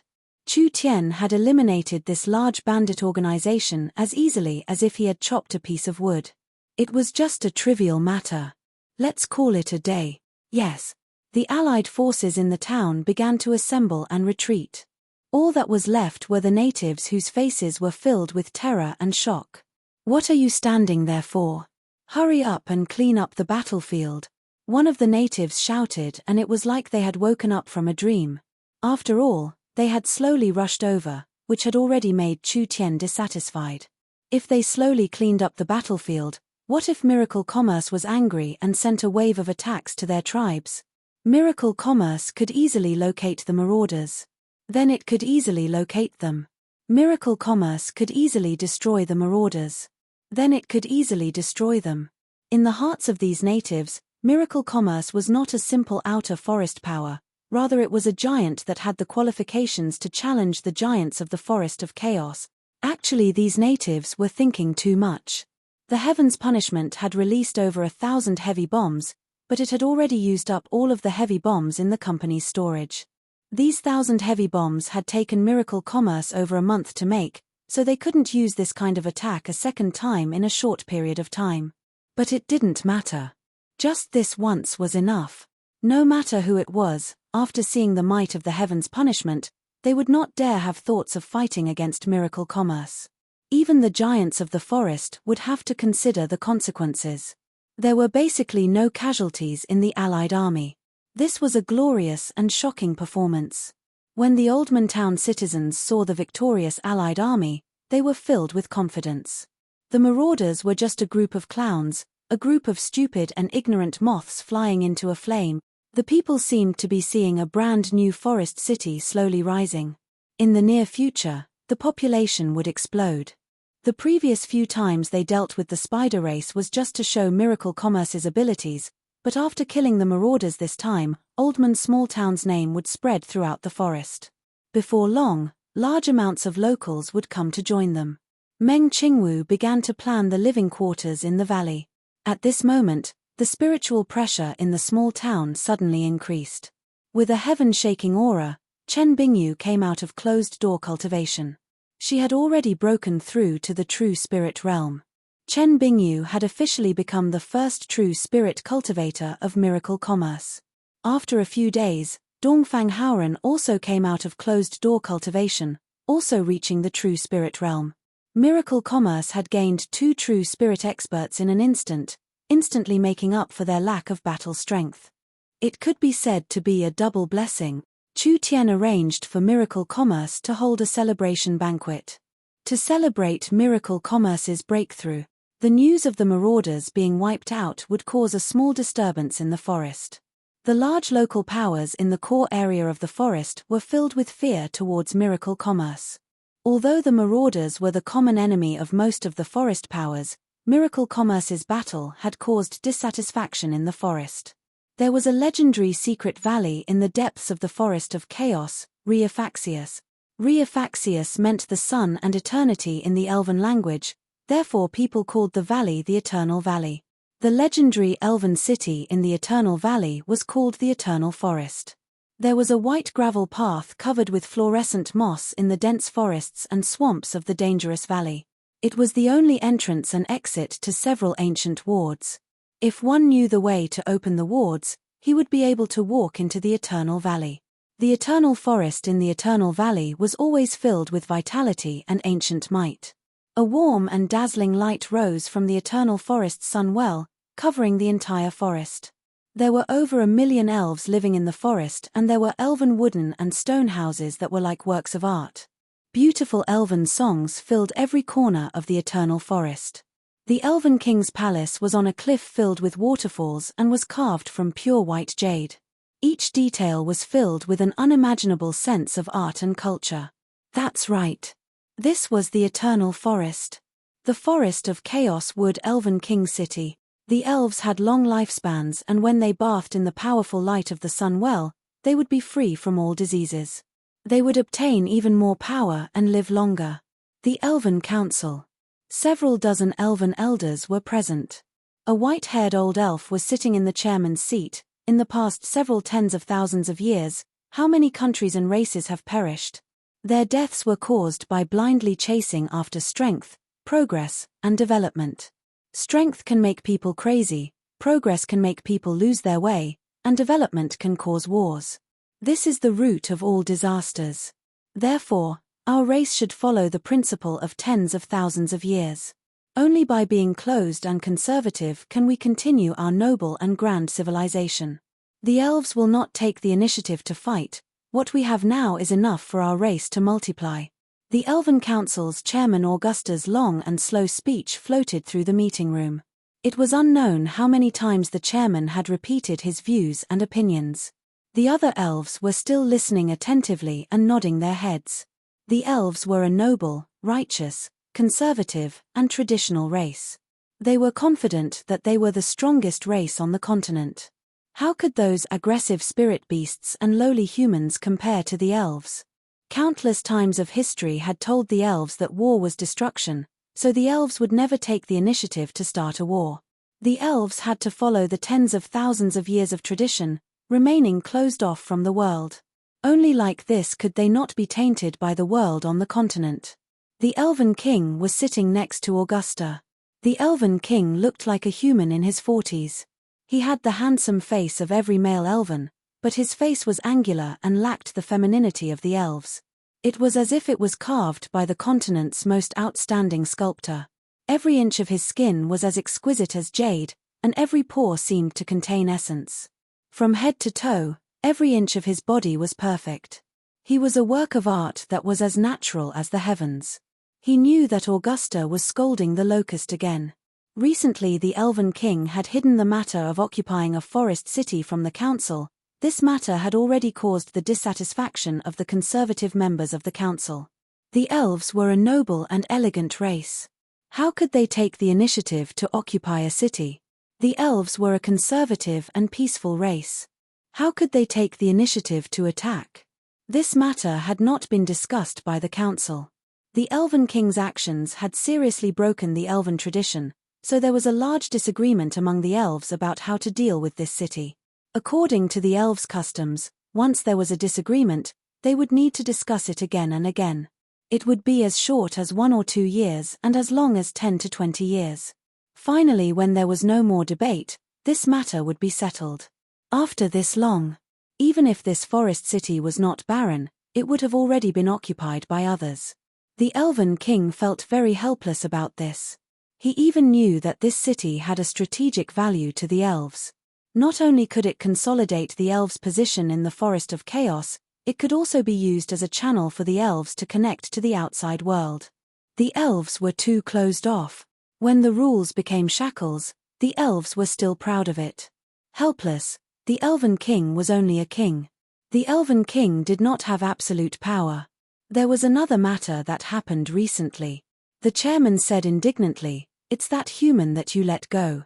He brought his men to wreak havoc in the forest and used the excuse of exterminating a group of bandits to burn down dozens of miles of the forest. What? This is truly too hateful. The flowers, grass, and trees are all innocent. How could they destroy nature just to kill a group of bandits? This is truly a despicable and immoral way of doing things. These elves began to discuss, expressing their dissatisfaction with Chu Tian's actions. Chapter 397. The Elven councillors were elected and the elves participating had to meet a series of requirements. For example, they had to be over 500 years old, have a cultivation in the 3rd true spirit layer, have a good character, follow ancient etiquette, and have integrity.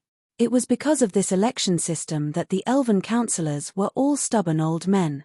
The elves that reached the true spirit realm could live for around 1,000 years. The current chairman was a living fossil that was already over 1,000 years old. With the chairman's strength and abilities, living for another 300-400 years was not a problem. The vitality of the elves was too strong. This led to the slow metabolism of new elves. The new generation of elves would always be shrouded in the influence of the older generation of elves for a long period of time.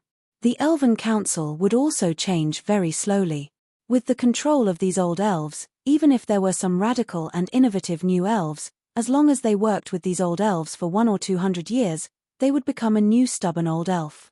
The elven etiquette, the elven faith, and the elven character had already become a firm shackle. It had locked the elves of the continent for close to 10,000 years. 10,000 years was not a long time for the elven civilization, at most it would be 10 generations of leaders. But for the spirit beasts and humans, it was enough to change the world. A ruler of the continent that once looked down on 10,000 races. Now it had already declined beyond recognition. Even in the Forest of Chaos, the influence of the elves was still the same. The elves did not think about how to revive their race, rather they thought about how to maintain the dignity of the elves, how to protect the noble image of the elves, and how to distinguish the elves from the other races of the continent. Little did they know that in the eyes of humans, the elves had already become a strange race. Even the low and warlike spirit beasts already disdained the elves. This human Chu Tian is this cruel. A member of the Elven Council loudly proposed, "It's just a victory," yet they disregarded the ancient trees that have grown for thousands of years. They disregarded the life and death of the animals in the forest. This kind of selfish behavior should be punished and boycotted by the elven race. That's right, reconsider. An Elven Council member stood up. All beings have life, even a stronger expert cannot casually bring disaster to other beings. This kind of cruel method is simply polluting the forest, it is a blasphemy against the forest and nature. If there were humans here, they would definitely laugh at the elves' discussion. To protect a small forest, could they disregard victory? Perhaps the elves could do such a thing, but the humans would think that they were extremely stupid. An elven councillor suddenly pointed at an elder sitting next to the chairman. "Vice Chairman Ulysses, you had the chance to execute this human, but you let him leave the Tree of Life forest. That's why all of this happened.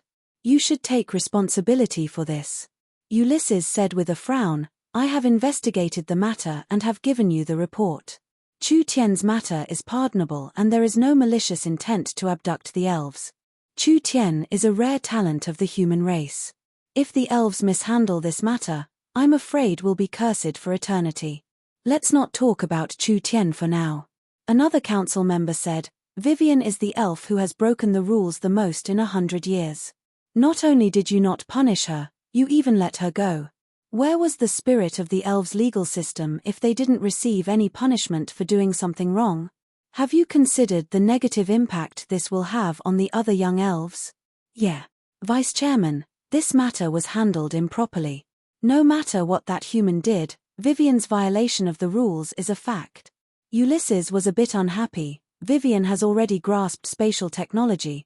This is a great technology that can change the elves' lives. I let her return to Chu Tian's side to learn more knowledge and contribute to the elves. The elves are living very well right now, there is no need to change anything. When did the elves learn from low-level humans? This is simply an insult to the noble elves. While the elven councillors were criticizing, only a few people remained silent. These were all members of the reformist faction, only the conservative faction was too strong. According to the traditions of the elves, once they started arguing, they would not reach a conclusion even after several days and nights. The Elven King was a bit restless. "Let's end the discussion here, we'll discuss this later." The councillors had no objections. The elves had a habit of procrastinating. After all, their lives were too long and their lives were too leisurely. Things that could be done in a day could be done in 10 days, so they would discuss it tomorrow. After the Elven King dismissed the meeting, he walked to the corridor alone.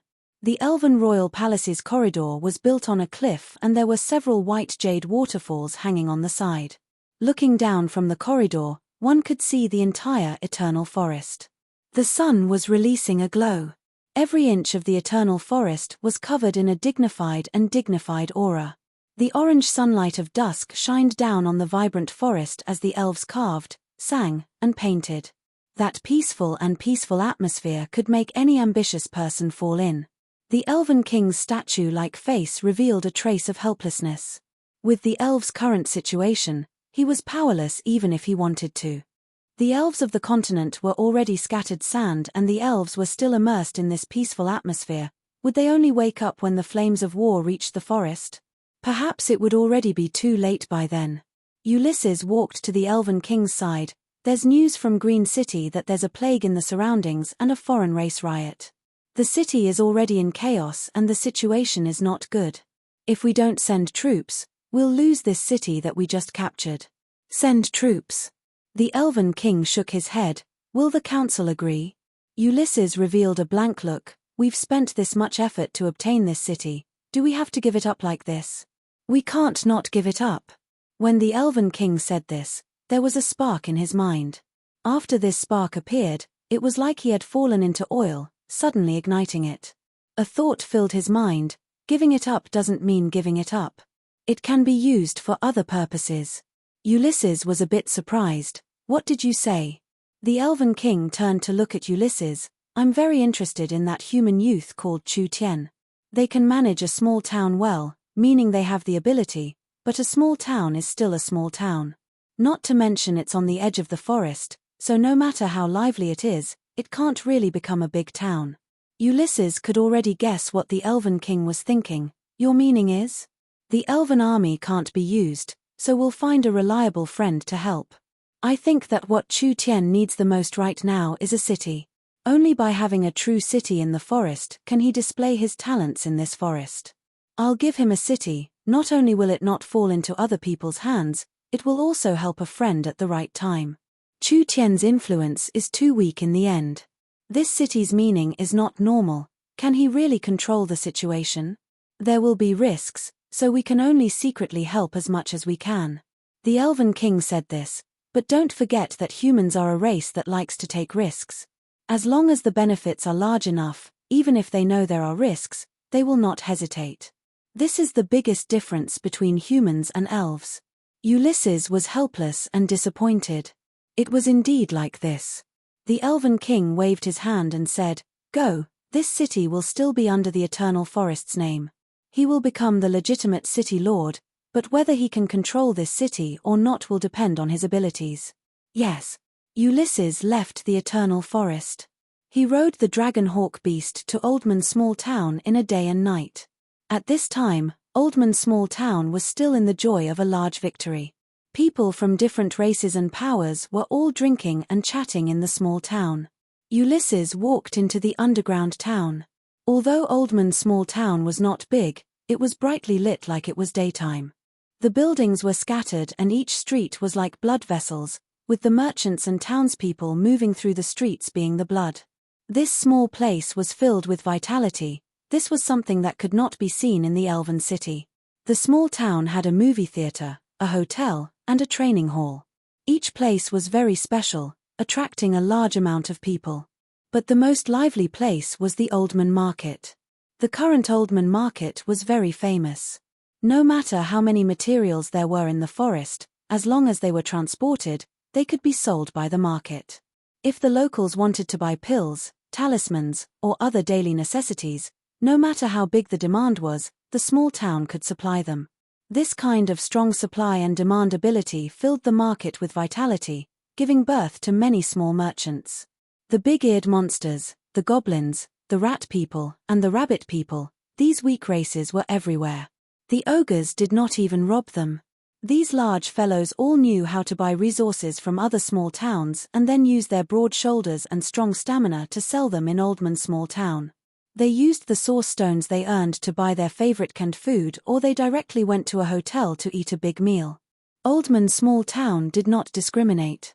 Every race was treated equally, and they lived in harmony here. This prosperity was supported by spatial transportation. With such a great technology in the hands of an elf, there was a chance for the elves to use it. The old fellows of the Elven Council all disdained this, which made Ulysses feel very heartache and helpless. What did you say? Chu Tien almost fainted from this pie falling from the sky. The Elven King wants to give me a city. That's right. Ulysses said in a certain voice. This is a large city in the center of the Forest of Chaos, with several dozen spirit veins intersecting. It is surrounded by secret realms and hidden treasures, being one of the main hubs of the Forest of Chaos. It is rich beyond imagination. If you can control this city, you will have a lot of influence in the forest. The miracle commerce people were stunned.